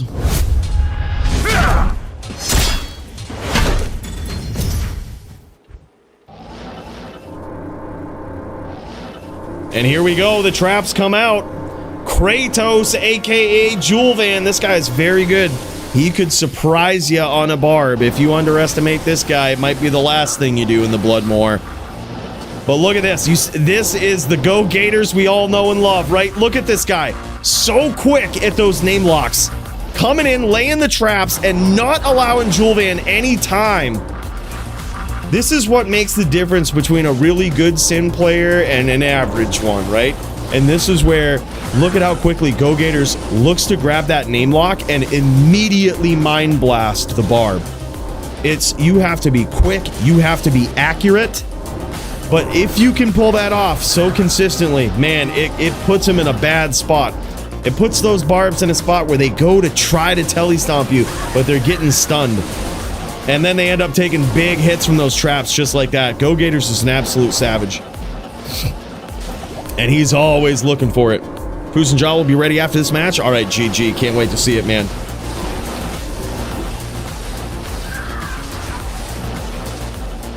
Yeah, nonchalant, just 100k for him. Go build. No big deal. Yeah, it's wild, man. GoGators very low here. He's actually taking some damage from Julvan. Julvan trying to kite him away from those traps. Trying to just lead him in to these rough situations.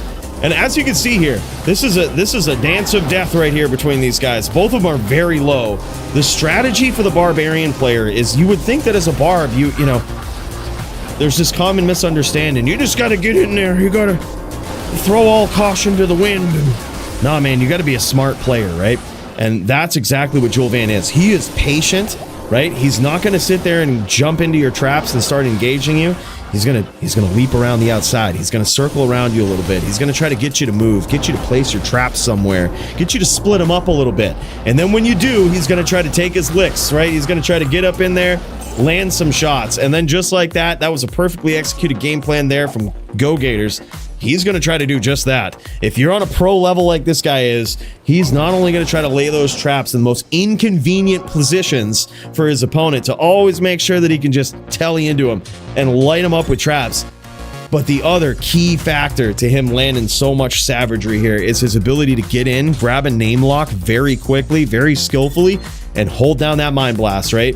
Mind blast the shit out of his barbarian opponent and make it so he has a very tough time teleporting in. Yeah, very good play. That was top tier Sin play from GoGators, which is surprising because he didn't plan on being on a Sin tonight. He was full balls out, all out on the Necro, and he just fired up the Sin with some amazing plays here. But he gets clipped early on from Julvan. Now he's in trouble, but he doesn't let it rock him at all. He's still staying in the pocket, not running away. He's staying in the pocket, setting up these traps. Still looking for those name locks too. He's just a savage player. Nice hit there though from Kratos, aka the Julvan. Yo, what up, Hell Inc? Good to see you, man. We just started this round right here. So far, GoGators is winning, but Julvan is off to a good start in round 2.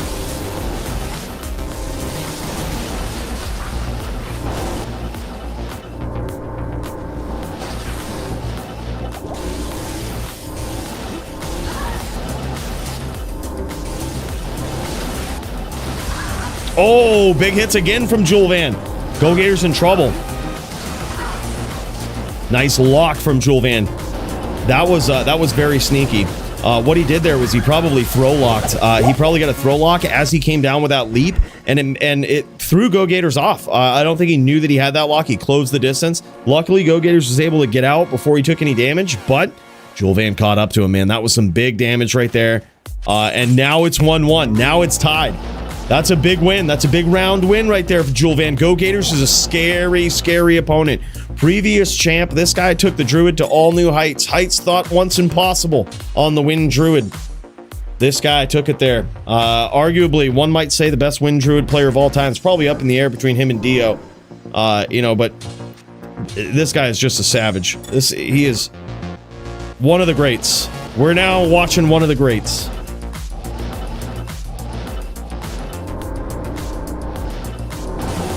He is, yep, he converted, and GoGators converted too, yeah, so GoGators converted his sin. Yep, GoGators converted his sin so that these guys could duel, so big ups to GoGators for doing that, man. I know a lot of the PvP players, you know, we're kind of taking our time to convert our dudes over. We're in no hurry to do it, there's no going back, right? And right now it's kind of this weird limbo with a lot of PvP players where they're not converting their guys, and props to GoGators for doing this. This is certainly a nice decked out sin here, and converts it right over. Really breaking new ground here. We're probably headed in that direction, not gonna lie. I think a lot of the PvP community is looking to do that. It's going in that direction, right? It's gonna go in that direction. The rules, we're gonna have to balance them as we can. We're gonna have to hope that Blizzard at least has some attention to PvP as they go through and continue to make changes to the game. Love that they're making them, though. I ain't trying to hate on them for it. I think it's cool that they're doing it. We can only just hope that they pay attention and at least balance PvP to some degree. Keep it in the back of their mind, at least. Yes, it does. Yeah, it does work against sin traps. There is not an MDR limit. Nope, you can have all the MDR you want. You think LLD will change a lot? Hard to tell. Hard to tell. We're still trying to figure out how much HLD is changing, but I can almost guarantee you with all of the skills and how powerful they are for the Warlock, they certainly will, right? Like it will certainly be a build. It will certainly be a threat. Uh-oh, Julvan very low, and there it is. GoGators taking it. Near flawless victory there. Great sin play from this guy. Now 2-1 in his favor. Great duel between those guys. That was an incredible round. Temp ban on the Warlock, new items. Yeah, I saw your message, Foos. Yeah. I hear temp ban, but this is what I say. Just fucking jam it. Let him come in there and do whatever. Let him do whatever, and let's figure it out. Let's figure it out, you know?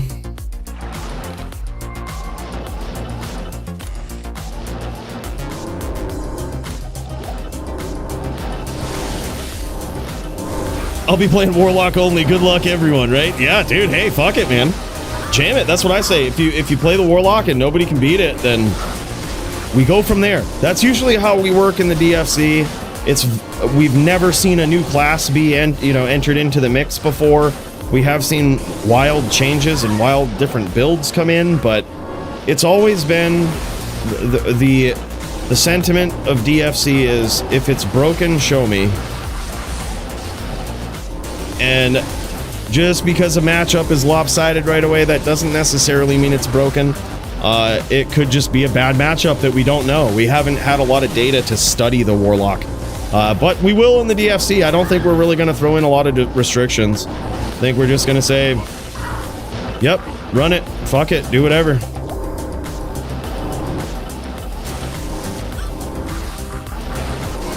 Yeah, that's what I say. Who? No one arrested you? LOL.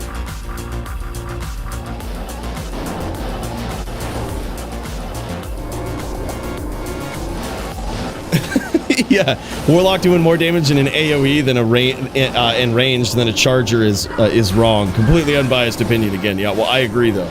I agree. It is unbiased and definitely scientifically proven, backed. Nice Zerk chain there. Holy shit! From the brink of defeat, he almost pulled it off. That was an incredible Zerk chain there from Julvan. But GoGators was just too far ahead in that round and advances now to 3-1 on his Assassin versus Julvan's Barb. Holy shit, that was an insane jerk chain. By the way, what's up, Doom? You should have been in my MF games today. I got a Mang Song staff. I just brought one over, bro. I just brought one over. Dude, nicely done, though. That's a good find. One of the rarest items in the game right there. Yeah, I think I'm gonna bring over a BOTD next. I got me an idea.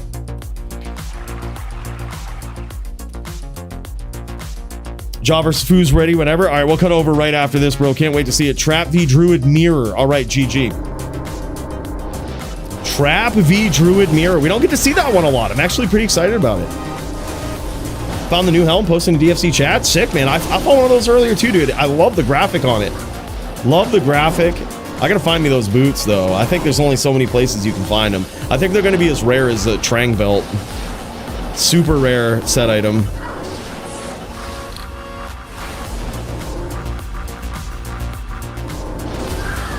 Nice name lock there, and a wise use of it from GoGators. Just holding down the Mind Blast lock there, never telling it in. Very, very smart. You know that Julvan was whirlwinding his way out of that.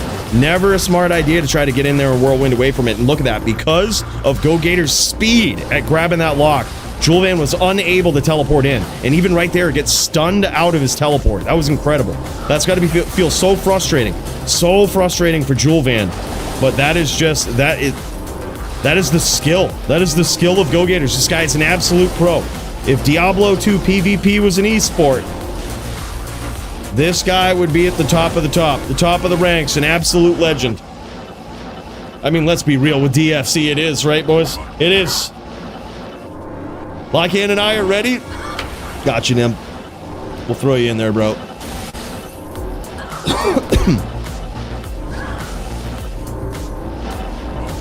Nim versus the Green Lungs.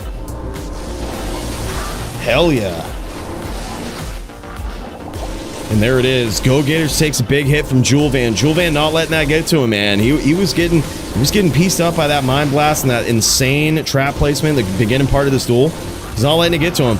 He might have been low. He was definitely Mind Blast PK, but he was still getting in there. He was still dancing around, picking his angles, and holy shit, man, he gets there.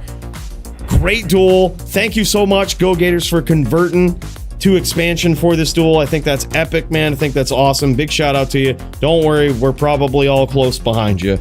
So, big shout out. Congrats to GoGators. He gets there. He gets there in this epic match. Sin v Bairb. As we cut over to the Foozer Man himself, the reigning defending HLD champion. Oh boy, this is it, man. This is absolutely it. The HLD title bout of the evening, and here we go for round one. Trap v Druid Mirror. How's it gonna go? Let's find out.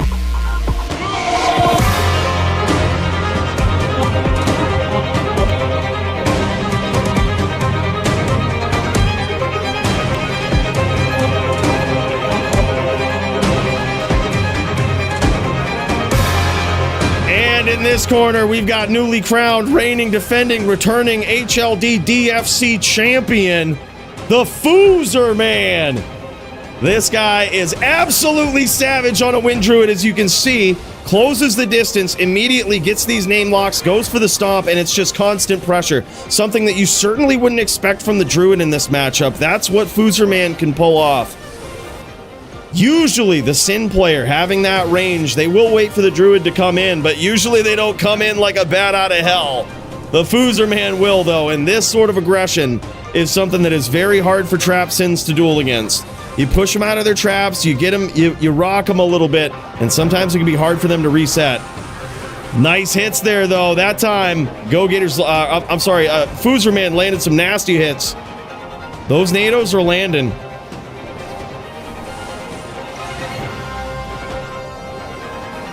Hell yeah!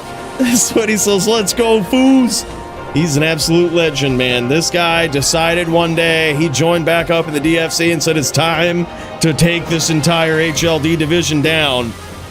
And that's certainly what this guy has tried to do. Certainly what he's done ever since coming back. He's an absolute legend and an absolute threat in the Bloodmore. He doesn't come here to play. He comes here to win. That's what it is, man. It's how he rolls. He's a very, very aggressive player. He's done some savage damage here so far to Ja. Ja has also quietly worked his way up the ranks, just slaying people in the HLD division. Worked his way up the ranks and now has a shot at HLD DFC Gold. Can he do it? This guy is a multifaceted dueler. Ja can duel on druids, on necros, on sins, the FPK classes, as they say. Most of them this guy is very well versed in. Very, very experienced, an incredible player, but he's certainly having trouble getting his feet under him here in this latter part of the round versus the Foos. Foos looking for a beautiful stomp just like that, and he gets there in the first part of this mirror. This mirror match, it's going to be an epic one, man. And you might be wondering, what the hell is a mirror match? Well, shit. I'm glad you asked. This is where these guys go back and forth. The first to 3 in this match, and then these guys switch sides. After that, the best record wins. Foos will enjoy champ advantage as we advance into the second round. Nothing will stand in my way. The Fooer Man trying to hold on to the title here tonight on the Druid. He does have some skills that buy him some advantage in this, I would say. But just wait till we get to the Sins advantage. First of all, the things that Fooer Man has working in his favor on the Druid. He has Cyclone Armor. Now, this is a skill that can be recast in PvP, and it absorbs elemental damage. It's just a flat absorb. That will suck up all of that lightning damage if you let it, right? So as long as he can keep that up, those traps are going to have a big wall to get through before they actually do any damage. When they do, though, it's going to be pretty savage. They're going to light him up pretty good. But the good thing is he'll have a shield every time he goes in, if he can keep it up. But as for the advantages of the Sin here, not only does she have the range, the mobility here, the faster cast frames, but she has Mind Blast. Mind Blast, if you are quick at grabbing those name locks and Mind Blasting your opponent, it is very difficult for the Druid player to get where he needs to be, to close the distance, to actually telestomp you. But the thing is, against an absolute legend like the Foos, you gotta be quick. You gotta have that Mind Blast ready to go. You gotta lock him out right away, because he is gonna close the distance on you. Fooer Man is the type of player, he might even CT stomp you, right? CTing, you might notice a couple of screens that pop up on the side, on the side of the UI of Fooer Man's screen here. You'll see his stat screen pop up. You'll see his skill screen pop up every once in a while, and you might think, wow, for such a skillful player, this guy's misclicking a lot, right? Not the case. Not the case at all. In fact, bringing up any of those screens that open up the UI on either side will actually give you more leverage and more distance that you can cast your spells. It certainly helps with teleport as we chase people down in the Bloodmore. You can do it with traps as you CT cast those traps. And that was an incredible stomp right there, by the way, from Fooer Man. Gets in, closes the distance, lands that NATO, and does some big damage to Ja right off the rip. Now, the thing is, Fooer Man will enjoy champ advantage here, and that's because of the underlying rule. If you don't beat the champ in the DFC, you can't be the champ, right? And there are no tiebreakers at the champ level. There is no random tiebreaker, your server, my class, blah, blah, blah. If you go on a mirror, the champ has champ advantage is what we call it. And let me tell you what the advantage really is here. It's kind of a big one. If he goes 3-0 here in this side of the mirror, before these guys swap and try the other side, he wins the whole thing. Well, why is that? Because if they swap and Ja does the same thing and goes 3-0 on the other side with the Druid, he tied, right? They tied. And in the event of a tie, there is no tiebreaker at the title spot. You don't beat the champ, you can't be the champ. So that's why, if it's 3-0 here, it's a solid win right out the gate for Fooer. Epic defense. It would be. But Ja is coming into himself here. He had a little bit of trouble figuring out the distance of the Fooer Man in the first part of this duel. But now he's getting his legs under him here.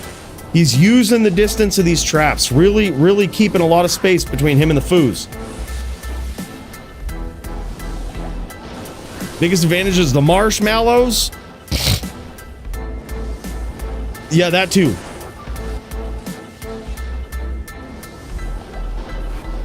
What's Q looking like? We can throw you up in there, man. You just let me know. We've got this tool right here. Then we've got DD versus Jits for the LLD title. And there it is, man. Fooser Pam. The Fooser Pam gets there. 2-0 so far. He just needs one more, and it's a shutout for him. Jaw's going to need to make a comeback. He's going to need to get one win in here. At least one win. DD versus Jits. Then Will versus Superdude. Nim versus Green Lungs. And then we've got you, brother. Throwing you right in there. Yep. Just 3 in front of you.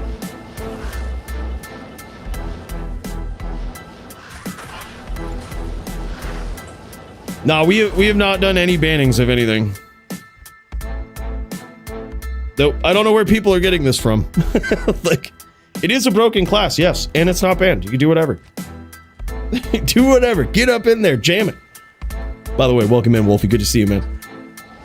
Yeah, I think there are people, to be fair, there are communities talking about it, right? There are communities talking about it. Not here, though. Jam it and slam it. We don't learn if we don't break.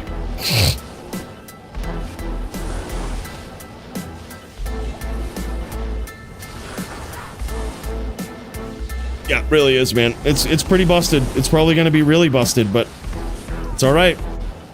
It's all right. Good time to be champion if you want to. Go try to do it.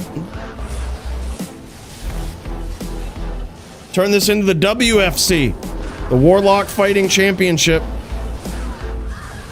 Oh, big hits there from Foos, but Jaw lands some shots in retaliation there. But that NATO, I don't think Jaw expected that one. I think he thought that Fooser Man was on the back pedal there. And oh my god, he landed a nasty stomp and a savage chain right there, which almost finished Jaw. Jaw's in a lot of trouble, and there it is. 3-0 victory. That's a shutout for the current reigning defending champion. The Fooser Man himself. Holy shit, boys. GG's, Jaw almost got there. He was learning at the end of it, but the Fooser Man, you can't fuck with this guy. He didn't come here to play, he came here to win. That's what he does, the CT casting and everything. He ain't trying to fuck around, man.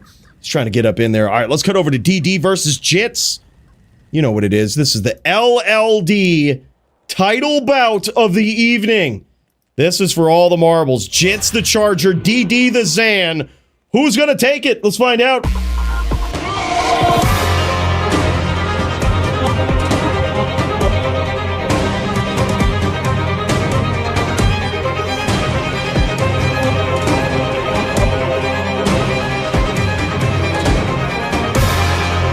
And in this corner, we've got the reigning, defending, dominant, most dominant of all time, LLD champion. LLD being level 30, low-level duels. This is DD, aka the Icy Dicey, aka the savant of so many level 30 dueling classes.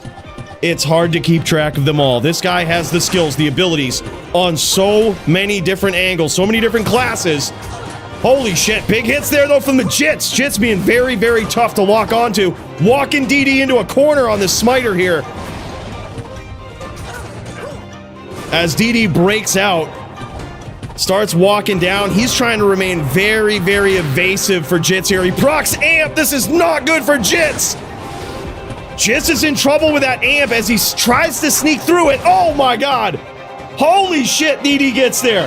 This is not an easy fight for DD, man. He's got a smiter chasing him down, and he not only has a smiter at his heels here, but he's got the charging skills of the Jits that he has to outmaneuver. This is not an easy duel for him. This is not an easy duel, period. But it's certainly not an easy duel versus the charging skills of the Jits. Zon will win this 4-0? I don't know, man. I don't know. We will see. No, amp procs are totally allowed, Crypto Ninja, in LLD.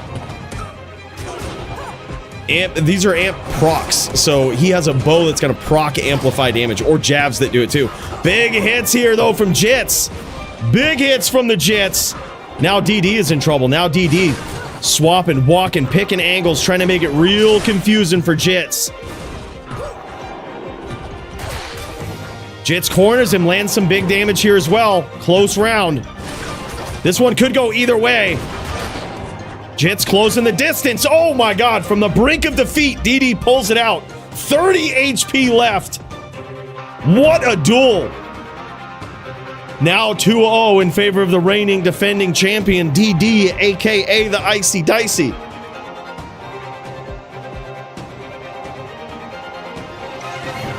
I gotta go for my man Jits on this. He could do it. It is totally possible. Both of these guys have amp proc and weapons here. Jits will also proc that from you with his weapon. Oh, man. He's taking some big damage on the way in, though. That one was wild. Holy shit. He took some big damage on the way in. Borderline flatlined it before he even got there. That was wild. I shall purge this land of the shadow. All right, 3-0 in favor of DD. Nimrod has said that Zon is going to take this 4-0, but was he right? Against all odds, is he going to do it? Is Jits going to come back? One tactic that's not banned in the DFC is foot charging. You could totally do that versus Azan. I cheese him with it all the time. There it is, an amp proc for Jits! And now DD is in trouble. Jits needs to push that pressure. There, down goes the amp. That's going to put him right back at square one. And oh my god, he gets there. He was at a sliver of life as well. Now 3-1. Jits trying to make a big comeback here. He says, I want to be wrong. Pick it up, Jits. Hell yeah. That's a good question. I don't know. We'll find out, though, in about 9 minutes. We'll find out in about 9 minutes if there's some clone walks. I would be surprised. I wonder if they're taking it to the new server, or if they're staying on the classic non-expansion. I don't know. Well, I guess we'll find out though. I asked that person to run it back streaming, and they dipped after stashing and showing gear, claiming they had 2 kids on their chest playing D2. Oh shit. There it is, man. 4-1. Holy shit for the Icy Dicey himself. Gets there on a Zon against all odds. Man, who's gonna stop this guy? This guy is a savage dueler. See if these guys show off some LLD gear here. You'll get to see level 30 dueling gear here. Certainly something that you don't always get to see in D2. Some people don't even know what to look for, what's out there, what's valuable. Well, what you're about to see from these guys is certainly something you'll want to pay attention to, right? As they show off their gear. Look at this beautiful stuff. Amp flail right there.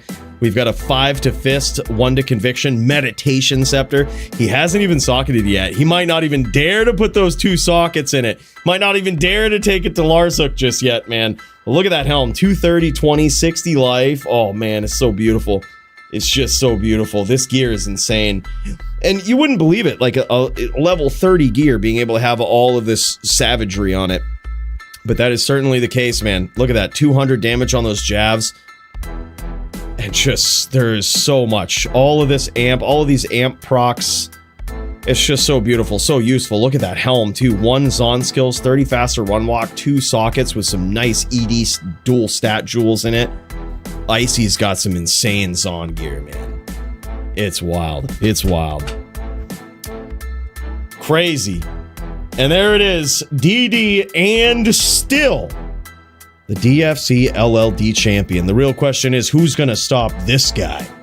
This is wild.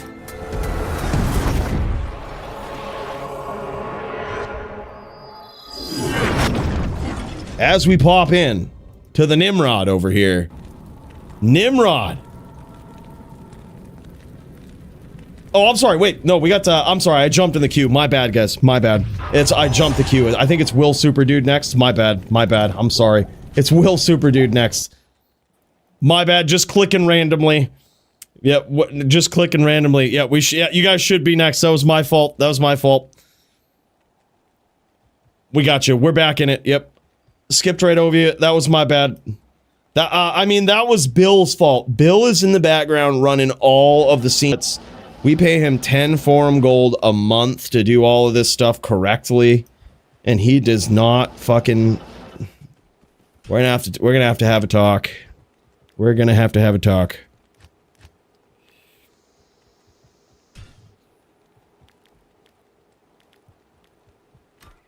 Crazy.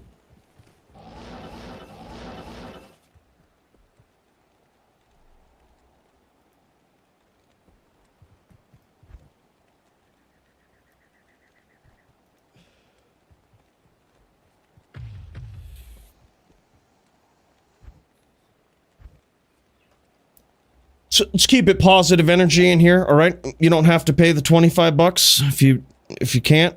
That's all right. If you don't want to, that's all right. I don't need your negative energy. It ain't my fucking fault, no matter what your problem is.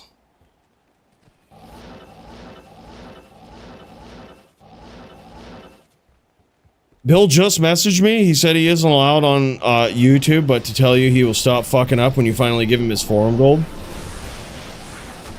Tell him I don't have it.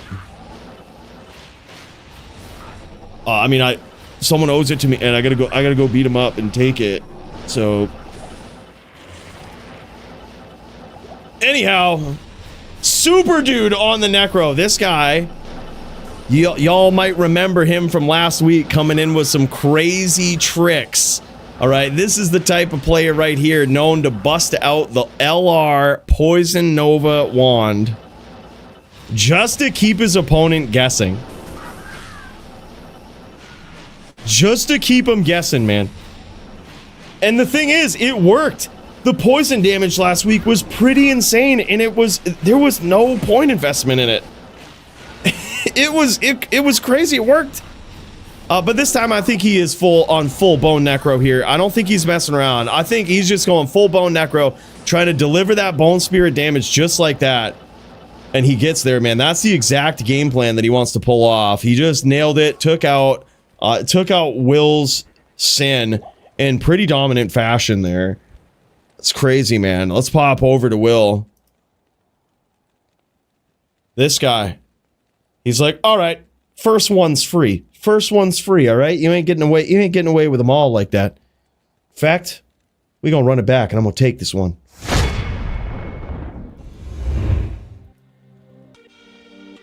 Here it is. Will trying to make a big comeback. He got bested by those bone skills in the first round, and granted, they are pretty difficult to deal with, right? They've got the ability to just home in on their target, and they do some vicious damage. For whatever reason, a few patches ago, whoever was running the show thought it would be a great idea to buff that bone skill damage. And now we're left with Necros that are outrageously vicious, alright? But luckily, the Sin can claw block some of this. GG became a member. Holy shit, Nim! Nim upgraded to the God tier. Bro, holy shit, man. Dude, thank you so much. Big cheers to this guy. That's an extra special seat in the Golden Hall of Fame, my friend. But most importantly, a big cheers with that special gas. Really appreciate you, man. Certainly not necessary. I really love all the support, man. Like, from you, Nim, my boy Murder, like, all you guys, man. It's touching. It's fucking crazy, man. And means a lot. We're gonna put it towards more gold in the Hall of Fame. All right, that's what it's going to a good cause. Big cheers, brothers. Big cheers, man. Really appreciate you.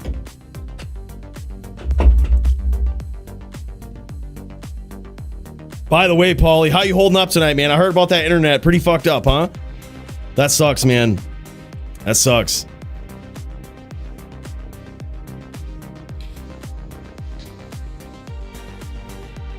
He can't hear you, Coooley? Oh, shit. Oh, shit. Okay. His internet's so fucked up. Yep. Oh, I got it. I got you. I got you. It's all making sense now. Hey, brother, I'm doing very well. All right, there it is. Hell yeah. All right, and you can see Will has stepped it up here in this second round. He's trying to keep his distance, but kind of stay annoyingly close to Pestilence, aka the Superdude here. But he's getting pieced up by these spears. And the bad thing is now, he's probably Teeth PK. Superdude knows it. Superdude knows it. He's throwing out those teeth. Now, the good thing about the teeth is, sure, they can be weapon blocked as well, but there's so many of them, it's hard to weapon block them all. And that's why they can just chew through the assassin life total slowly, but it really comes into play when the sin is low. When they are low, man, that's when those teeth get super dangerous, right? And the benefit to using teeth in these situations is you don't have to aim the spear. You don't have to hope that a bone spirit hits. You can just kind of lay some big AoE for some very small damage and just hope that it comes out, and hope that it pans out well. So it's hardware. No shit. I have to get a new PC this weekend. Damn, ordering on Saturday or tomorrow if payday hits early. Get that RTX 5090 while you're at it, bro. No regrets with that thing. It was expensive, but no regrets, man. My load screen times, I run Diablo 2 at the absolute max settings of graphics to try to slow my computer down, and I can't do it. It's just like, I'm trying. And it's just like, nah, man. 0.2 second load screen times.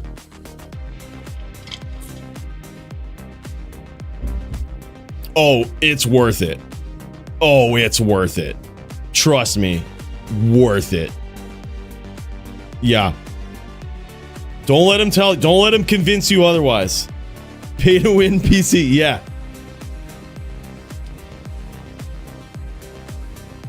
I will say though, before that I probably wasn't, I don't even remember what I was on before that.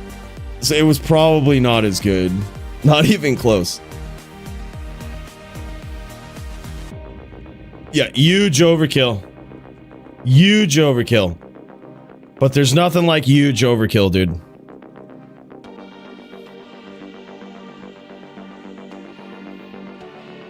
Yeah, it used to take me when I would render things, like when I would render certain effects though, in for video editing too, when I would render certain effects, it would take sometimes like 20 to 30 minutes to like key out certain things for every frame. So I would like just go get some coffee or whatnot in the meantime. Now it takes fucking seconds. It's just done in seconds. I'm like, oh my fucking god, this thing is insane.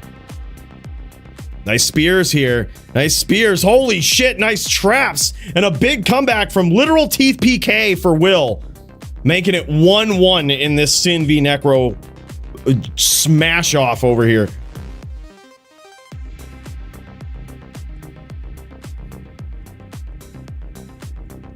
Yeah, guy runs 8 loaders, still getting 300 FPS. Yeah, we ain't fucking around, dude. Ain't fucking around. Yeah, if you only play D2, sure, but like we all do other things with our computers, right? And this is what I say. This is the one lesson I've learned about computers in my very short 21 years of existence, you know, definitely not like late 30s, definitely not that old. But in my short time on this earth, I've learned you don't ever fuck around. When there's ever a processor that has double the RAM of any other processor, you get that processor and you don't ask any questions. You just get it.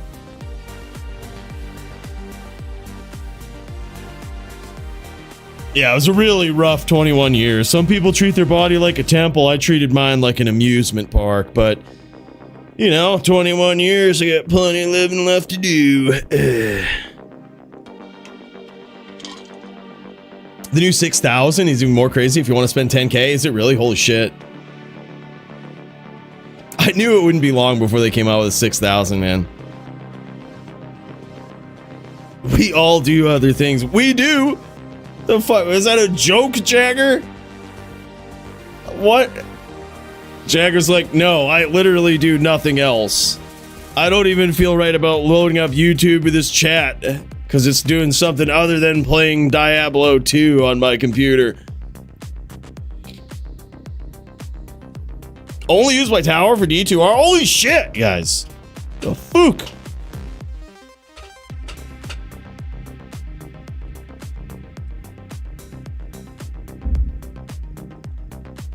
Holy shit.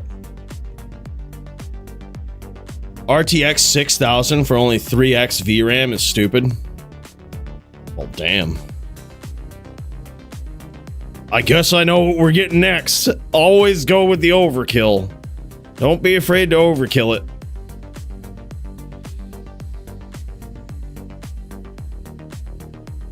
No declone walk on D2R expansion tonight. Don't know about ROT dubs. Yep, usually they pop it at 9 p.m. So the fact that we don't see it here definitely suggests it's not on expansion, or not on pre-expansion, I guess you can call this now. Let me see if I can pop it up on mine and see if they're doing it. They are also not doing it on ROT dubs, man. No clone walks tonight. Big hits there, though, from the Superdude. Holy shit. That last round was very close, too. I think he really committed to getting those teeth hits in there. And I think he might have overextended in a part of that round and just got eaten up by traps from Will. Will is the type of player that when you think you've got him up against the ropes, man, he's going to go into God mode. He's going to go into God mode. He's going to land some big shots against you. He's going to capitalize on that aggression that you're throwing at him. He's a very, very good sim player. Very good player in general, but extremely good. Extremely good on the sin. As he goes in with a little bit of dragon flight there. Holy shit! A Shadow Bay PK. Will getting there, man. All right. All right, here we go.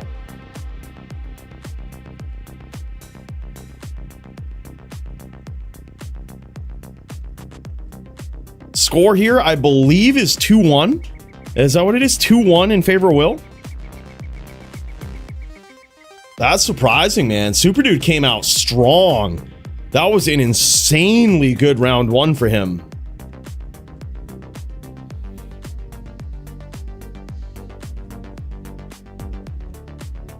Yeah, I'm probably going to fire it up a little later, Tyrael, and I got to figure me out some builds, man. I got to figure out what we're going to approach not only ladder with, but PvP with.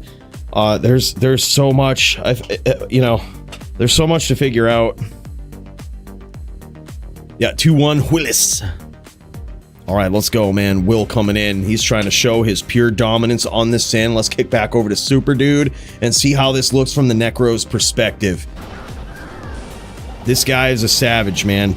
Watch out for these bone spirits. He's trying to set up a train just like this. A little bit of frame drops here, but you see these trains coming in. He's doing a great job of keeping his cursor very close to his Necro as he casts the bone spirit particularly. And the reason why he does that is because those bone spirits, as soon as they go, a lot of people don't know this about bone spirit. Wherever you click on the screen is where that bone spirit will go. As long as you didn't name lock something and click on it, right?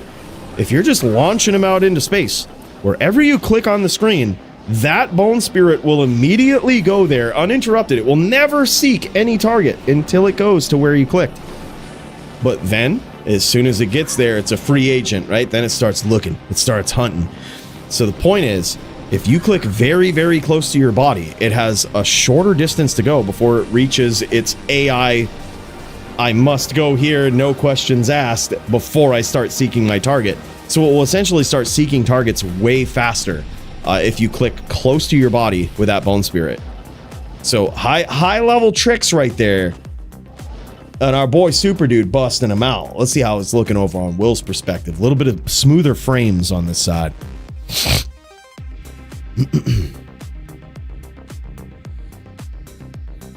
D-Flight open wounds? Jam it, man. Can you believe there was a time where we thought that was OP and now we've got the Warlock? Remember when we were like, Dragonflight and open wounds is gay? Because I get cut open and I bleed out over the course of 2 minutes. Now it's going to be like, all right, Abyss is really gay because I get sucked in, I can't move, and then I die.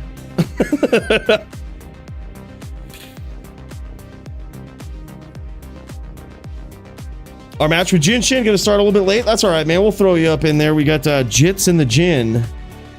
We got some Jits and Jin. No worries, man. We may or may not get there. We'll see how it all goes. I can imagine, man. We might have some plenty of theory crafting to do with the Warlock here soon, so.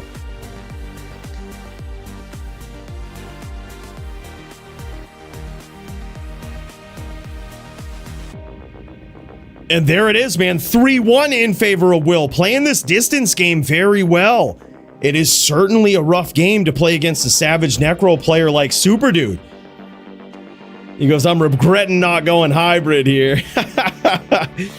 That is something. I love that he has that up his sleeve. That is something you really don't see a lot of from Necro players here. And props to Superdude for pulling it off, man. This guy will go in hybrid style, bust out the Poison Nova. And a lot of times, like I said before, it doesn't do a shit ton of damage. A lot of times it just keeps your opponent honest, makes sure that they have poison res, right? Keeps that poison check going. And if they don't, it can be pretty vicious. We saw him go up against the Sorceress last week with that thing. And it was complete O skills that he got. He didn't stat any points in that Poison Nova, none into that lower res. And damn, that was doing some work, man.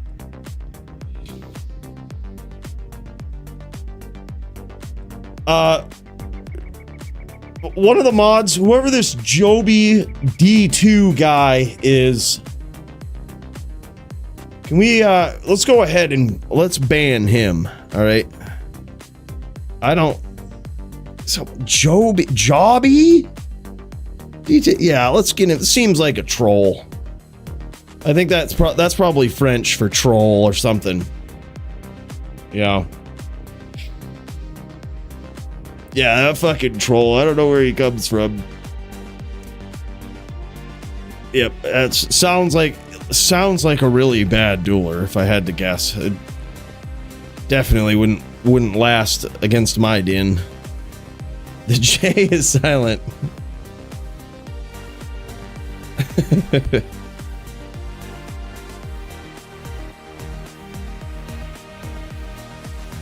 Bro, I can't wait. I think I am gonna bring over an EBOTD Warpike though, or maybe a death. Maybe I go find. I'm gonna do both, dude. Fuck it. I'm gonna make a EBOTD and a death. We're gonna try them out, and we're gonna put this Warlock to the test. I'm actually kind of wondering what it looks like in PVM as well. I might want to blast some P8 later, see what that looks like. But also in PvP, it's clearly pretty strong.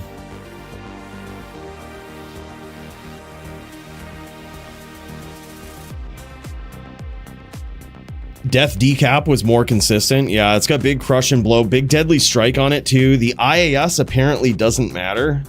So Max says that it bases it on FCR. So I guess IAS doesn't matter on the weapon, which is probably why it's more consistent.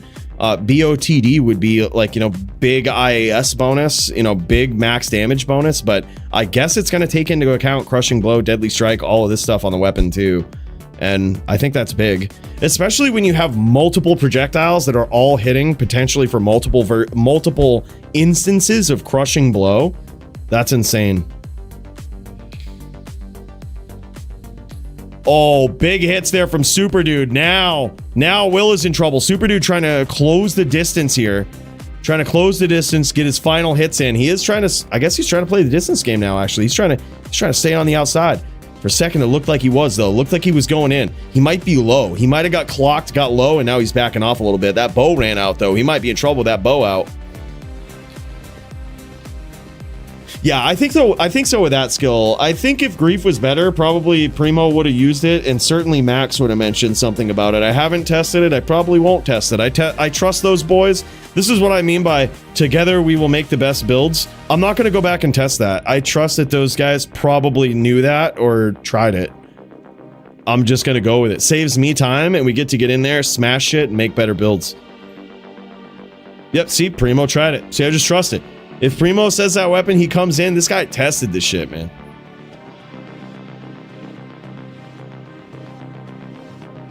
And the other thing is, it clearly takes into account Deadly Strike and Crushing Blow. And while Grief does have a little bit of Deadly Strike, it has 0 Crushing Blow. So when you have, like, 4 or 5 projectiles that are coming out, all with an individual separate chance to proc Crushing Blow. Theoretically, if you have 100% Crushing Blow, that's 40% life. If they all hit, it's just immediately 40% life gone, basically. It's a little bit less, but it's like, that's huge, and that's before damage. That's insane. Oh man, big hits from Superdude. He says, whoo, got there. I think it's 3-2 now. I think he's trying to mount a huge comeback here. Foos, big fan. Yeah, he ain't bad. You know, he's alright. Foos is alright. By the way, CMC Grizzle, he says, what's good, Coooley? Good to see you, brother. It's going good, man. It's, we're already theory crafting with the Warlock. We got to see some Warlock duels earlier. Who knows? We might see some more before the night is through. But it's an interesting class. There's been a lot of talk about what's going on. I was so stressed out before the stream. I'm not going to lie, guys. Like, I had so many thoughts going through my mind. And it's like, we are in disarray right now with an expansion just being dropped on us. And I don't know what to do. I don't really know how to handle a lot of this stuff. PvP and everything. Like, so... long story short, I think what we're going to do is we're just going to stick by the old DFC mantra, which is, if it's broke, show me, right? If it gets to the point where Warlocks just beat everything, then we'll probably ban shit, but it might get there very quickly, but we're just going to roll with it. And who knows, before ladder launches, they might just fix shit. They might just patch something and make the Warlock less powerful. Like, it's not a time to ban things, I don't think.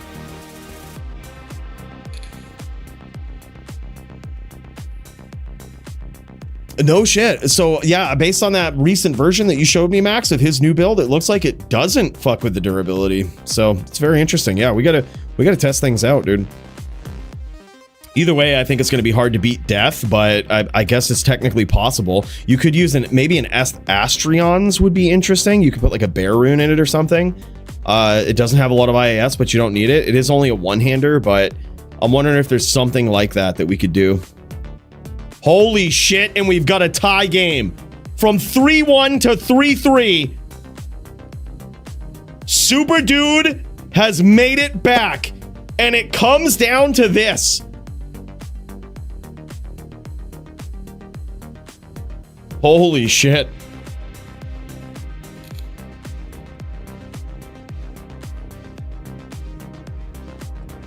Yeah, I think so too.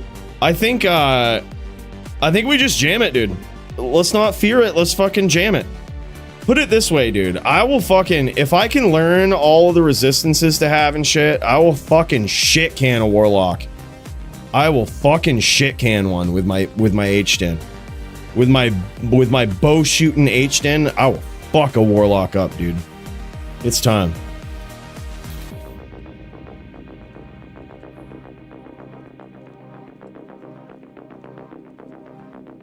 Obedience too, that's right, dude. Holy shit, actually.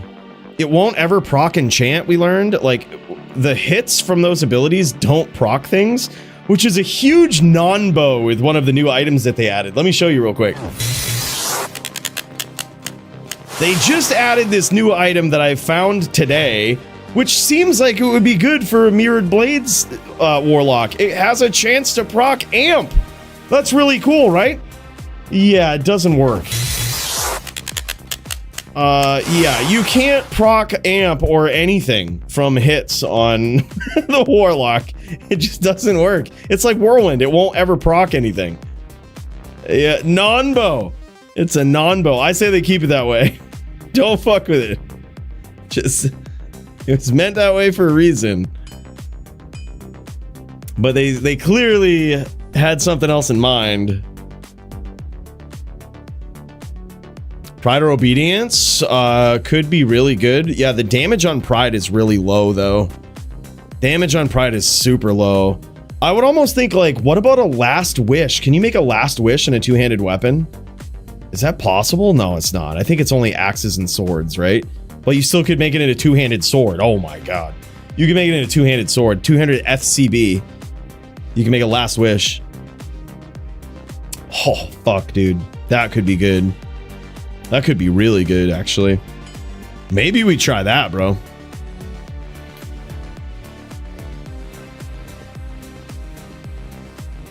Big crushing blow, too. I think we try it. Yeah, I'm gonna go last wish. I'm gonna make a last wish. Time to wreck some jaw runes later. FCB, let's go. Did you really, Casey? Holy shit, dude. Rose, it comes down to this. This is the last round between these guys right here. It is 3-3 from the brink of defeat. Superdude comes back on this Necro. It was 3-1. He had a strong first round. Then he gets pieced up by Will in the ladder 3. Goes 3-1.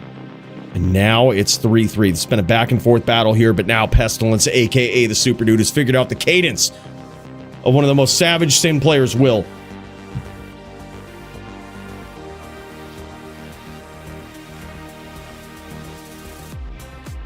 I just tried it on the skills that, like, yeah, I guess I just tried it on that one skill. Well, no, there's 2 skills. I tried it on the one that it gives +2, and I tried it on the other one, what is it, Primo? The blade one. Proc skills will go off with Mirrored Strike, but not with Echoing Strike. Oh, no shit. Okay, maybe I just got unlucky with Mirrored Strike. Weird. Echoing Strike seems to work more like a spell than a swing, which makes sense because it uses FCR.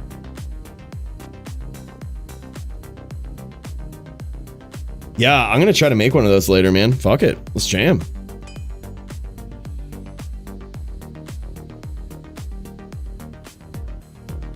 And it's got to, that aura has to increase your physical damage too, right? It's got to. It's got to. It's got to. No way it doesn't. Like the might aura there, it's got to.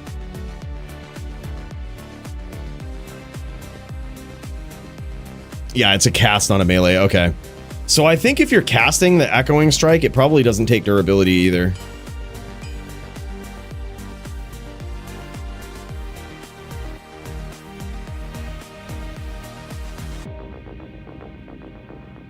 Which, if Last Wish is the best thing, which now that I think about it, it very well might be. If that's the case, I'm so happy about that. It actually gives Last Wish a point. Like, it gives you a point to run Last Wish. But we got to figure out if it wrecks the durability, Max. We've got to figure it out. Because we couldn't make an Last Wish like that if it does. That would be bad. Might does increase it. I had 40k damage in a bail run. Holy shit. All right. All right. Good to know. All right. So we might be trying Last Wish. We might be trying that later.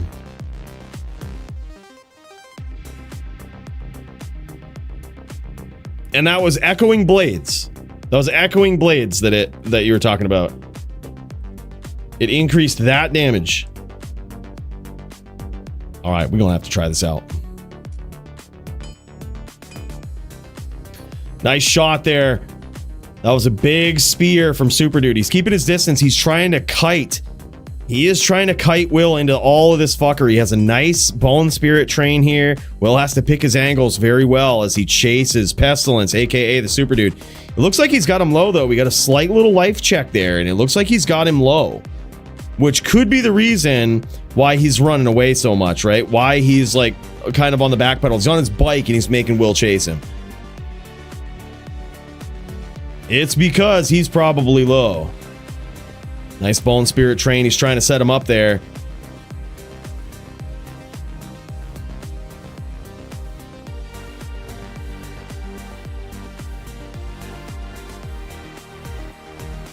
That was an incredible setting of the traps right there for Will. He very quickly recognized that Pestilence, aka Superdude, had a Bone Spirit train that he was setting up. And instead of trying to cut him off and get him while he was setting up, he just looked at where those Bone Spirits were going. And then he just set traps where he was aiming them. knowing that he was probably going to teleport into his own train to try to catch Will. And I think some of those traps landed.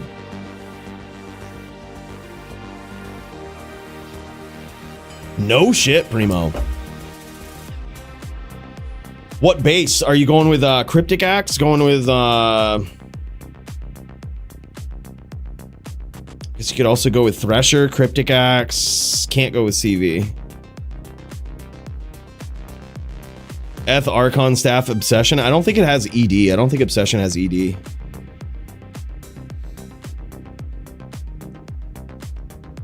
So he was pumping with a Last Wish CB. God damn it. He's ahead of us. I thought I was original thinking about that, and here's Mr. Lama. He had a fucking 1 year heads up though. But he did have an FCB. He had an FCB using that.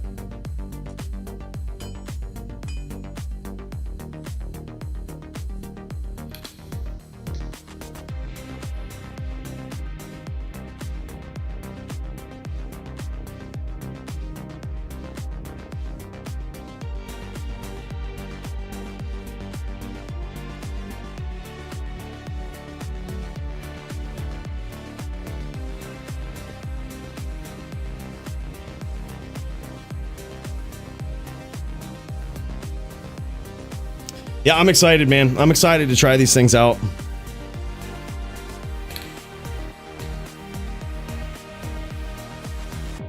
We're gonna try it. Maybe I'll if we figure out something big, I'll put something together, dude. We've got to do some testing, man. But that could be the build.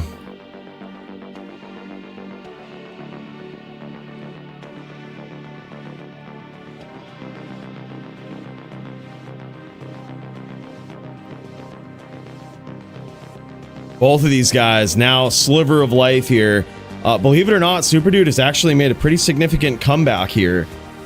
He has been kind of on the back pedal. He's been teleporting away because he is very low, as you can see here. His life total is extremely low. He's not going to kick around when he doesn't need to. And when Will has been coming in trying to land these hits, Pestilence has been landing. Superdude's been landing some shots, and he has whittled him down. Will was at a very healthy life total as he started aggressing Superdude. And now the tables have turned. He has kind of evened the score, has Superdude.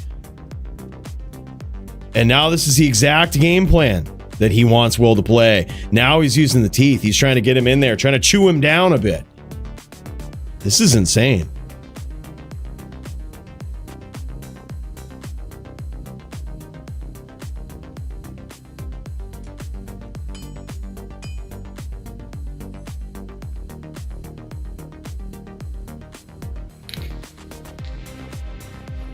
Nice angles here from Will, but these teeth, this teeth that the Superdude is launching is really adding up.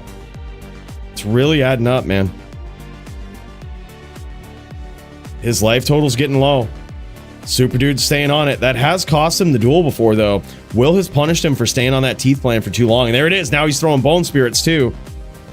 He knows. He remembers.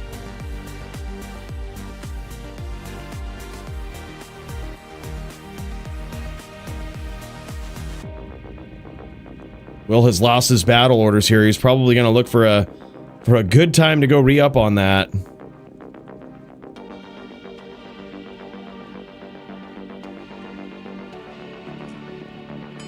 He's going to teleport to the CP. Always got to do it. Teleport to the cold plains. That's what I say. You're recasting that battle orders, you can never be too safe. Would it really, Stu? No shit, man. Yeah, 20 ED, or it could be 30 ED, right? Should have went Spider-Sin and yeeted on then. Oh, that's kind of dangerous. Kind of dangerous. You can really get punished for that. I think you're better off just utilizing the distance. Because even if you get a whirl, you're very likely not going to get... Unless they're at 1, you're not going to get through the bone armor.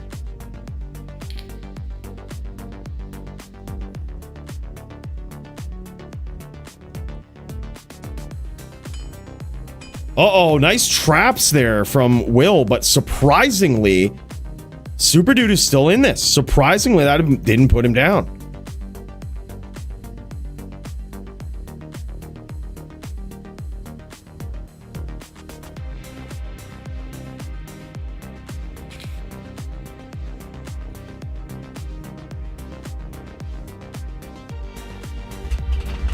Can you make Last Wish and a team all?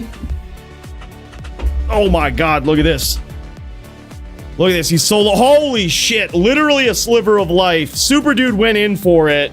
Went in for the spear. But Will finished with those traps. Very good duels, man. An epically close showdown between these guys, and wow. Alright, boys, now let's cut over to the Nim versus Green Lungs. These guys have been waiting patiently. Thank you guys so much. Let's, oh, are they still jamming? They still jamming, slamming, ready to go? Maybe, maybe not. Well, shit. All right, we'll give him a minute. We got some theory crafting to do. We got some thinking to do.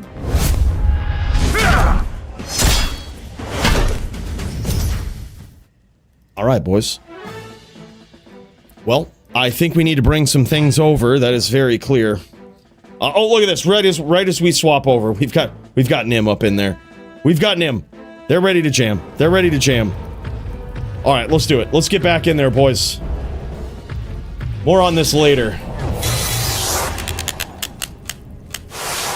Nimrod says, let the Dins get the wins as he goes in against Green Lungs on Lycan, aka the Green Lungs. The cinematic zoom. Holy shit, man. Epic back and forth. Nim started out so well right there, but almost lost it. Holy shit. And he's cut open here. He's going to have to heal again. I love that they have stacked up some full rejuves here in the cinematic World Stone Chamber as these guys throw down in the melee division. This is wild. Love that these guys, you know, they're just keeping on the chilling armor here. They're just throwing it back and forth. They're just making it happen. All right, and here we go. Big hits for Nimrod right out the gate here. That's going to be real bad for Green Lungs. But Green Lungs is a savage, man. Holy shit. Let me tell you a little bit about the history of this duel right here, because it is pretty fucking crazy. So back in the day, Nimrod started a primal war between the Dins and the Druids. For so long, they passed back the title, the melee crown. First it was the Druid, then it was the Din, then back to the Druid, and then a dominant reign by the Din until finally in recent history the rules have changed surrounding this matchup. For the longest time, Fort was banned, but now both classes can use this versus each other. And didn't that make things interesting? New builds, no longer a complete shutout with the crushing blow. It's back as a possibility for these Druid players to take out these Dins. But that being said, Nimrod is the absolute king of discovering the setups to beat these berating wolves. But can he do it tonight? It's now twos, neck and neck between these guys. Or has Green Lung figured out the counter to Nimrod's fuckery? We're gonna find out here tonight in this very, very close melee showdown in the World Stone Keep. This is wild, boys. This is a wild one. Help me. Nimrod praying to the RNG gods. And it gets him there by the skin of his teeth. Holy hell, man. That was a close one.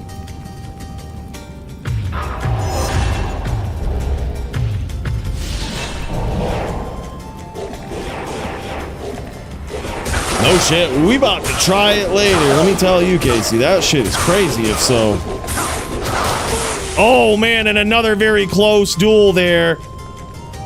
As Lycan, aka Green Lungs, ties the score back up. This one's gonna be neck and neck, man. These are the ones, these are the nail biters. These are the white knuckle clenches on the keyboard, on the mouse. These are those fights right there between two absolute legendary players in the Melee division, two seasoned champs, as they go back and forth here. Holy shit, big hit. Nimrod's in trouble now. Now Lycan pulls ahead. It's 3-4. As Greenlong's figured out how to counter the absolute build design. The build design that has allowed Nimrod to make an absolute meal out of wolf ass in the past. Has he figured out a way to counter this? That big crushing blow, though, look at that. That was some huge hits there for Nimrod. Huge hits. That crushing blow is big versus these druids. They got that Oak Sage coming in. They got that Oak Sage. They've got a boosted life total from all their morphing, right? It is a mountain of a life pool that you have to work through with the druid, and that crushing blow certainly helps you get there.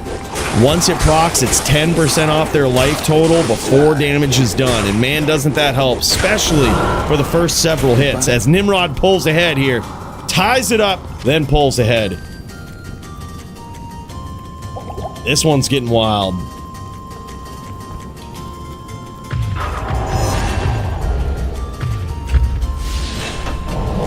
Holy shit, man. 5-4 in favor of Nim.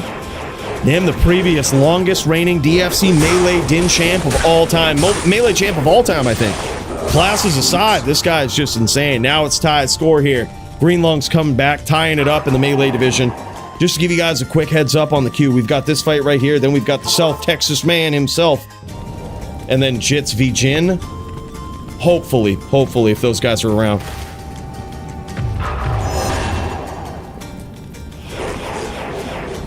All right, and here we go. Big hits for Nimrod. Huge crushing blow right out the gate. And there it is. He takes this round.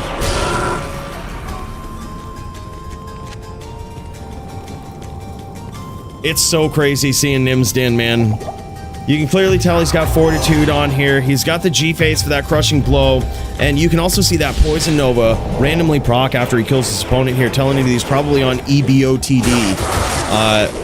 Rare weapon to see, but you love when you do, right?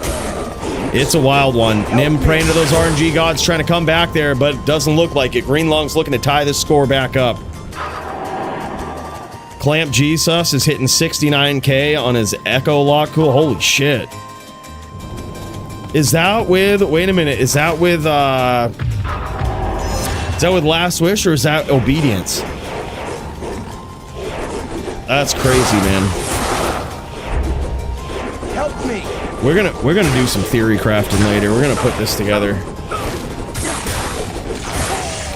Holy shit.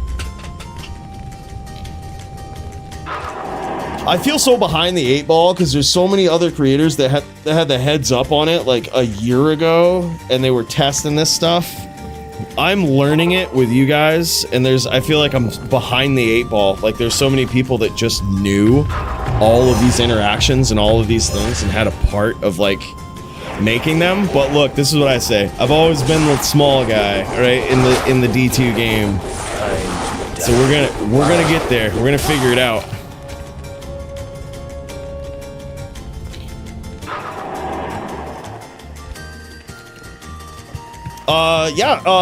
Squigs, Primo tried that. It's pretty good.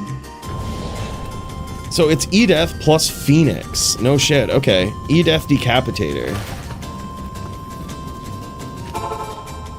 Yeah, exactly. Dropped 10 videos the minute it was announced. It's like, fucking A, man. Like, so he probably has a year of knowledge that we don't have. And it's like, so I'm learning it with you guys. We're gonna figure it out. But even just like that thing that just popped into my head, like, as soon as we were talking about busted shit with Crushing Blow that could potentially break this, I was like, what about a fucking two-handed F Last Wish? That's it, right? But Llama's already done it. Like, god damn it. Wait, that could have been big. We could have surprised the world with that, guys. Llama's ahead. Point Llama. Yeah, it's a shame, man.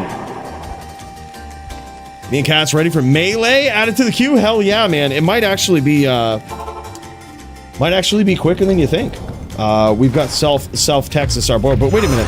Is that Will? Like that's Will, right? I always get this mixed up because different names confuse me. But it's South Texas archery noob. Are you Will? I always get things mixed up. Goodbye. It gets confusing sometimes.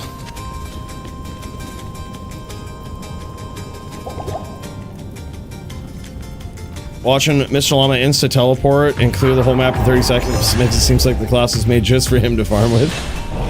What is he using? What, I'm unable to... I haven't figured that out yet. I've just used one build so far, but is he using the broken... is he using the F Last Wish build? That's with, he uses Blood Boil? No shit.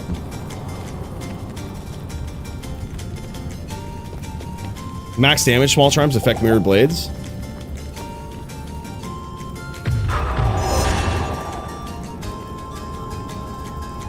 Some big AoE, big demon. Weird. Wild.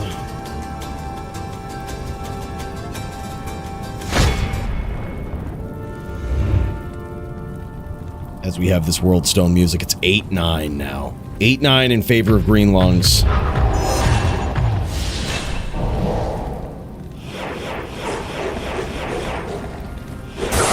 Nim trying to pull back ahead here, but, oh man, big hits for Green Lungs in the first part of this round. Oh my god, and Nim pulls it out. 9-9, non-title fight. It's now 9's, first to 10. It literally comes down to this round.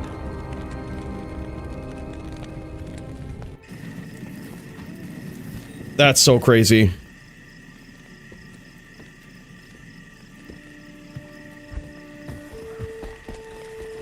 Yeah, true, actually, Primo. For the cost, that might be the way to go.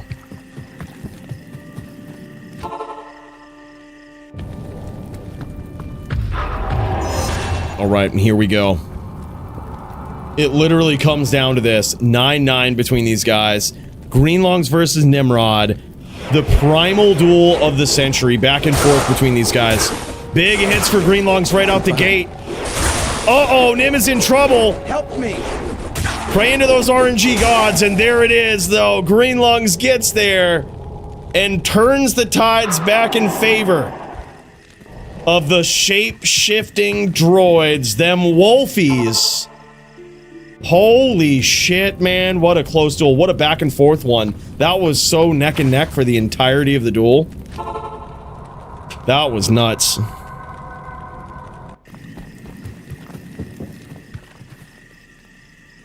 Wow, man.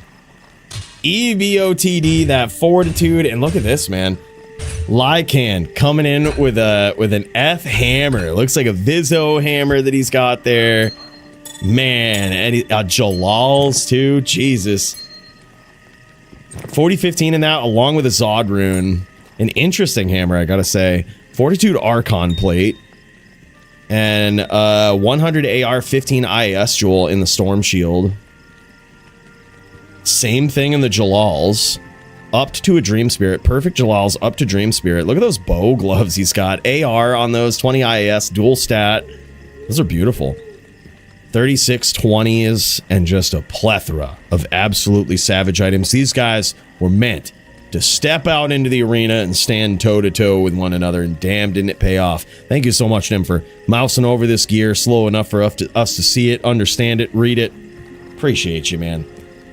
A great showman this guy is, but until next time, the Dins are gonna have to bring those wins back in. For now, those droid players come out on top, and damn, son, what an epic duel it was. Alright. I think we might be able to cut to you here, Smolps, actually. I think we might just be able to cut over. The only thing we're waiting on, I think, is Jits and Jin. But that might be a while before those guys can jam, so we might actually just be able to cut over. Did you guys end up going on PS5? Let's freaking jam it, man. Let's check it out. Let's see it. These guys might be ready to jam it. It looks like he's typing it out, so I don't think he went on PS5. I think they went PC controller style, but still, man, This is gonna be nuts. This is another epic showdown. Wolfie versus Barb. Who's gonna come out on top? This is gonna be something real different right here. It shall indeed be violent.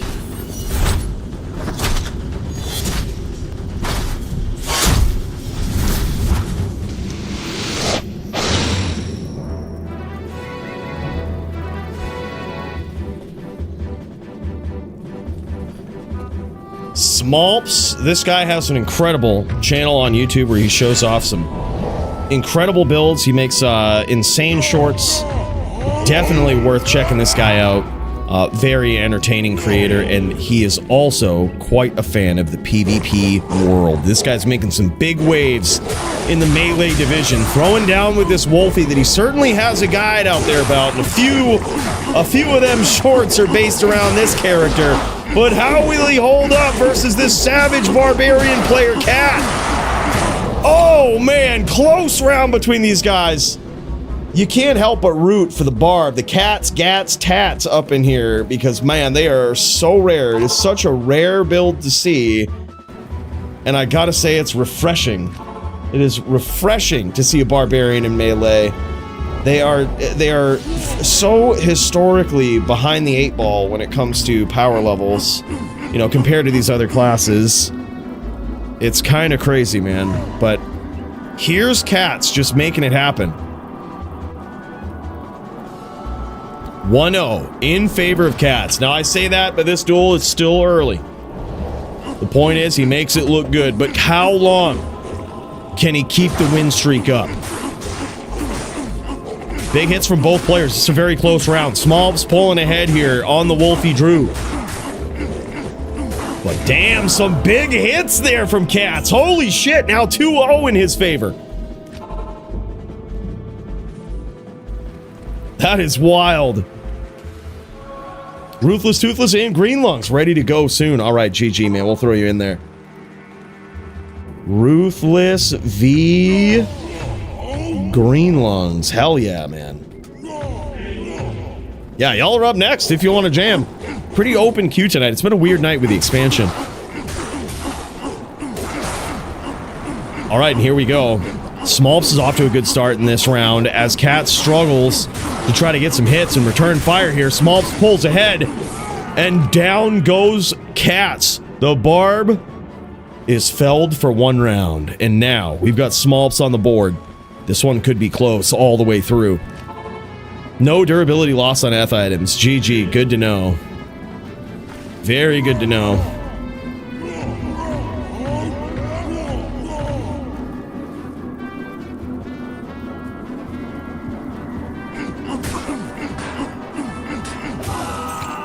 Resetting because of some items there. Maybe.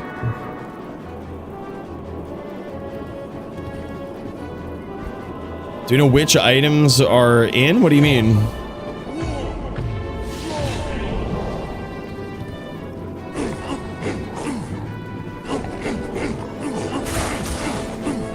No shit. All right, good to know, Stu.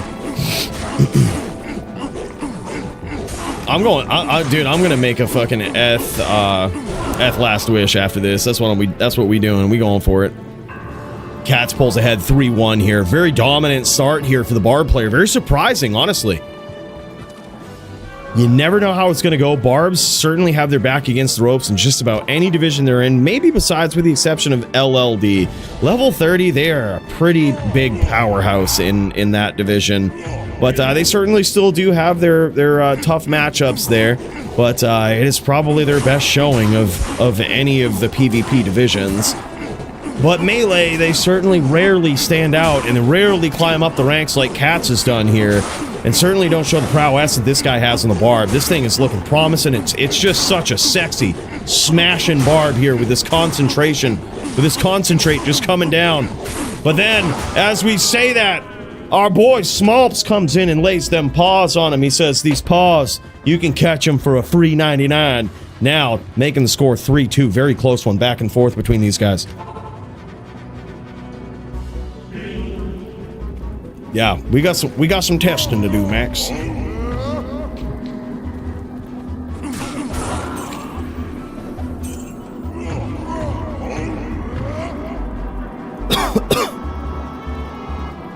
Yeah, so it's going to be overpowered, Sir Ludicrous.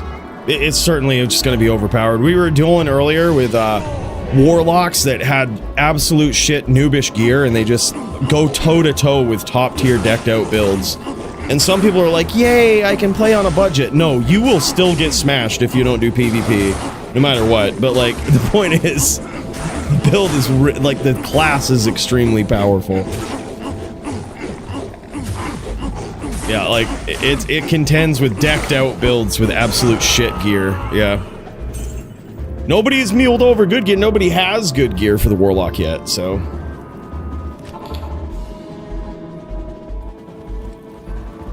Doom 36k with Spirit, holy shit. Yeah, exactly. Yeah, it's... I wish I was on that team, man. For multiple reasons. I would have, like, known these things, but I could have also been like, alright, can we balance this? Let's not break the game. There's no need of the class doing that much damage right now. Like, there's no real endgame content where it needs to be that good.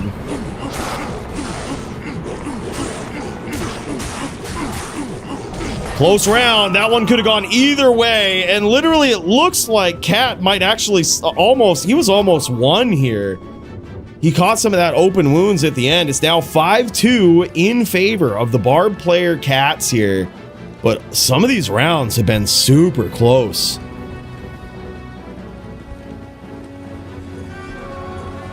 Yeah.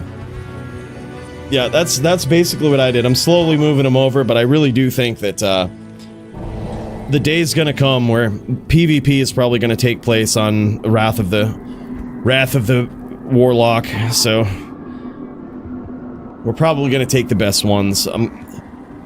It's weird because the value of my 32020s could go through the roof or down on the, probably through the roof on pre-expansion, but whatever. It isn't like I was gonna sell them anyway. I'm just keeping them forever.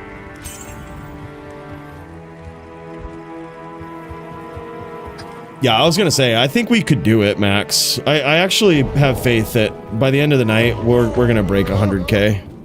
Which is gonna be fucking impossible for people to sorb, impossible for them to resist.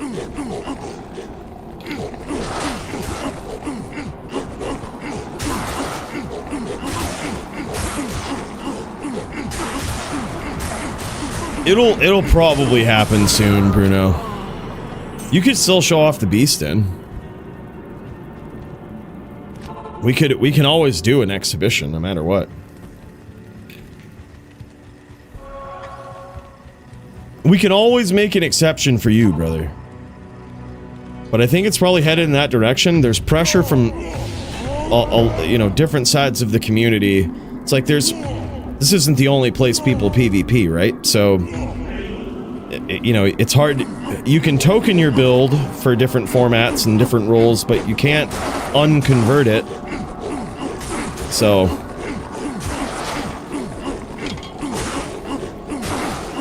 there's certain skills, Graham, that they can. Yeah, there's certain skills that won't wreck their durability. Oh my god, a close one. Smolps pulled that one right out of nowhere. 6-3 now. Echoing strikes, yeah.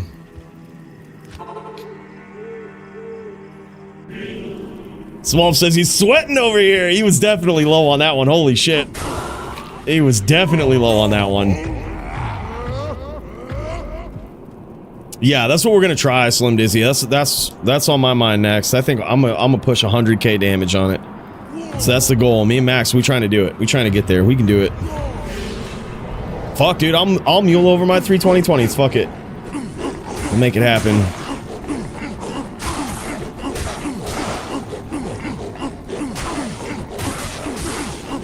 Big hits, though, for Cats, and now Smolps is in trouble. Down he goes. 7-3 in favor of this savage Barb player. GG, Brian. Good seeing you, man. Big cheers.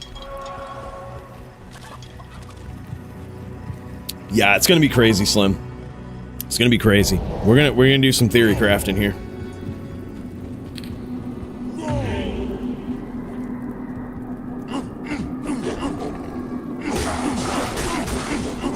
Yeah, but there are other skills I think that use it, so gotta watch out. This one's a close one. Could go either way, but I think Smolps might have it if he can land a few more hits here. Oh my god, it's close. That one literally came down. It was just about one. That literally came down to the wire. That was 8-3. Now it's 8-3, but holy shit, look at that. 50 life. He was down to 50 life. Cat's 50 life for that last one. From like 6k, well over 6k, to 50. Could have sneezed on him the wrong way, and if he didn't block it, he was out. He was down.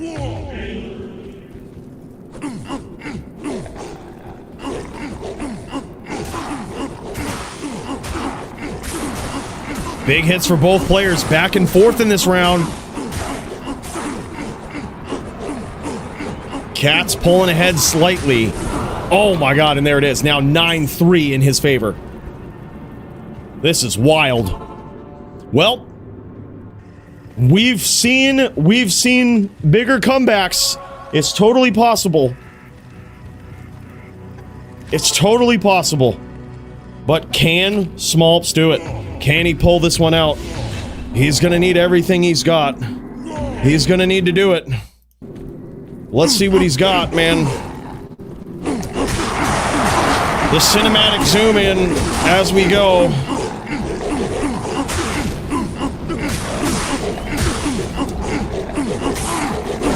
Oh, man, and there it is. Holy shit. Cats gets there. I tried to cue in the Little Mac Down music, but I was way too slow on it. I mean, Bill, where were you on the... Where were you, Bill? Wow. That is impressive, man. I gotta say, that is extremely impressive. Cats on this bard is something to take note of right here, because wow. This barb is going places. It is a very scary one in the melee division. BOTD. 2010 crafted gloves. Fortitude. Dungos. Ravenfrost ring. He's got the Gore Riders. He's got the SS. He's got the High Lords. He's got relatively affordable gear, I would say here. The Ariat's face. You know, you could do it. You could pop in there, right? Except for those 2010 gloves. Those can be pretty pricey. But he's got, you know, that's where the inventory is where they get you, man. Those are probably 6 max AR 35 lifer charms, the large charms that you see in the inventory down there.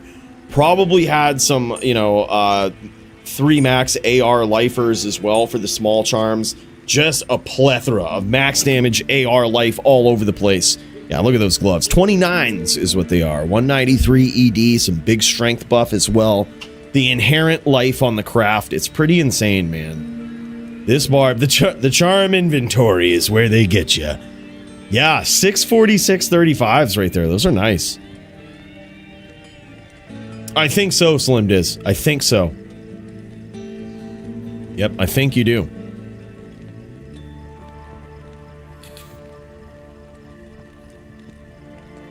As someone that wants to start PvPing, is Whirlwind a no-no or a Barb v Barb kind of thing? It is a good skill, but Barbs are extremely hard to play because you have to be extremely skilled, and they're the worst PvP class. They have the worst matchups against just about everything, and you have to be extremely skilled to get, you know, some tough wins. So it's good. It's the best skill, you know, Whirlwind, you know, one of them, but it's gonna be tough. It's gonna take a lot of practice. Yeah, gotta be real good to wreck with Barb.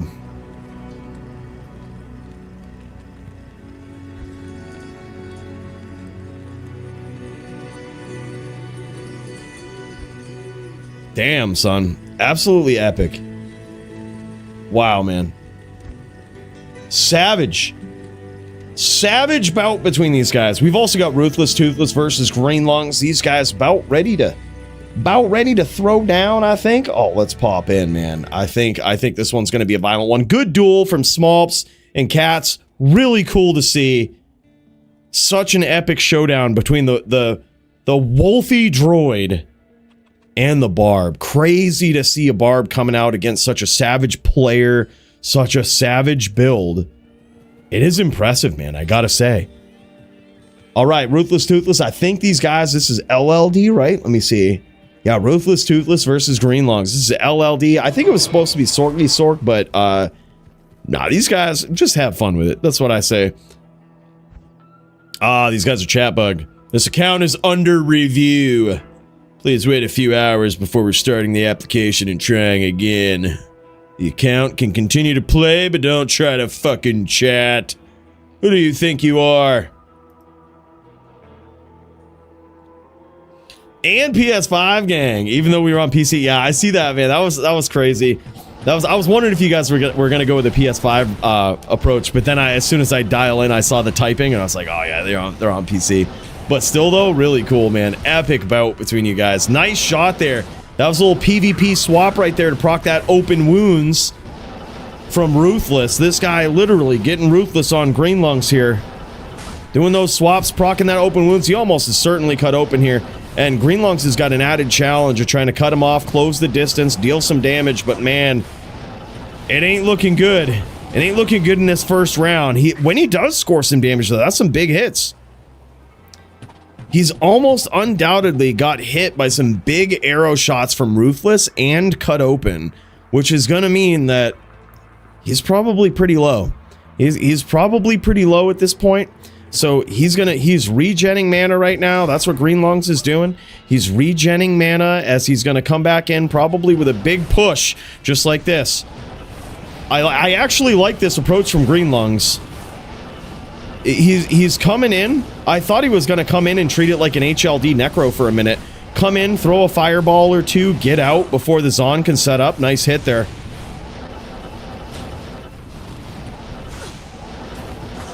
Nice shots again from Greenlungs. This one is a duel. Holy shit.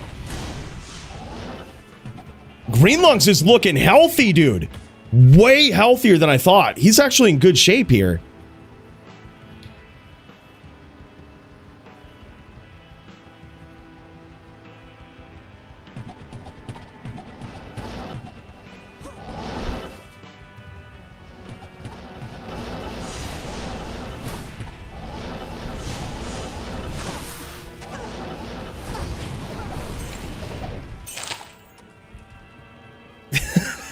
Just seeing this conversation. Thanks.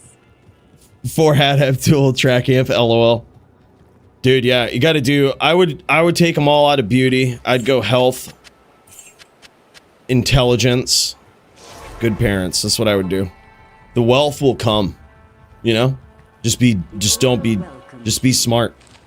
The wealth will come.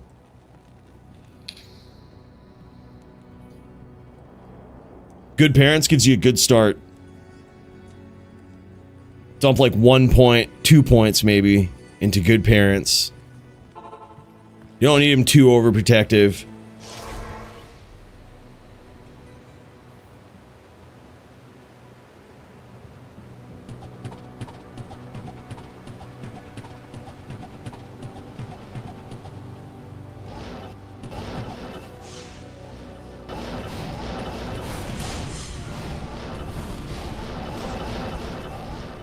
Oh, that's a, yeah, by the way, that's a thing. Like, when you're chat bugged now, it just pops up with that message. It says your account's under review or something. Yeah, I don't quite get it. But it said that to mine the first day when I was chat bugged. It's like, your account is under review, so you can't talk, you little bitch. I was like, alright.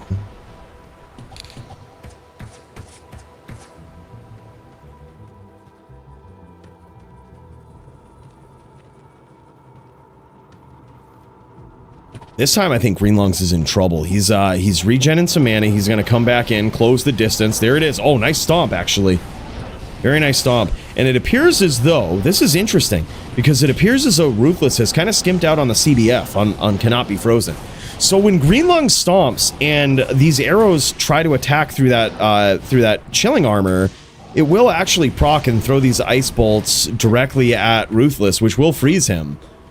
Making his attack frame slower, his walk run slower. That's an important opportunity, I think, for Greenlungs there, and he's certainly capitalized on it a couple of times.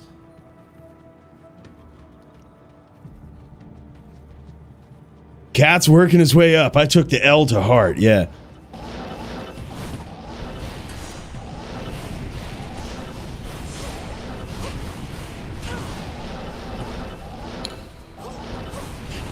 If you spec into divorce, you double your birthday and Xmas drops, right? LOL. That's a good one. We gotta remember that. Gotta put him in the right place. Nice stomp there from Green Lungs. But an incredible shot. Oh my god. Oh my god, what a close round there. That one could have gone either way. I think I missed who won the first round. Forgive me for that. Just trying to catch up with chat. But I missed who won the first round. But we know it's at least 1x. At least 1x for Ruthless. Possibly 2. Clutched out by the Zon. Okay, GG. So it's 2-0 so far for Ruthless. That was insane. That was such a close duel. I think Green Lungs played that very well. He was trying to get the final piece of damage in there. He was playing to his outs towards the end there. He could have run away. You could tell that he was having issues with his mana, that his mana was low as he was trying to teleport in. He had a couple of options. He could have teleported away to regenerate his mana with Insight or something and come in and tried it again. Or he could try to just get the final bit of damage before Ruthless could set up and start shooting at him. He didn't want to take any of those free shots going away, especially as he's swapping to a two-hander with Insight. Definitely didn't want to take that. So I think he played to his outs. He said, how do I win this? And that's how he played it. And he almost got it. That was actually a really good round.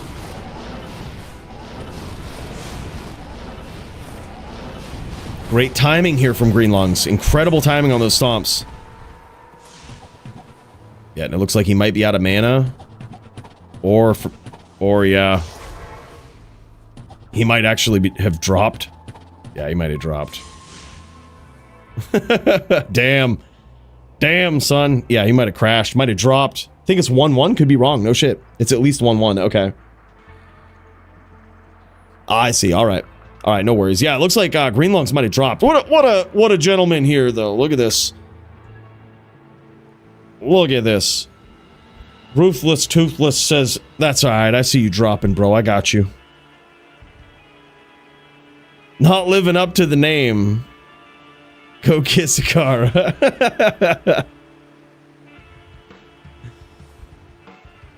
LOL. No worries. Green Lungs probably just crashed there. He's gonna reboot, pop back in. We can just redo the round. Yeah, that's what I heard, man. I heard it's like pretty bad in non-expansion. I heard it's even worse in non-expansion. Pretty wild, dude.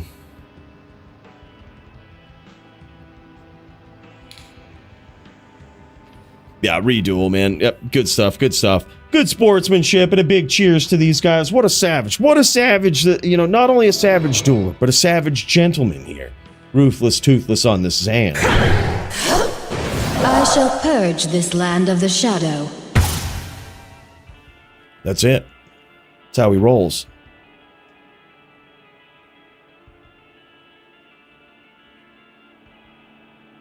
Yeah, that's true. That's true. I'm sure this brought back a lot of people here. Yeah, jam it, man. We'll just re-up. We'll just redo the duel. Oh, he shot him. I think he was trying to I think he was trying to heal.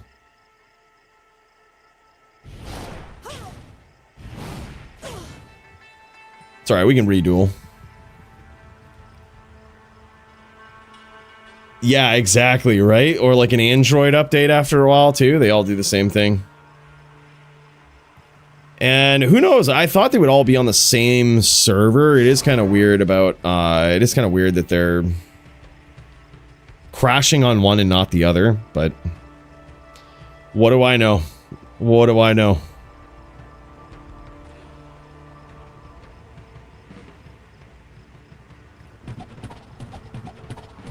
I think he might be chat bugged. I think these guys might have to figure something out. They might be chat bugged. I saw that, Primo. There were so many people watching. We are so back, baby. Hell yeah. Oh, nice shots here from the Green Lungs.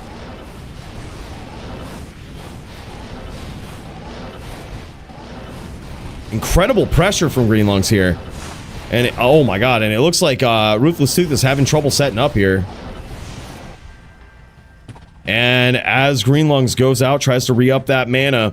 Now we got Ruthless. He's going to shoot him coming in here. He's going to try to connect on him from a distance, get him as he comes in, and certainly proc that open wounds. Bam. Oh, a lucky block there from Greenlungs. You see him shooting that arrow and then swapping to the shield side there. That will indeed apply when that arrow hits. That will indeed apply open wounds from the shield, from that arrow. Some CT shooting there from Ruthless. Some high levels on tactics coming out in the LLD arena. Absolutely wild.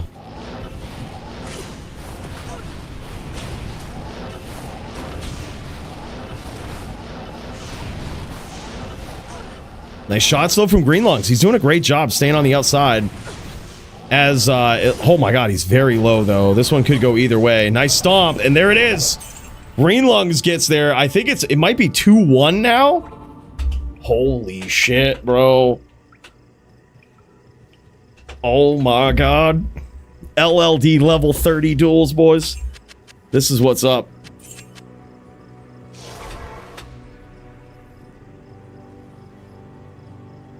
Ruthless got to adjust screen to CT guided. He has the borders showing still.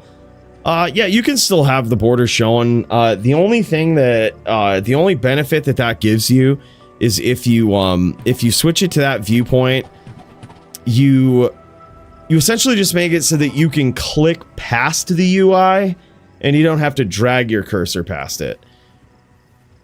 Both of them work. Both of them are okay.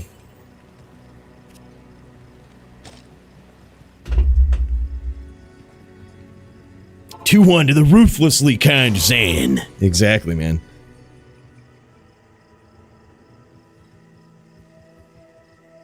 Yeah, I think it's 2-1 in favor of Greenlungs here. It's an epic LLD bout, man.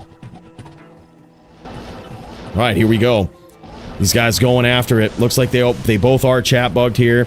It's Greenlungs as he closes the distance. Oh, big shots, man. Big shots. Those are the opportunities I think he wants to take advantage of, is when he gets frozen like that. When Ruthless gets frozen, those are the opportunities Greenlungs is really trying to capitalize on. Nice stomp, cuts him right off. That was an incredible stomp. As he uses the TK here as well. Trying to stun him with that TK, get the lock. And now Ruthless trying to shoot in here, trying to get that tech going. But damn, man, now 3-1 in favor of Greenlungs. Those vicious, ruthless stomps. That's insane. Holy shit, boys. It started out looking like a pretty big shutout it was going to be for the Zan. Ruthless was playing incredible, but Greenlungs has kind of picked up the cadence. He's picked up the timing of his opponent here, I think. And that's an interesting adjustment to make. You got to do it, man. Yeah, large font mode enabled. That's what it is. There was something. I knew there was some other setting that you had to enable to be able to get rid of those borders. I remember you telling me about it, Primo, but I forgot what it was. I enable large font anyway, just because, you know, even though I'm super young, like my fucking, you know, my eyes, we don't want to be straining those eyes. Gotta have that large font mode, you know?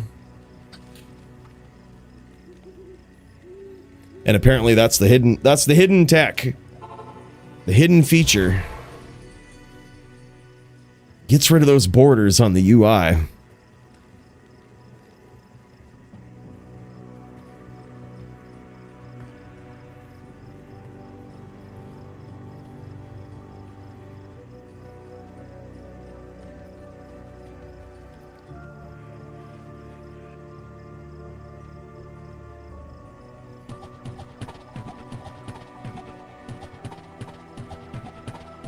Absolutely insane, man. All right, here it is. 3-1 in favor of Greenlungs. Ruthless going to be trying to make a big comeback here, but so far Greenlungs scoring some big shots early on.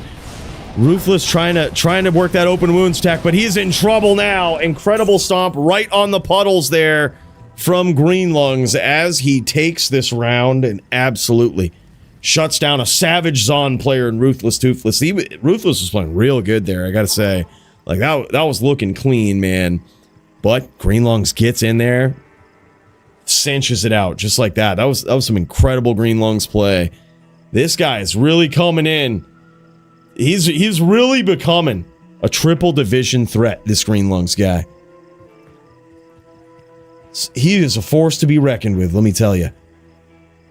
All right, I see Nimrod out here. He might be getting ready. He might be doing some LLD here. I'm not sure if he's doing his LLD match, if this is for real or what here. But let's see here. We've got Nimrod versus AF50. Not yet clearing map. Oh shit, Bob, we're right in time though. These guys clearing the map. GG. Let's jam, man. Another level 30 duel. This is going to be Nimrod versus AF50. Nimrod on the din. AF50 on the din or sin. Up to him, man. I would be surprised if he chooses a din against an absolute savage din player like Nim. He might just go with the sin. But whatever he chooses, I'm excited for it, man. It's going to be an epic duel. Nimrod, as you guys seen, this guy is not only a threat in melee, an absolute savage build designer in melee, a savage player, knows all the swaps, knows what he has to do. He's proven his valor in melee combat, but he's also a threat in HLD. We saw that earlier. This guy is just a savage in HLD. He's a savage in LLD too. He's looking to go for his third tonight.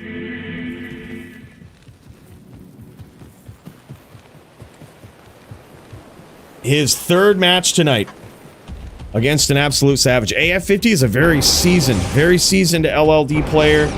He's got a handful of builds that he has just taken the time to not only master the art of the build, right? And, you know, like a blade sin, for example, he has a din, he has a very nice barb. He's mastered the art of the build, all of the different swaps that you would need for any situation on these builds. But he's also just mastered the craft of playing them in the blood more, looking for the opportunities that he needs, being patient, being aggressive when he needs to be. Just very, very good. A patient LLD player. Incredibly seasoned in this LLD game. Nim has certainly got his work cut out for him against Blade Goblin, aka the AF50 on his Blade Sin. If there ever was a din that could do it, it's this guy. Nim clearing the moor for these guys, making sure that they've got an open arena to execute the violence against one another. Greenlung's pretty mean. His Blizz sword almost hooked me out. Yeah, dude, he's savage, man. He is a savage. Always, Odin. Always.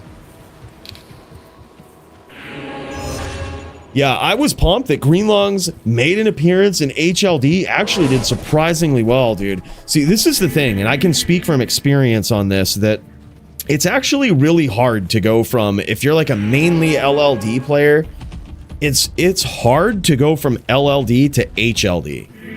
It's a big learning curve. It's a big leap in mechanics and like top tier play. You know, not to say that one is better or worse than the other, or, you know, more skillful, less skillful. It's just they're a lot different. And if you go from LLD to HLD, it's very hard to pick up on HLD. So it's very impressive that that Greenlungs is so easily able to do that and adapt his skills on the Sorceress for multiple formats. But it's a little easier if you go from HLD to LLD, because you almost immediately look to use those teleport staffs, looks to teleport in any way that you can, which is certainly a big deal in LLD if you can do it efficiently. And I think HLD players are more inclined to look for builds and try to master that early, as opposed to LLD players who will master it usually last resort.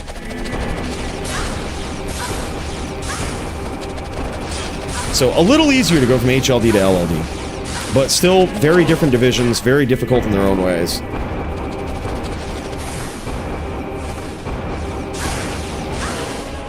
Yeah, true.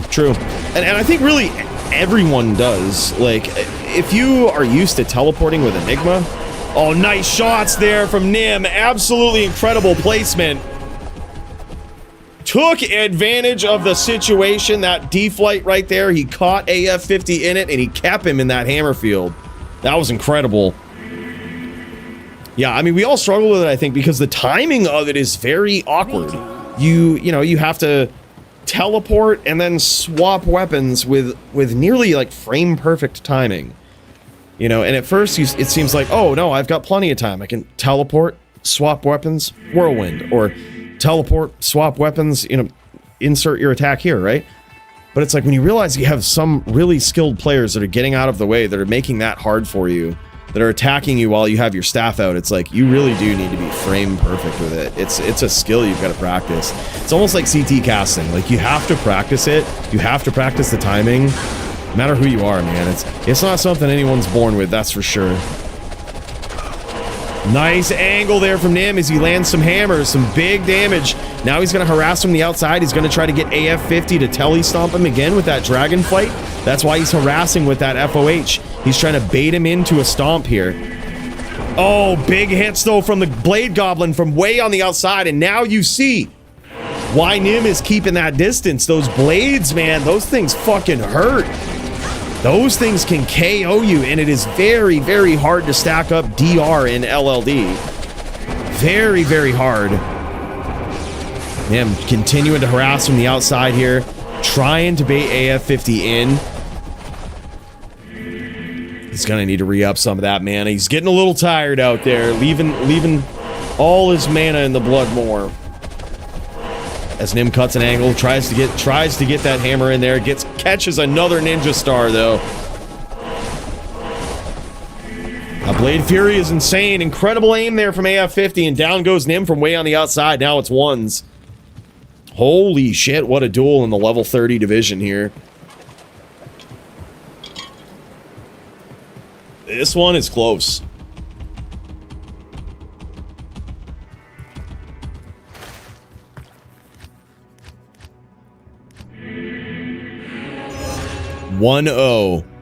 Sin v Din level 30 duels. This is a Blade Fury Sin versus an LLD Hammerden. Kind of a mage, I guess, to some degree. He does have the ability to cast FOH, and you might see Conviction, the Conviction aura that he's using. He's getting all of that from a Scepter when he swaps.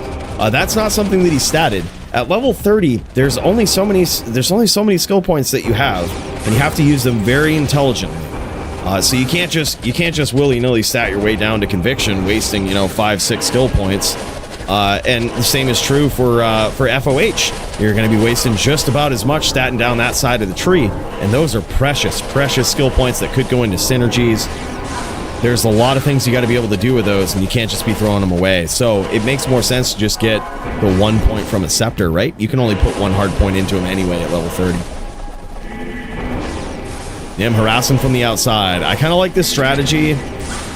Throwing the FOH. AF50 has learned not to dragon flight so often. AF50's playing a bit of a chitin game himself over here. He's going to try to make Nim think that he's never going to deflight him when he could actually be setting up for one later on. But Nim I think it's smart of him to just kind of throw these hams, never really be too close in range here, and just stay on the outside with that FOH. That is going to frustrate AF50 to a point where he feels like he has to deflate.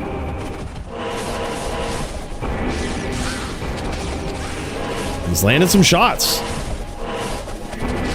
That FOH is doing some damage, I gotta say. It's actually working him down.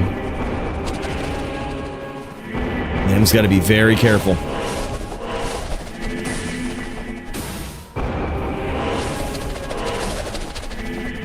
Oh, nice shot from AF50.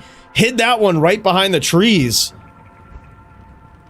Oh, man. 1-2 in favor of AF50. Crazy shot from the Blade Sin right there.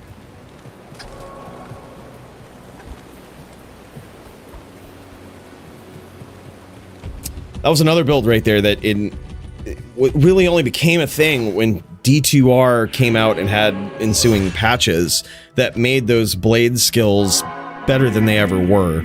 And even in the LLD arena, they hit pretty hard at level 30. It's just wild, man.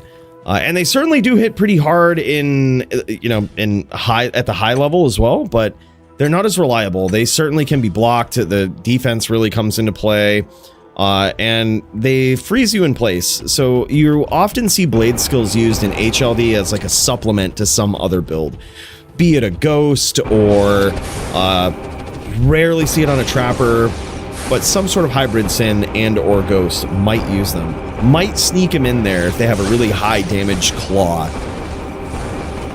Nim really trying to frustrate from the outside with that FOH. Wants to see how much damage that's going to do.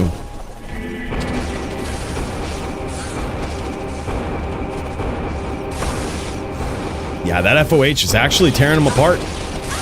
He's going to make it dirty. Nim's going to make it dirty. He says, all right, man, let's make it dirty.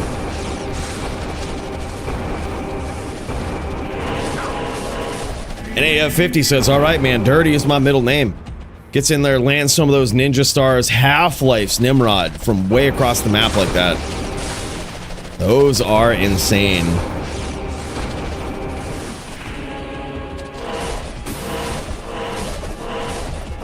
Yet Nimrod is just going to be very frustrating in this duel. And whereas the FOH is actually doing a lot of damage, he might be able to sneak in a few charges if he can time them properly. It is a little bit more risky, but that is also a tool that Nim might have in his toolbox here. Though it's very risky, but since his it looks like he might have gone full, like full dexterity. He might have pumped a lot of points into dexterity with this sin, which means he's gonna do a lot of damage, but the drawback is he doesn't have a lot of life. All of his life is coming from his charms. So in which case, the charges can hurt, right? The charges can hurt if you can sneak one in. That FOH is doing some work. No need to, dude. I don't think he's landed a single ham.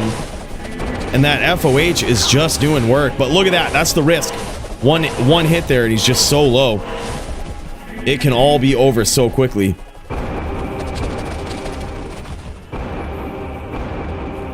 Put me and Pope in the queue, figuring out this this matchup right now. All right, GG Jits. Pope v the Jits. Jits v Pope up next.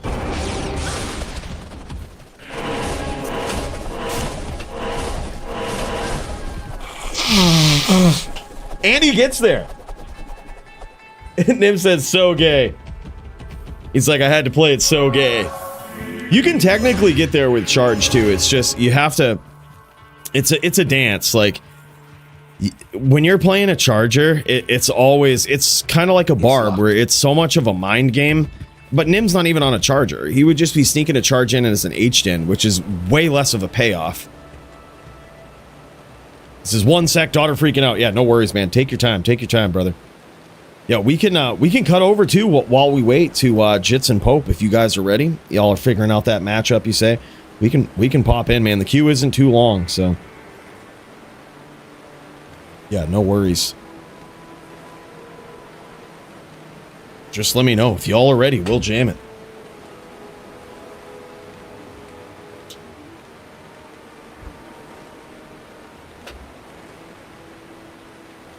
Nim showing off the build. What a guy, man. What a guy. Good dude. Forgive me.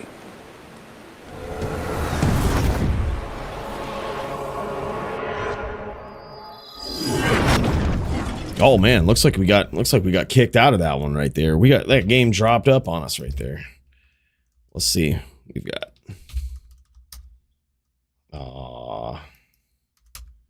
did that one drop too? Hold up. Oh yeah. I got kicked out on all my dudes right here. That's all right. That's all right. We're just gonna make this with our dude. I'm gonna get ready to try some P8 pushing later. It looks like these guys are back at it actually. Let me pop back over. Every time we switch over this Warlock, man, they get right back into it.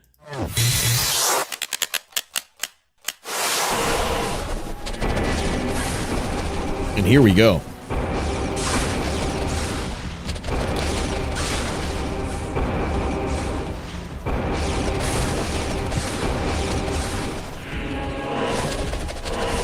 Ooh, big hits from the Blade Goblin, AF50, as Nim tries to stay on the outside, cast that FOH.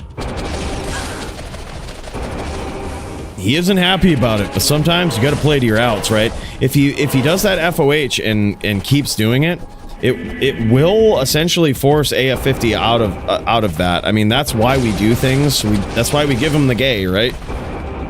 That's why you got to give them the gay sometimes. It will force them out of the game plan. It lets them know that if this goes on, you lose. So it's on them to do something else. Forces AF50 to either get tighter with those shots or take a bit of a risk, close the distance, and get in there, you know? Let's pop over to AF50's point of view. Check this out. From the Blade Sin standpoint, yeah, and you can see, man, he's got 907 life, which tells me even if he's got, you know, all 15 lifers in the inventory, a lot of those points went into dexterity because the Sin will get 3 life per stat point each level. And damn, son, he just hit him with a hammer there, too. So now AF50's in trouble. Now AF50's in a lot of trouble. That FOH going to be landing. That one was claw blocked. Got to be real careful here. Uh-oh, there it is. There's that Dragonflight Stomp there. That was very nice. I told you AF50 was setting up for it. He's going to try to catch Nim off guard. He stomped him that time and got away with it. That's for sure. He got away with it there.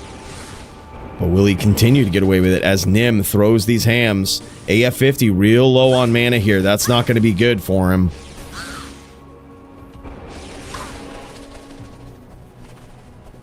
AF50's in a lot of trouble. He's got to make these ninja stars count.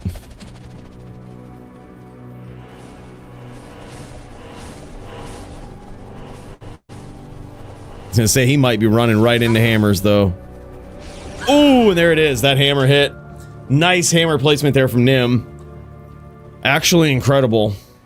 Very nicely done. Nim pulls ahead now 3-2. Swap back over to the Nimrod point of view. The Din. The triple threat Din. This guy all over the place.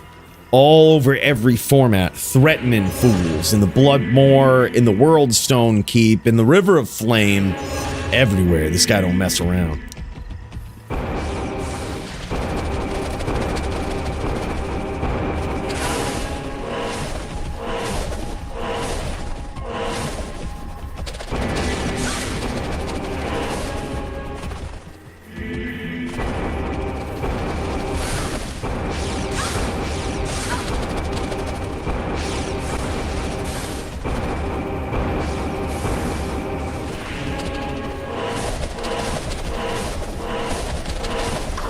Oh my god, nice hams there from Nim.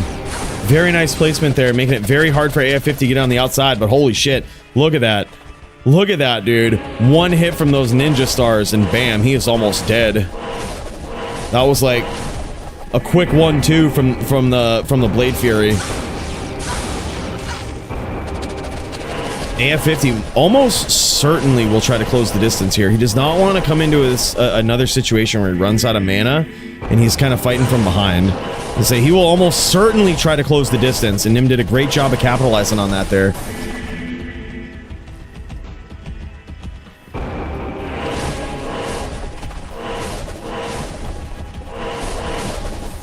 This is incredible.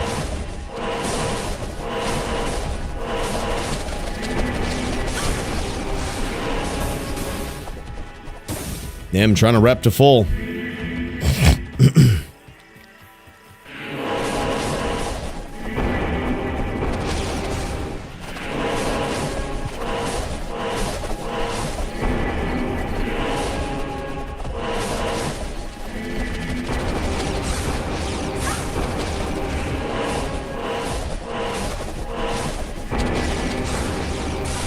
Nice shots there from AF50. I almost cut him off at a perfect angle there.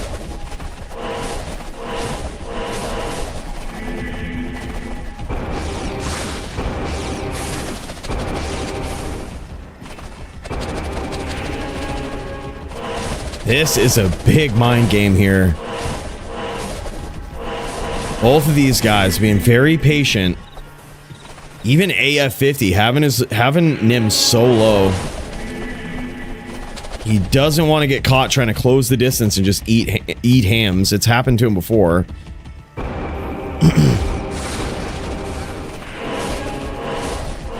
And that's exactly what Nim is trying to get him to do.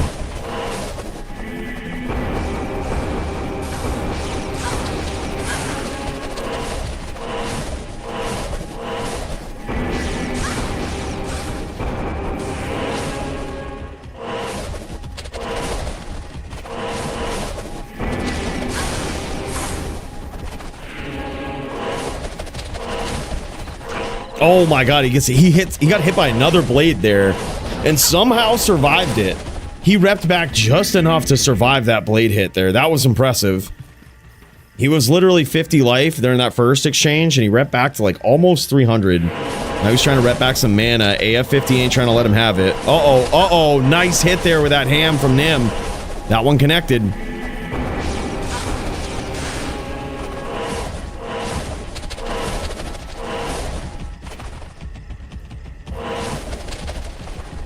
Nim almost got stuck on that plant there. That was going to be bad. It's FOH. He's trying to keep his distance, play this safe. He ain't trying to get eaten up by those blades, man. He's felt their power. He's felt how deep those things cut. Playing it very cautiously as AF50 tries to close the distance. He doesn't want him repping back any more life. Oh, nice shot there from AF50. Great timing. But unfortunately, the FOH got there, and Nimrod showed how it's done on a Dan man just like that. Holy shit. Yeah, Nim says, Max gay. Hey, man, sometimes you got to do it. Sometimes you have to show them that's how you got to roll. You got to say, hey, look, man, if the duel goes on like this, I will win. Sometimes that's just how you have to do it. I think that's nothing wrong with that at all. GG. Congrats to Nim. He gets a second win tonight. That was incredible, man. Absolutely incredible.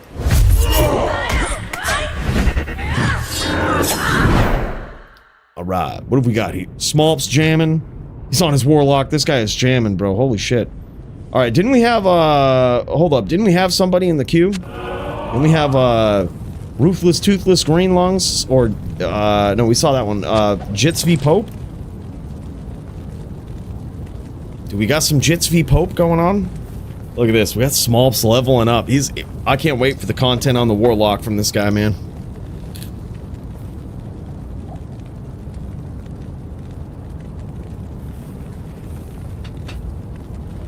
Yeah, getting set up. All right, GG. Just give me a stream whenever y'all are ready, man. Let me know. All right, we got one from Pope here. Let's pop in. Pope, I wonder if he's jamming on the, we might be looking at the wrong screen, Pope. You might have shared the wrong screen.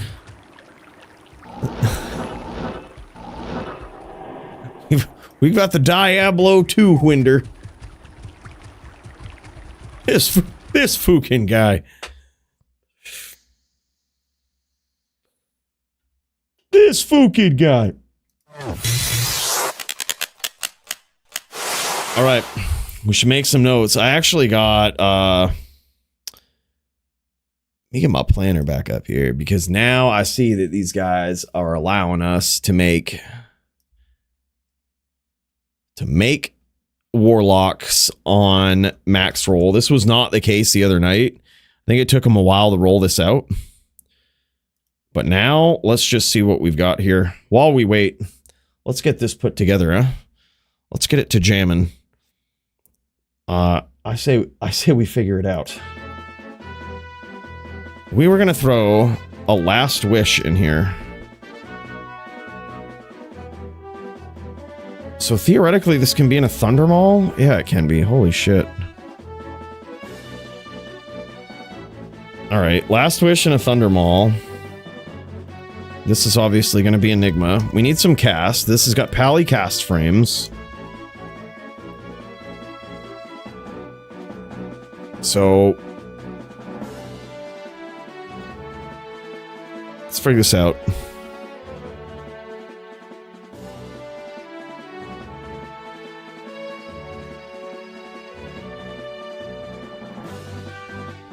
And we'll go Warlock skills.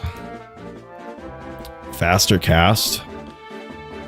I might just go with that for right now. I'm not going to make it too crazy. Let's just go with like all resistances.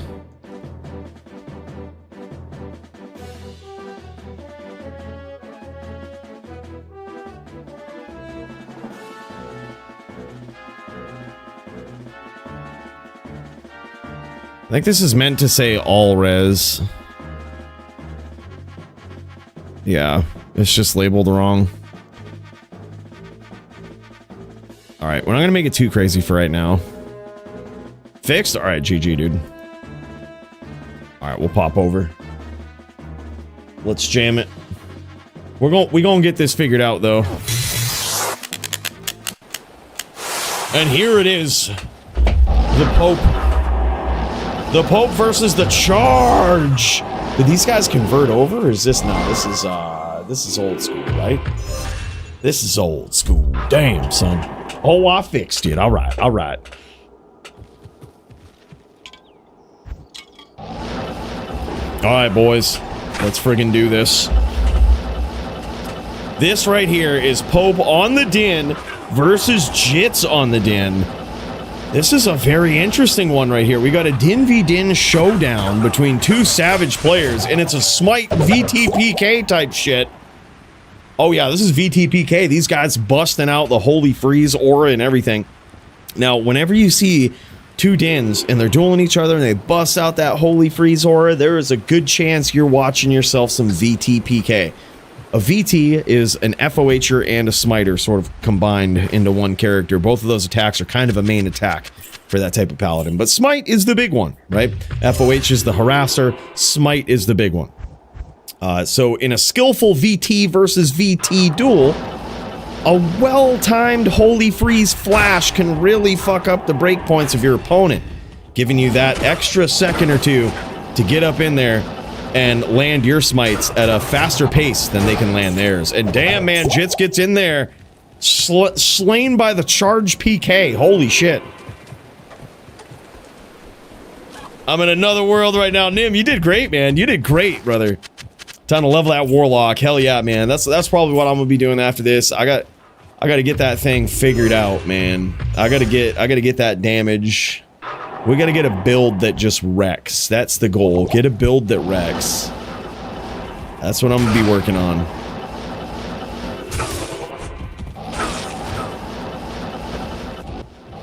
Nice lock there, though, from Pope. Closes the distance with a nice lock, but man, Jits is so dodgy. Like the way that he moves. Look at these charges that he's doing. The way that he moves. It's so hard to click on him. So hard to actually pin him down and land some damage. And here it is so far, 3-0. The Baby Shaker slain by Charge. That Jits PK is pretty savage, man. Holy shit. Holy shits. It's the Jits. I am overburdened. Yeah, do it up, Bruno. I bet you could figure out some crazy shit for that. And right now is the time to do it, too, because it's probably pretty broken. I think I'm going to try F Last Wish Sub-Zero. Oh, there it is. There it is. Now we've got Pope on the board. 3-1 in this VTPK matchup. This guy's, he's bringing it back. He's got the comeback ready. Comeback king. Holy shit. All right. We've seen larger comebacks. It is possible. It is possible for Pope to pull this one out right here. Can he do it? Let's pop into the Jits here, see what it looks like from his end. The absolute Charge king. Ooh! Ooh! As he gets there, scores it up just like that. 4-1 in this VTPK matchup. And damn, son. That was looking clean. Yeah, it was 4-1, man. GG's. Holy shit. Holy shit, man. That was insane. That was some back and forth stuff right there. All rounds pretty close. I would say most rounds pretty close, even though the score is 4-1.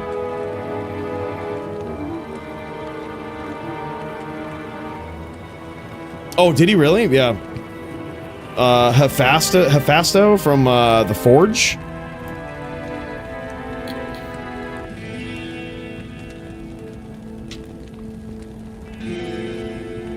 That's insane. That's crazy. Wow, man. Well, boys, is there no one else? Is there no one else, fellas? Let's give him a second as we pop up in here.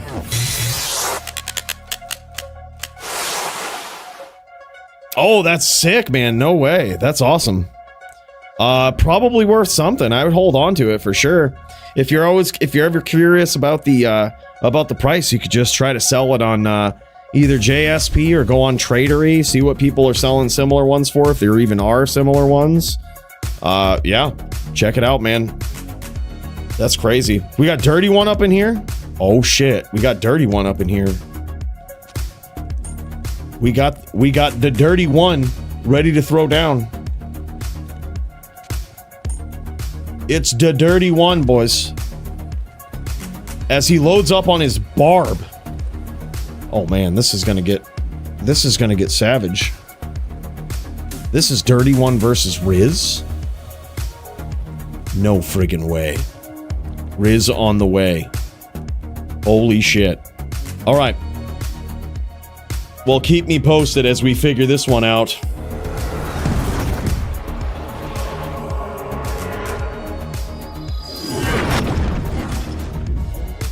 All right, here we are. This is what we're doing. I don't know if we can tell as to whether or not we like what monsters will give us what bonuses or whatnot, but maybe we can. We're gonna build this like a caster. We're getting ready to bring this over and make this an absolute fucking shit show of savagery. We can proc life tap, which will overwrite amp, but man, can you imagine proc and fade too? So what will we have? Phoenix here? It's got to be Phoenix, right? It's got to be the Phoenix. Oh, word. Okay. All right.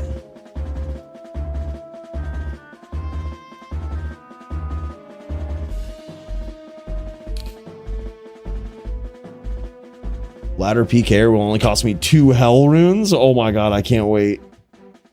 Oh, I can't wait for that. That's gonna be so savage, dude. That's gonna be so savage. 2 hell runes to absolutely PK the shit out of people. I can't wait, man. I'm gonna focus on casting this. We've got 60. We're gonna need to go probably a 15 caster right here. This will be a caster amulet. Caster amulet. Faster cast. Only needs to be 5. And warlock skills. Here we go. We got 75, right? Doesn't need much of anything else. I don't know what this would be. Maybe... No way we could hit 125 now. No, we'll hit 75 though. And I think we just go Gore Riders here. This gives us tons of Crushing Blow. Torch.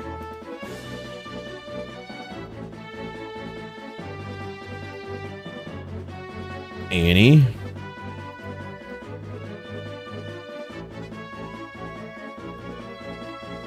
And I think we go max damage charms here. I think that's actually going to net us more.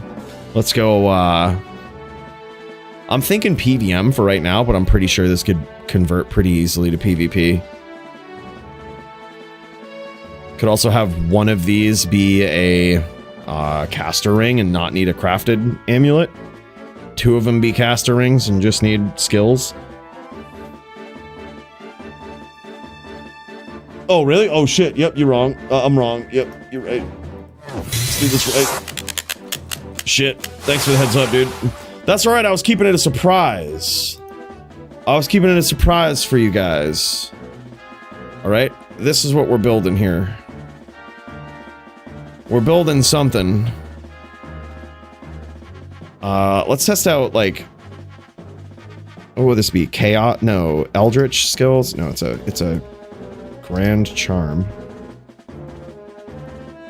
Eldritch skills.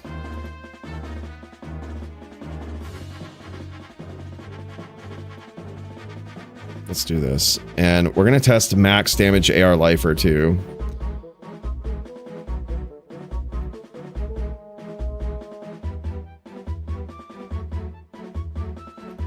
Alright, let's max this shit out, right? Level 99, okay, maybe. Echoing Strike is the thing. Mirrored Blades, Blade Warp. All of these things get maxed. All of them get maxed. Max the hex for magic. For magic?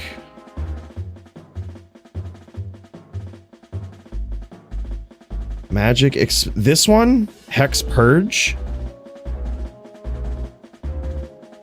I think it's Bane. Okay, yeah, that's what I've got it. Yeah, magic damage right here. I did max that. Okay. So then we have how many stat points left at 99? I can't tell anymore. Oh, 25. Jesus Christ. I guess Levitation Mastery? Yeah, Levitation Mastery. That's definitely it. And how much damage do we do? Where's our... This used to be so easy to navigate. And now it's tough. Stats? Calcs? What?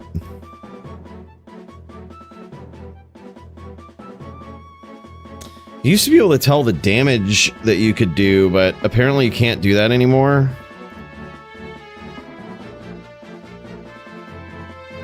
That sucks. 1 point for Meat Shield. Yeah, actually, that's true.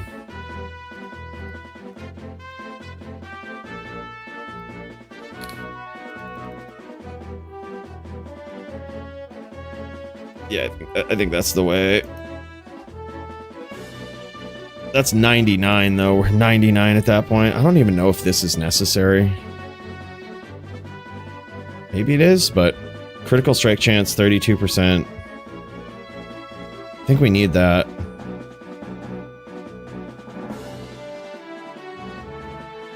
Mirrored Blades isn't really necessary to be that high.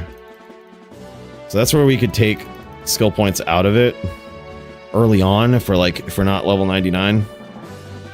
Like level 89 or something. So it's calls, skills, player? What? So calls?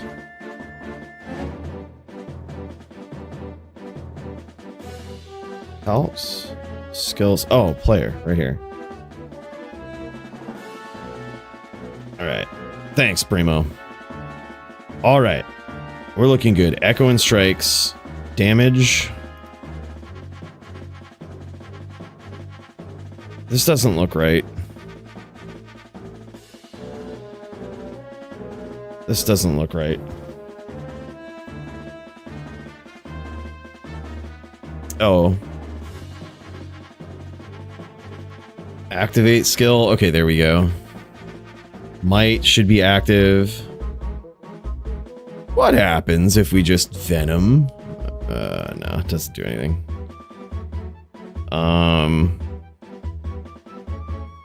And you can't hire something, right? Activate the skill. There we go.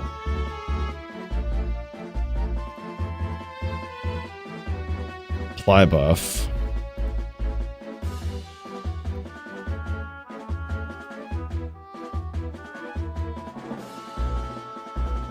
Alright, well, we've got 70k.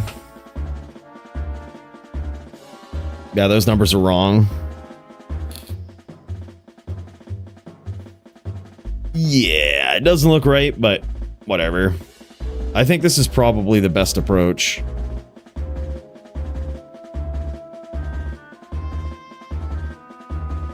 It's gotta be.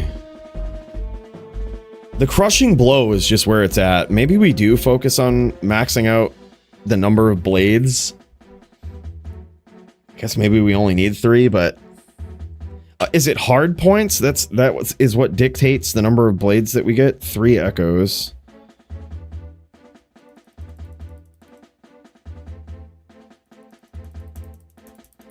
Yeah, it's per 5 points. So yeah.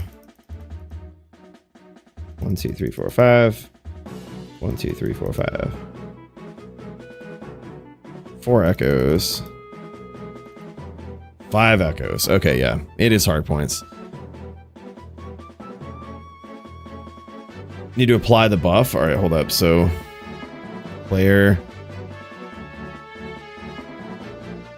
All right, yeah, it's looking good. Now it's 86k for mirrored blades.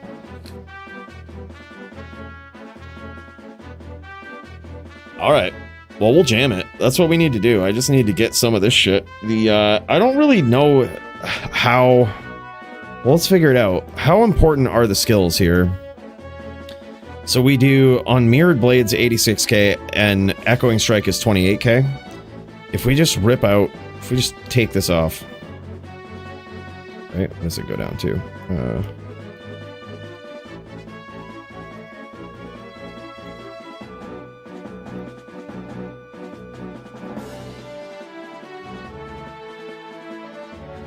It's not a big deal. Skills aren't really a big deal there.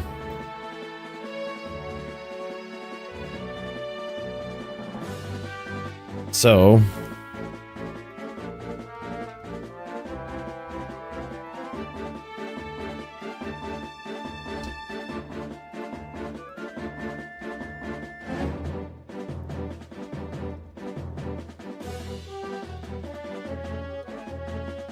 enhanced damage, and what else would beef this up? Like strength, maybe.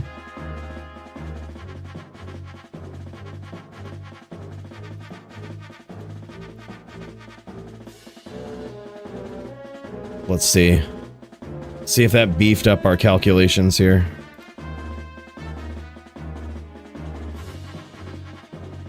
Oh yeah, it did. The Echoing Strike does way more. So ED applies to Echoing Strike, which means if the skills don't matter here, then I'm just gonna pull max damage charms over, which we already have. So we add a Grand Charm here, and it's max damage. About to jam, Coooley? Alright, Dirty, we'll pop right over, bro. We're just gonna... I can no longer copy this, or can I? Damn.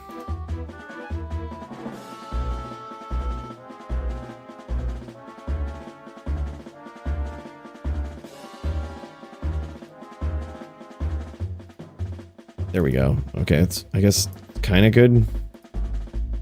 That sucks. I hate how they do this. I hate how they do this now. That's a pain. We used to just be able to drag it.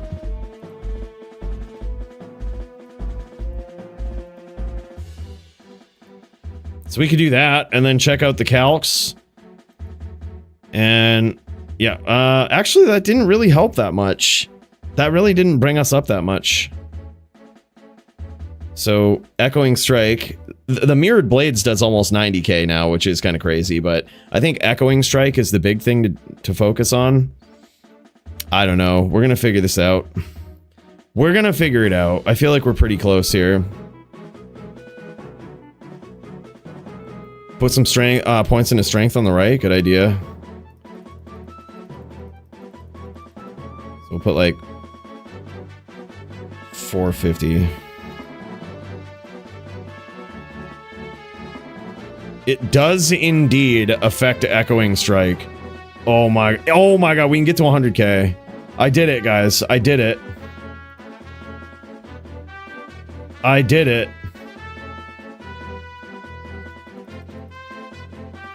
I did it, boys. Don't tell no one. Don't tell no one. We're gonna do it, boys. Don't tell anybody. Let's get up in there and jam.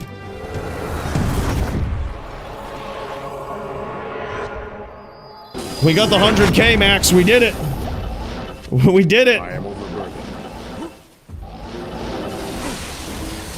I think we might be able to get over there if we just put skill charms in there now. I think skill charms, for whatever reason, make the damage way higher, but putting points into strength is gonna be the thing that I think blows it out of the water.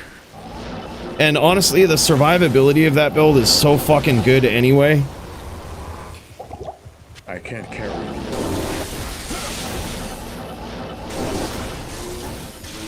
Yeah, I don't like the new UI at all. Confused the shit out of me earlier. Well, it's going to take a little bit of getting used to, probably. I mean, it's new, right? It's definitely better, but it might take a little bit of getting used to. It's certainly not something we're used to seeing. And by the way, this right here, this is Dirty. Our boy Dirty.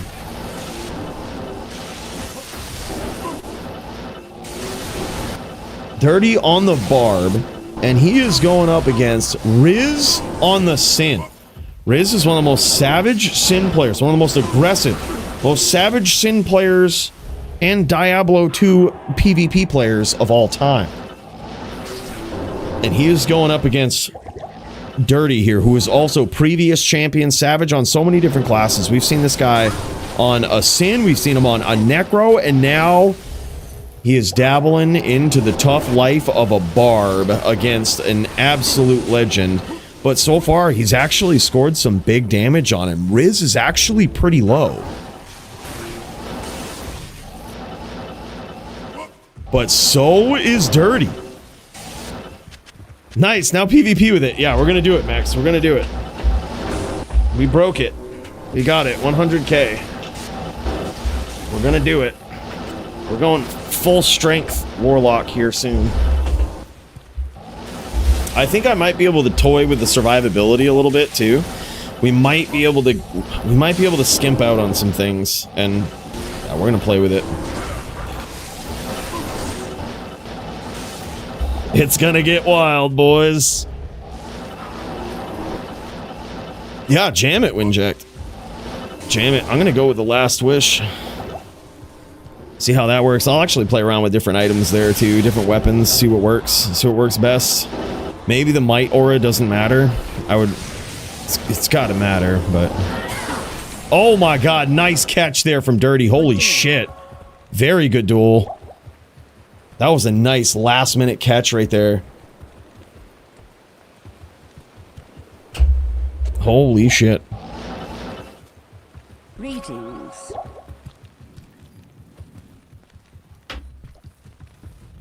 Good day.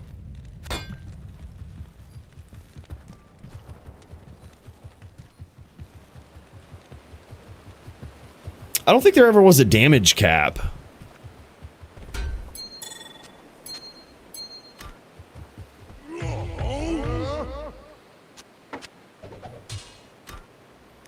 Yeah, I mean, there's a lot of weapons. I think Last Wish might be the best, but we're gonna try a few different things, but I think Last Wish Thunder Maul might be the best.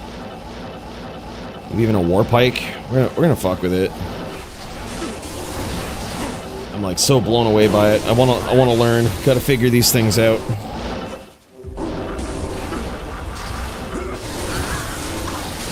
It's gonna be wild.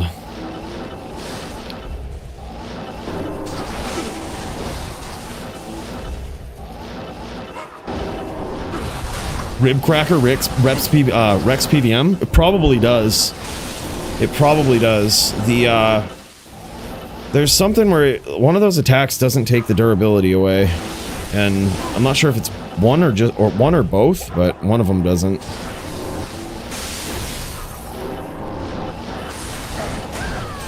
Oh my god, man, and there it is. At least 2-0 so far for Dirty. He is looking pretty clean on this Barb, I gotta say. Looking pretty clean.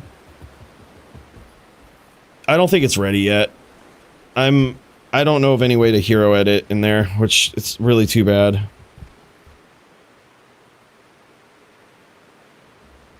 It's a shame. Adding a new class kind of wrecks everything. There's no way to do it like we used to, because the old LOD will never have that class, so you can't like import it anymore. But we could just get a level 99 that we import gear to, but then you can't make the new items. It's a pain.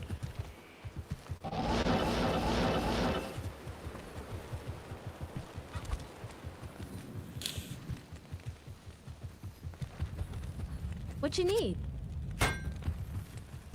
Yeah, unfortunately. Def can't telly in here. Oh, what? That sucks, dude. Riz having some ping issues, I think.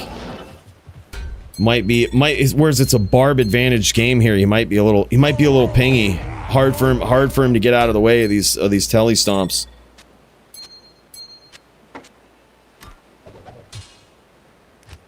Yeah, there's probably some creative way to hero edit it. We'll have to figure it out. I'll have to spend some time. There's a lot to do.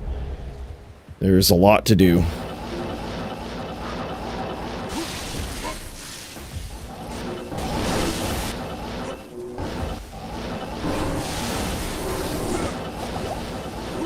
So far, at least 2-0. Look at these locks, man. Dirty is looking clean on this barb.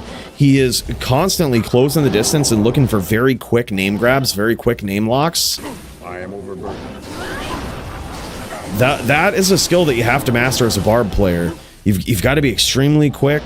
I mean, we saw it earlier. It really does make a difference. You know that especially a Sin player that's going up against you, they're going to mind blast you out of that very quickly. You got to get in there. You got to get those locks. You got to capitalize on them. Got to be quick. That's why the barb is such a tough class. It's so unforgiving. It looks cool when you can pull it off, right? But man, the skill level, the skill floor for this build is so high. In order to get these kills, in order to get this good, you need some practice. You need to know all the tricks. You need all the tricks up your sleeve. Yeah, absolutely, dude. Barbs are so hard to run.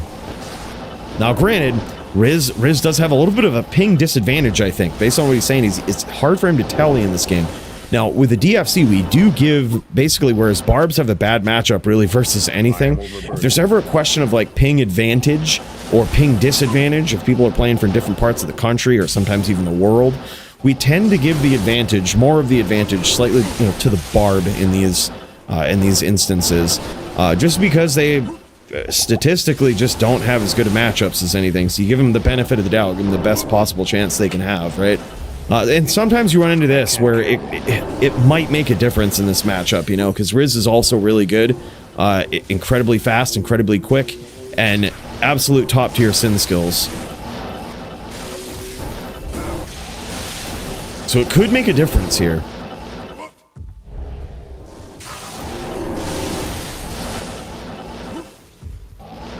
I can't carry. I think they were talking about it, Alex. I think they were talking about eventually transferring over. They said that they're gonna do it, but slowly, I guess, or whatnot. It seemed as or soon, but cautiously. I don't know.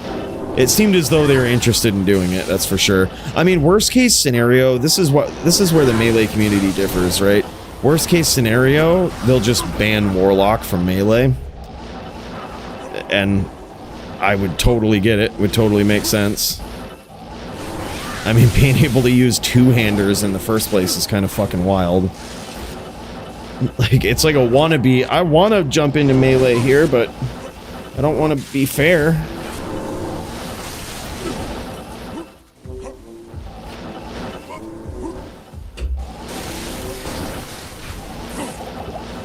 Yeah, and there is one version of the Warlock that kind of does feel like a shaman with all of the fire spells that you're casting. I was running that one earlier. I switched off of it in favor of trying other builds now. I really want to figure out something that just cracks shit.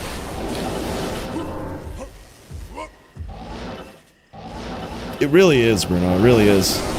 I mean, it's got the Mind Blast. It's got the Energy Shield, kind of. It's really just a amalgamation of all of the classes. It's got Corpse Explosion.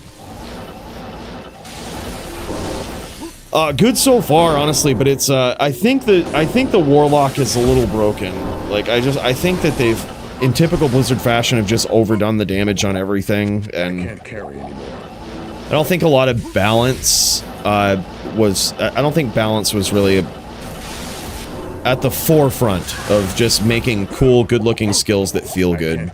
Feel good on a budget, right? Like, but unfortunately, you're gonna have cracked skills on a budget for just about everything. Yeah, that's what I'm hoping. That's what I'm hoping. Is like that'll get sorted out. But it is very cracked damage everywhere. It doesn't really measure up to like other builds, and we have to be careful not to use the Mosaic Assassin as like a comparison. Like, well, Mosaic is better than this, so Well, it's like Mosaic shouldn't exist, right? Yeah, good duel, man. Holy shit, Riz got there on that one. It's now at least 2-1. At least 2-1. Riz eking that one out. I told you, man, that patience. This guy is a very, very good Sin player. Make it, break it, then tune it. Exactly. At least I'm just happy that they did it. And, you know, as far as I'm concerned, you know, I think that the PvP community will adapt, assuming that you don't go down the same road D4 goes down, where you literally basically say you don't give a shit about PvP. You stop updating anything about it and keep it in the game just for looks. You know, as long as it doesn't go down that road and they're just like, okay, we kind of do respect the PvP players who have been in this game forever, and like, we don't want to ruin their experience, so let's at least keep that in mind. I think it will go well. Like, there's plenty of opportunity to balance things in the future. I think it's more important to just get something like this out. I kind of agree with him in that. Like, it's more important to just do it and fix it as you go. And it's not completely terrible as it is. Just needs a bit of tweaking, you know? A little broken, yeah. Same here. I hope they keep bringing good updates to D2R. I would love to be included on some of the future updates, at least, you know, opinion-wise. Maybe if they hear me, they don't have to listen to me, but, you know, just... I think I speak for a lot of people in my current sentiment towards Diablo 2. I know there's a lot of bad players out there who are like, we need more powerful builds, because I can't beat anything. My build needs to be more powerful. there's a subsect of people out there who are really bad, and that's what they jockey for. But while I do think some things could be more powerful and tweaked a little bit, I think, much like Max says earlier, there's a Goldilocks zone of D2. It's just so good in so many ways that if we let the power creep into it, it starts to become any other ARPG, and it really starts to lose its Goldilocks identity. No, I think Arctic Blast is fine. I mean, that being said, not every skill is meant to be good. Like, that's the thing. Like, so for example, there are skills that should be tweaked. The one that I think should be tweaked, you'll probably never guess it, but like, you know, I'll save you the time. It's a barbarian skill, and it's called increased speed. Like, it should just have IAS in it. Like, why doesn't it? The IAS frames are something the Barb struggles with. He shouldn't. He does. Fix that. Like, that balances things. That's in the name of balance. Arctic Blast, it doesn't need to be good. That not every skill needs to be powerful and good. Like, we don't need Mind Blast to be extremely powerful and be able to kill shit with it. We don't need that. Like, we don't really need Conversion to be good. It's kind of a utility skill. Like, there's, you know, probably some melee skills could be worked to be a little better, but then, you know, you gotta be cautious with that too. There's a lot of things to think about. I honestly, as bad as stamina is, it's part of D2. I would hate it if they took it out. It's actually part of D2, and it's an endearing, like, shitty thing about D2. It's not great, don't get me wrong, it's not a good thing at all. But it is an endearing, shitty thing about D2. Like, we can't take it out. It's too iconic. It's like the most iconic, shitty thing about D2. You can't take it out. Dirty trying to get in there through that name lock. That was insane. Yeah, exactly, Max. That was like that was the stupidest thing I saw in PD2 that time. I was like, why does Mind Blast? Does it still do that much damage? It's like so much damage. Why is this a thing?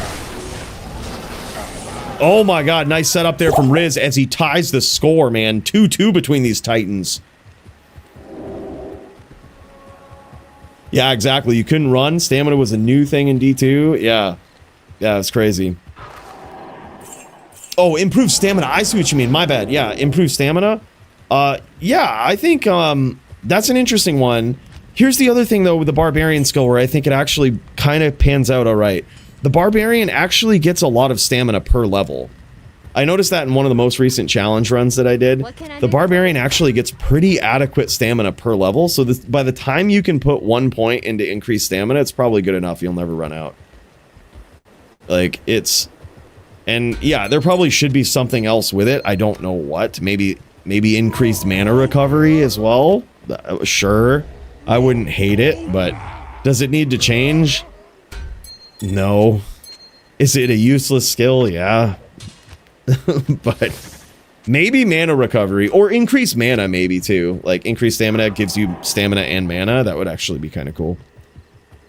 Barbs struggle with mana.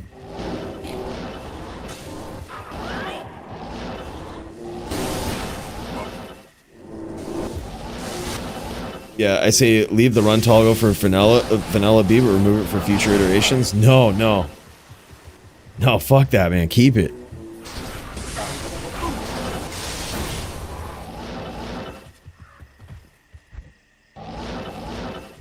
Yeah. Yeah, I think as long, if they're paying attention to it, great. Like, who am I to suggest changes? I think they've got a good team on it.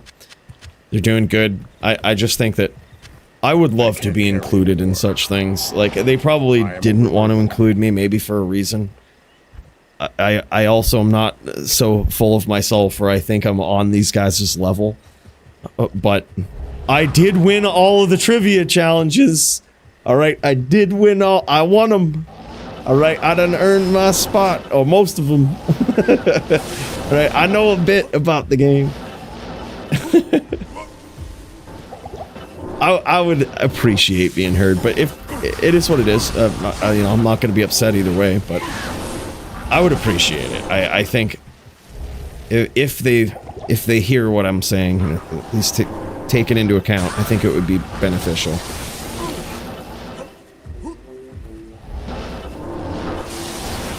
Yeah, well also, I mean, yeah, like, in the early game is really only where it's ever a problem, right? With the stamina. It's really only ever where it's a problem. It does suck, you know, in Act 3 if you don't have Enigma and you get stung by those guys and you lose stamina, that does suck, but again, it's part of the game. It's part of the game.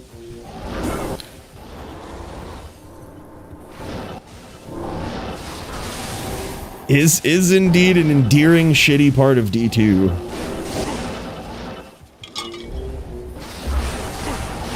Yeah, true. You can also just buy those too. They're pretty cheap. There is a solution.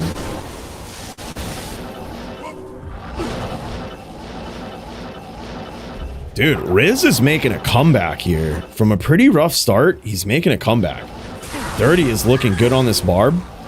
Damn, son. Riz is looking strong. I think he might have taken some notes from that first duel we saw tonight.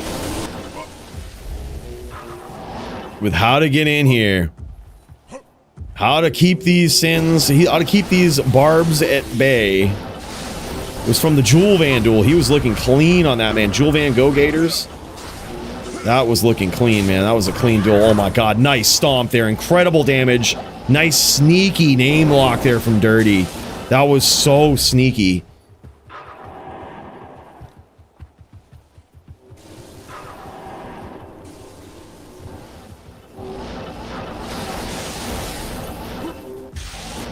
Holy shit, that was... He was waiting on that one. He was like, as soon as I land here, I'm doing the shortest triangular whirlwinds. He's getting beat up.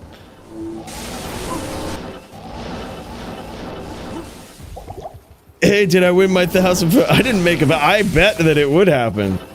I purposely didn't bet with you, man, because I was already betting with CMD that we would get it. I won my 1K. I won my 1K. I knew it, I had a very good feeling that it would happen within a year. There were certain things, even though I wasn't on the in, there were certain things that were happening and things that people were saying that I was like, is there a big update coming for D2? Like, there's a legit big update, isn't there? I just got that feeling.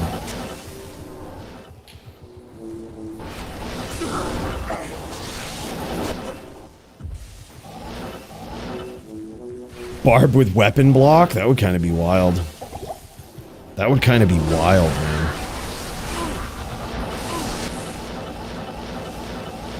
I'd have to think about that.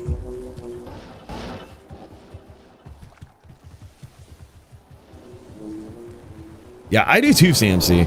I think it's endearing. Holy shit, man. Riz now pulling ahead to 3-2. On the Sin. This guy has stepped it up. He has learned the cadence.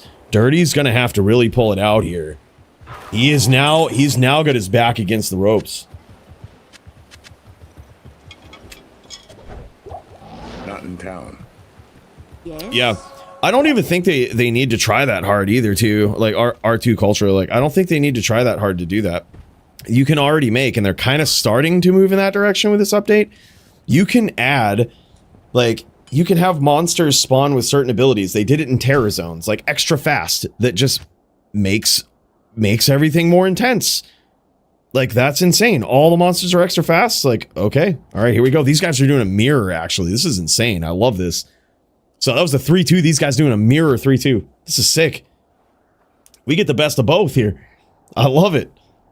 Yeah, like, you could just have monsters spawn with different abilities. You don't really need to up the power level of the players or whatnot, or anything. Like, the players will figure it out. And if they don't, they're bad. Just let them be bad and let them complain and cry. Like, it's fine. It's not, you're not entitled to win a game. You know, it's just let them be bad. Well, these monsters are too hard. My skills don't do the damage. I can't do it. Enigma. Let them be bad. Just, okay, yeah, I used to suck too, man. Just stay at it, you know? But make the monsters have, like, multiple auras. Like, you have monsters spawn in packs. Like, you have one champ spawn next to another champ, and they have synergized auras. So, like, you have a pack of dolls that spawn next to an aura enchanted cursed monster. So they tick you with holy fire and it curses you, and now you have dolls around you. Like, there's literally no changes. That could theoretically spawn in game right now. You could just make it spawn in certain areas, ensure that happens, and that's a difficult area. You could have conviction souls spawn in a certain area. Like, you could just ensure those things spawn, and then it makes the game difficult, but you don't change anything, and it's beatable. You just can't be dumb. Remove charge, Mr. Llama said. LOL. LOL.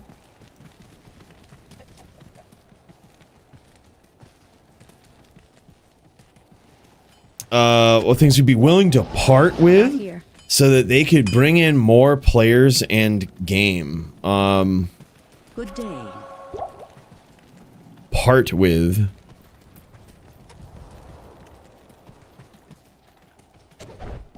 Like, they change something and it ruins something that we'll never get back. Hello.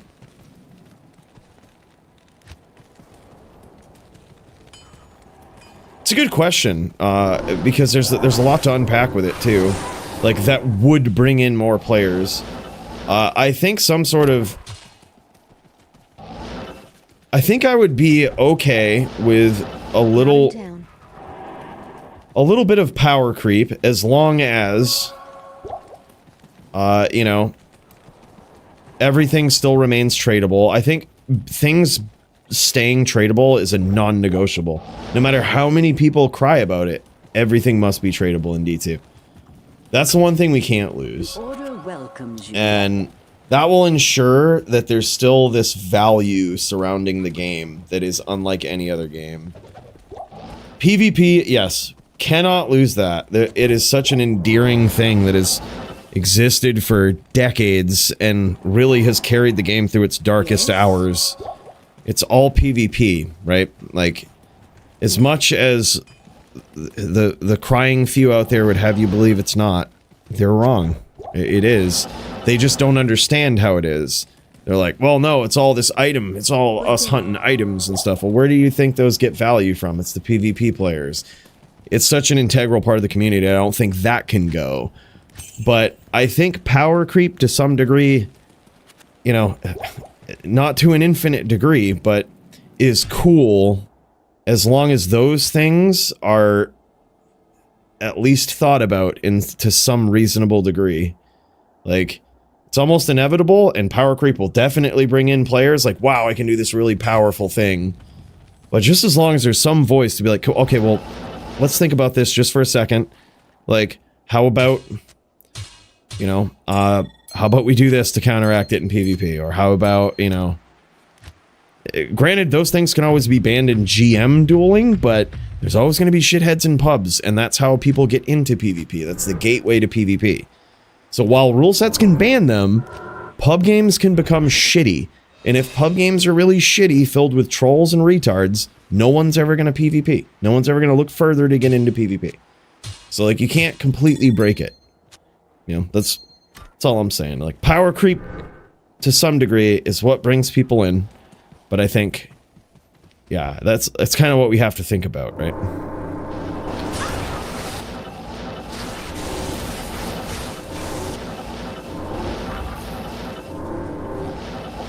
Yeah, I think that's interesting too. There's probably a lot of ways to bring, you know, with regard to quality of life and all of these things, probably a lot of ways like that to bring new players in. Like, the quality of life changes they added in this expansion are insanely good. The loot filter, the Grail list, the bonuses for completing the Grail list account-wide, oh, that's so good. Those are so good. Those alone don't add any power creep and bring players in. But I'm saying, you know, under the impression that if we have to sacrifice something, it's almost certainly has to be in the form of power creep, which is indeed a sacrifice. But, yeah, I mean, it makes sense.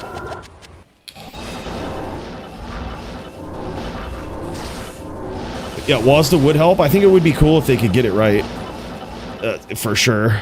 It's a tough thing to get right in D2. Hard to bring WASDA into this game.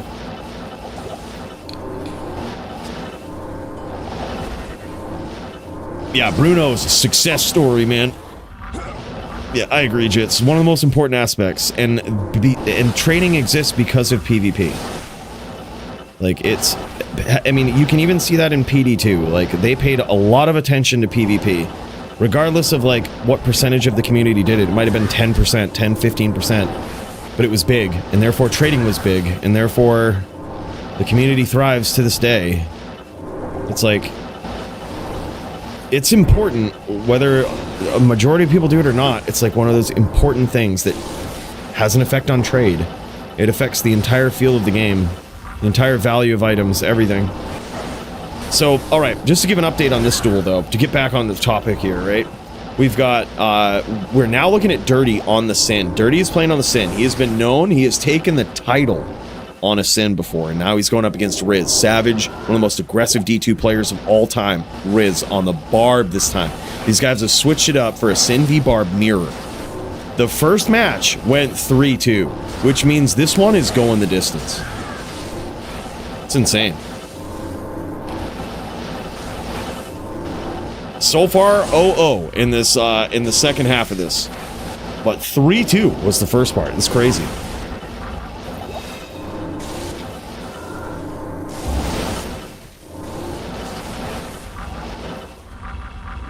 Yeah, exactly, Jess. They don't like to admit it. Well, here's the thing. It's not that they don't like to admit it, I don't think.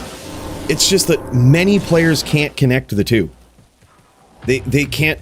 Think about everybody that ever asked for a price check or, you know, is trying to figure out, oh, I found this cool item, how much will it go for? They don't understand something, right? They don't understand the market. They just understand that they found something that goes for... that can trade for a lot. But they don't understand why. They don't understand why those things trade for a lot. That's why they don't know the value. That's why they're curious about it. I have no idea if they should keep it or not. PvP is motivating those people, but they don't know it.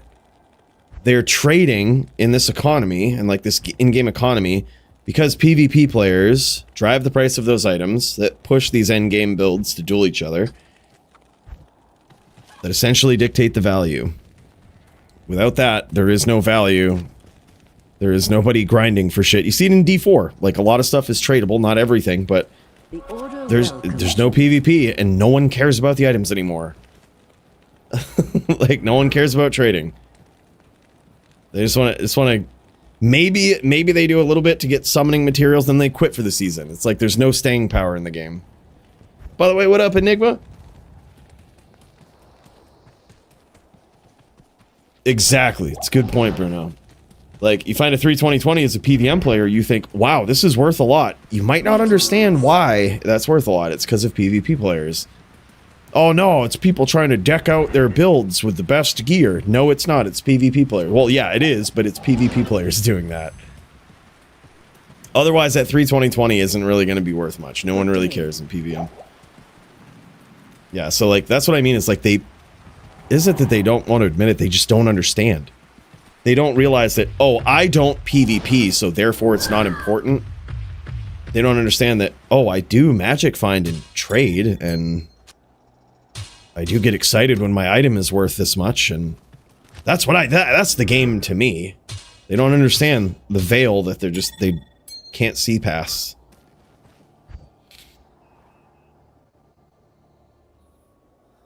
Same here, Nim. All of the runes, gems, juves, everything. I pick them all up, dude. For the first time in a long time. I think that new stackable... Oh, God. The stackable currency tab. Jesus Christ, that was so good. That was the most clutch thing that has ever been added to this game. Hands down. True. But that's also true. It probably doesn't make them money. But here's the other thing. They could change that. That's their fault, because it easily could. There's the auction house. If they add in an auction house, there is probably a ton of people that, again, it's those same players that don't understand why their item is worth something, but they get excited when it is. They also won't understand why an auction house is good. They'll be like, oh, auction house, I remember D3, pay to win. Locked behind the paywall. Insert all of these phrases they've heard and don't know the meaning of that they're going to use. But don't listen to those guys. Like, just put an auction house in. The players that, you know, they're still going to play. No one's going to quit because of it. And, you know, some people might be like, well, I'm playing single player. Fuck it, play single player. That's fine. But the point is, the auction house allows them to make money off from trades. It shuts down all of this fuckery from all across the world, the discords, you know, all of the shit where they're selling shit on the black market, essentially. If you just do it in-game, it's their fault they're not making money off PvP. They easily could. Yeah, as long as the item can be found within game. And also, here's the key, here's the caveat to it. The players have to make, like, the lion's share of the money, right? Like, a cut can go to Blizzard. Like, you know, I sell a Shaco for $5 or something or whatever. And they take, I don't know, 10% of it, let's say. They take 50 cents. And I get the lion's share of it. That's fair. They make money. I make money playing the game. That brings players in. And not only does it bring players in, it does bring bots in, that's for sure, but as long as you're good at banning them, it's going to bring you a lot of money. Because they're going to keep buying CD keys, they're going to keep buying expansions, it's literally not only pays for itself, it makes a ton of money for Diablo 2. It's their fault they're not making money off PvP. It's not ours. Not intended. It's so easy to do.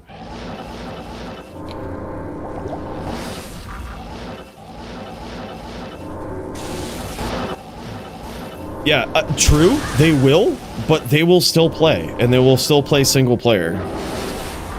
Like, and you can see this, and I know it sounds like a trust me bro thing, but like you can see it in World of Warcraft.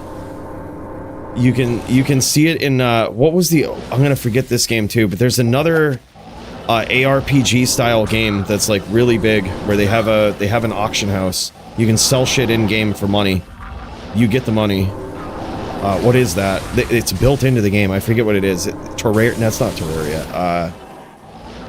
Either way, it's a cult classic game, and people fucking love it, and they still play it. There's literal minimal updates to it. I'll think of it. I'll think of the name. But we see it there, right? Like, we see it there. Sure, let them complain. That's fine. It will make Blizzard a fuck ton of money. It will bring players in. It will bring bots in, just, you know, be vigilant about banning them. But it will be perpetual monetization for D2 forever. Apparently one of the games has that already. Yeah. Yes. Yeah, I think that's just an easy toss-up. And that is a bit of a sacrifice, too, right? It's going to leave a sour taste in some people's mouths, right? But I can promise you those people are probably single-player players. And anybody who's playing online and trading, they'll probably love it. And there's another way that you can do it. You could do it for in-game, like, Blizzard currency that you could... I guess that would be a kind of a step in the wrong direction, actually. Unless you could cash out of it. Unless you could freely give that Blizzard currency away to someone else. If you're not able to freely give it away, it would kind of ruin it. Like platinum almost, that I could give away. You know, like, I get platinum for it, but I can... Primo, I'm just like, oh, dude, you gotta get the new D4 expansion. Here, take this platinum. Like, you know, it would essentially... It's not for real money, but it would essentially have value. One of the illuminating things about the more recent ban waves for the D2 LOD botting was the fact that they banned CD keys, but not the accounts tied to the keys, alluding to what you're mentioning, yeah. Yep, they would ban CD keys. Well, I think in LOD they did ban everything. They banned accounts, CD keys, and if they got your IP address and shut that down too. But sometimes they missed. To be fair, if you created an account at a certain time that they didn't catch it, you might get away with it. You might get away with that account. But I think they wiped everything. It was CD key, accounts created from that CD key, and IP. Depending on how bad you were. Usually it was just account closures. The first time I think it was account closures. Second time it was CD key ban. Or maybe the opposite. I don't know. Either way, I'm pretty sure they swept them most of the time. 2018 to 2020, they targeted just the keys. No shit. Interesting. Okay, so that was a recent change then. Okay, interesting. I didn't know that.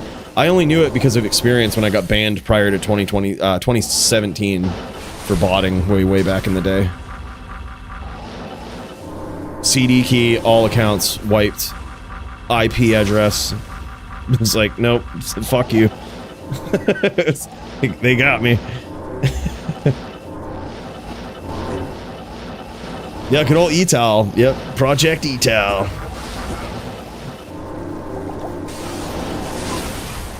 Yeah, exactly. But yeah, I mean, I think that's a definitely a hot take, but it's just let them be pissed. There's certain things you just gotta let people cry about. And just know that D2 is the best game and they'll come back to it, and an auction house is not gonna scare them away. Here's the thing, if you're worried about it creating a pay-to-win thing, don't let it be on ladder. Done. There's no PvP on ladder anyway. No one really seriously PvPs on ladder. Non-ladder only. If you're worried about pay-to-win, non-ladder only. There you go. It's that simple. Where's your pay-to-win argument now? What are you winning? PvP?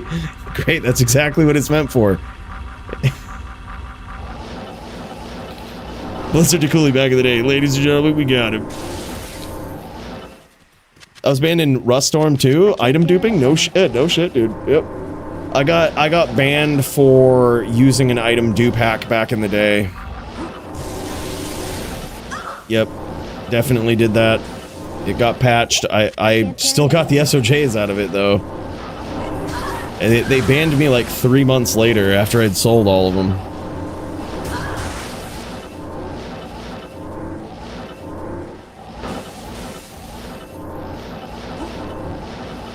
$400 P gems in IST now? No way. No way. Holy shit.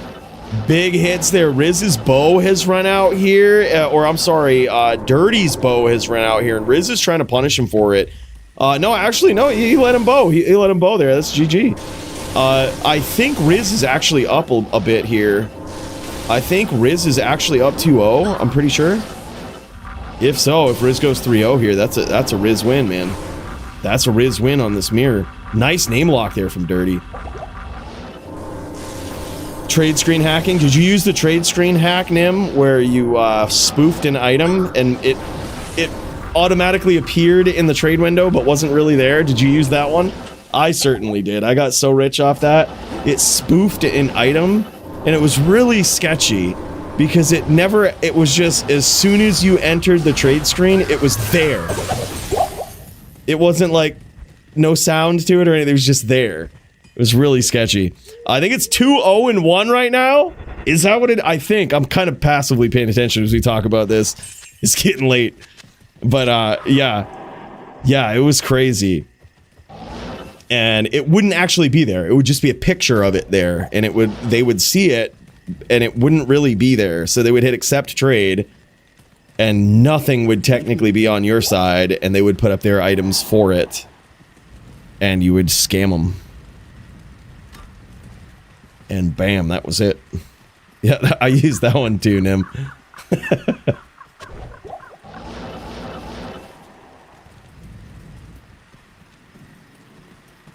Green Shaco and T-Gods. Yeah, the lowbrow stuff. The lowbrow stuff.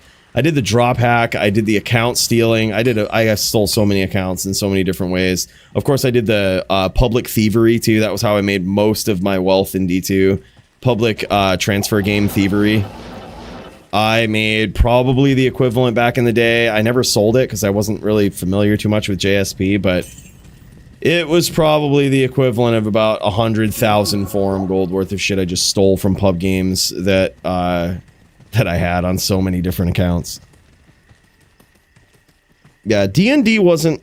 It was popular, but I don't think it was as popular as people crack it up to be.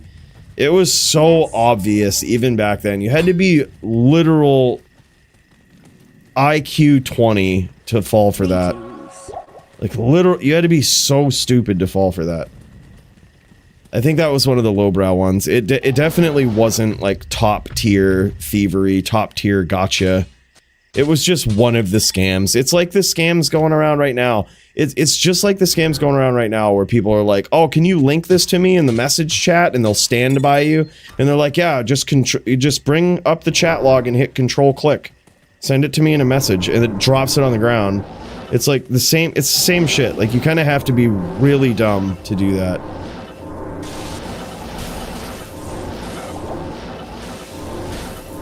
I resent that remark. Yeah, that was what I did, Casey. That was a big one for me. What do you think of new content? I think it's good so far, man. Definitely some balancing needed, but yeah, good so far. More testing, more theory crafting needed. It takes time. I didn't have a year lead on this like Llama and some other people, so I'm learning it as you guys are.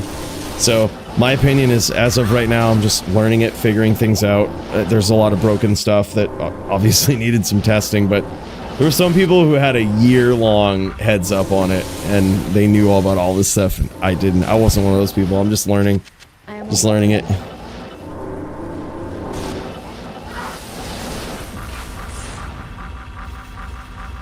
Oh yeah, they definitely do. Someone tried it to me for like some of my stuff on Tradery, then I reported him and got him banned. They like me over there, I don't know why.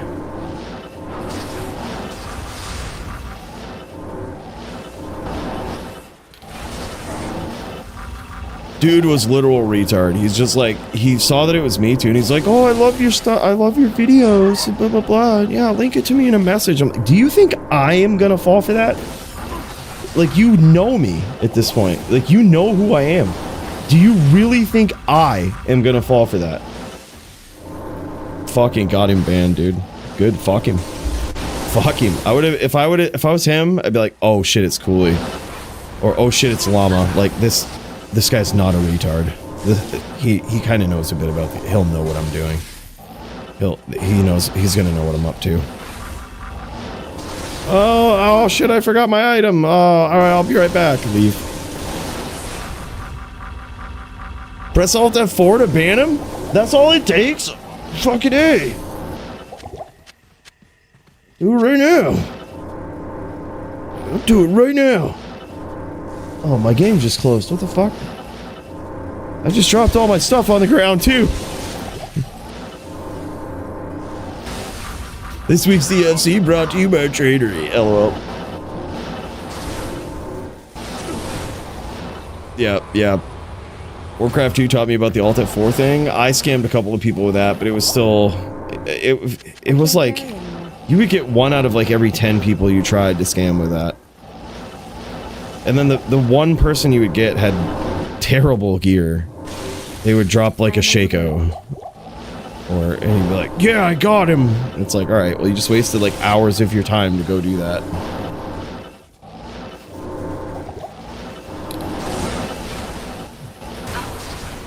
Nice hits there from Riz. Uh-oh, Dirty in trouble, man.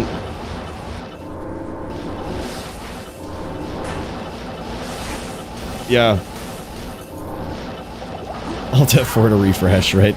Dirty in trouble here. Riz is getting in here. He has some incredible chains. That's what Dirty's got to watch out for. He's very patient too, and if you notice, Riz is just really skirting around the outside, being very opportunistic in and out with the barb. That's really how you have to play this matchup. He's doing really well with that.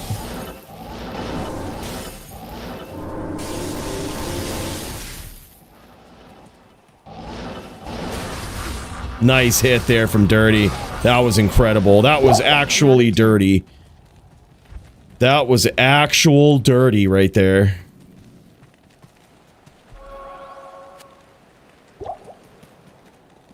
Holy shit. Just back and forth, man. No, not in DFC anyway. No, it's legit. You can run it. No bans, no nothing. Jam it. It's broken, yeah, for sure, but we need to collect data to see how. So fucking run it. Jam it. Beat people with it. Jam it.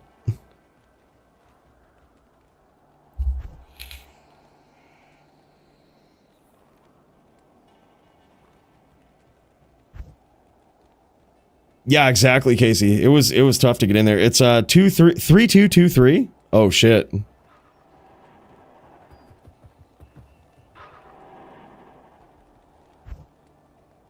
Oh yeah, because the last one wouldn't have ended the duel. Yeah, true. I can't carry anymore. I am overburdened. Shit. Holy fuck. Wow.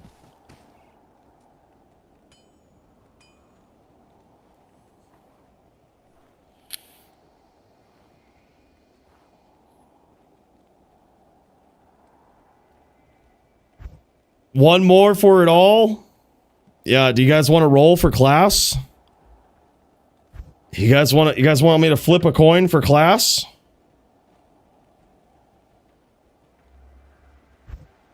Oh, he's just given Riz the choice.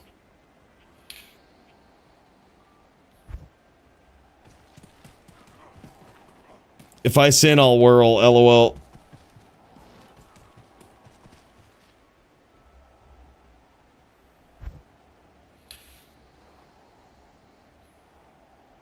All right, here we go.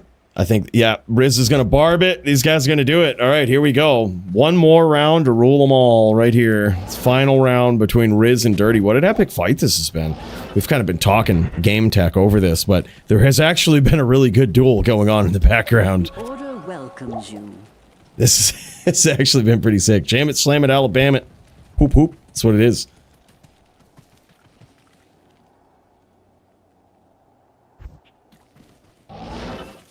I mean, the magic damage isn't even, yeah, there's so much. I just made a build that I'm going to try later that does 100,000 damage. Yes? Oops. Oops. So there's that. That's probably impossible to absorb, and especially if I guess there's a way to get amp with it too. And it's physical damage. Plus a little bit of magic in there. Yeah, it's pretty stupid. Hello.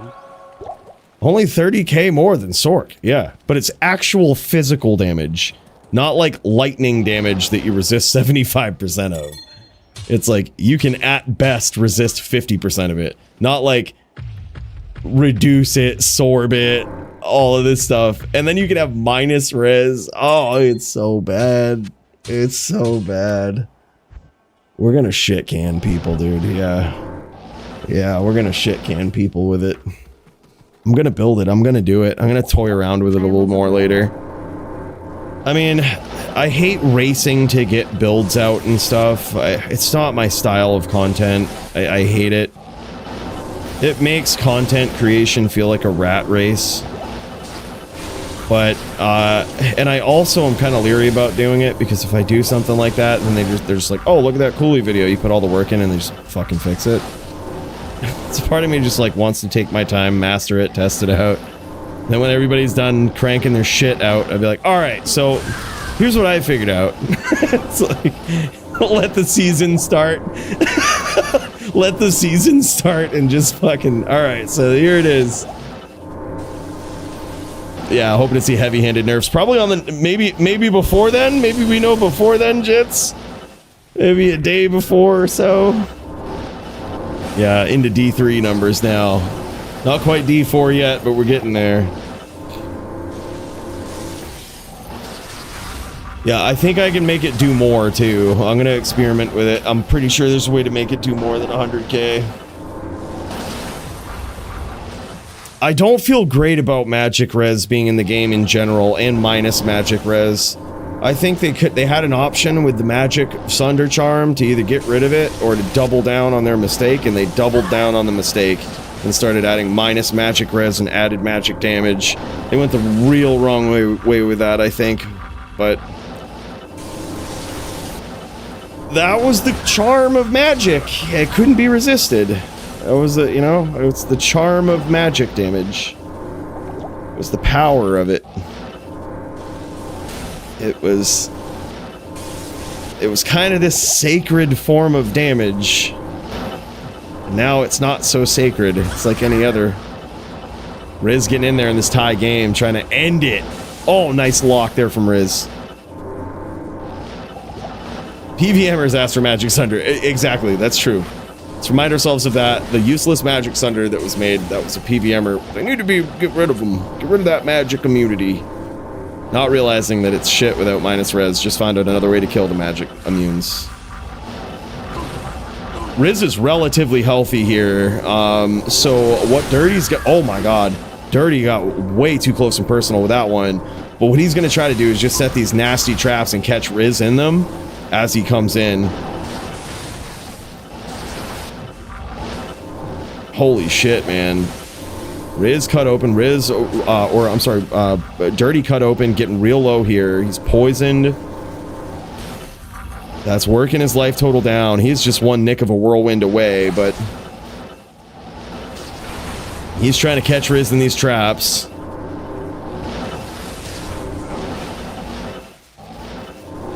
Yeah, couldn't kill magic immunes. Too unfair. It's like, oh, okay. Literally, if something isn't magic immune, they're just immediately gonna die to it. We don't like skipping monsters and admitting defeat. We need to ruin the game so that we can feel good about our hammered in or our magic spear necro. Just skip the monster. Just skip it. I can't carry anymore.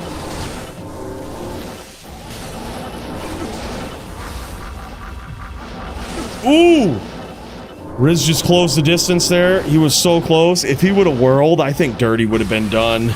I think he was just trying to CT escape.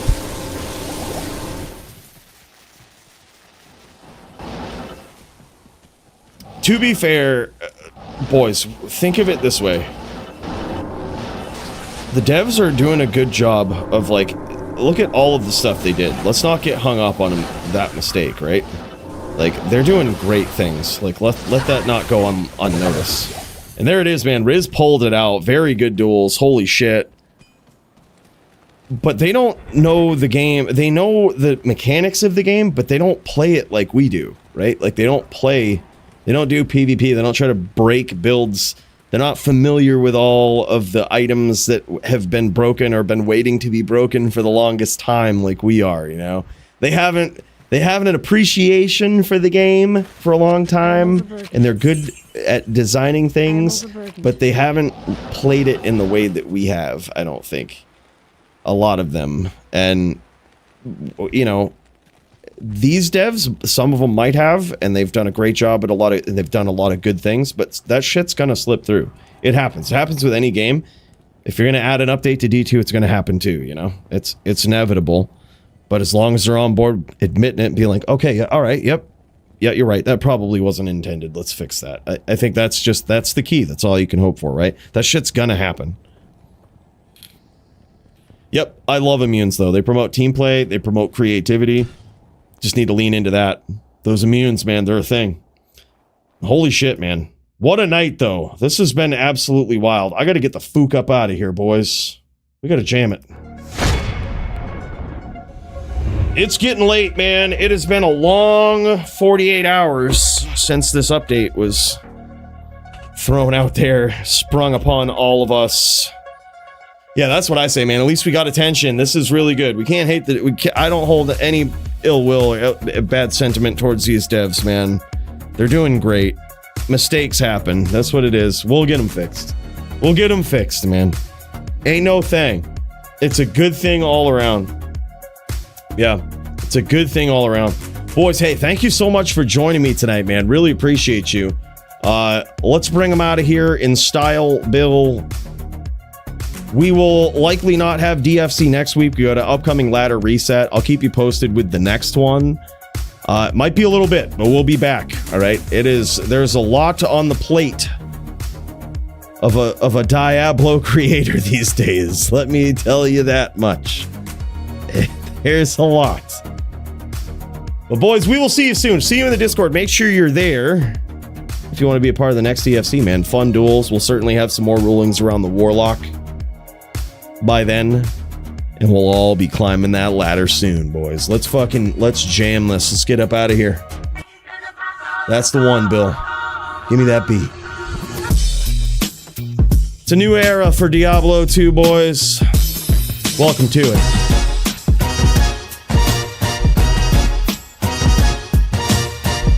No matter how rough the waters get, there's one thing that's true. Joby sucks.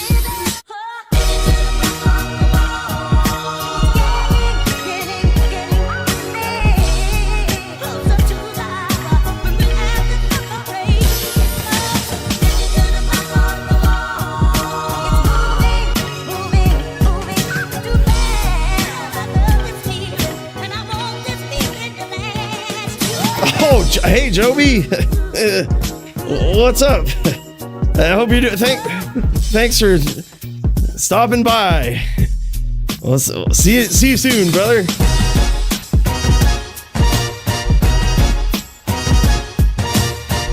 In all seriousness, guys, thanks so much. We'll see you all soon. Peace.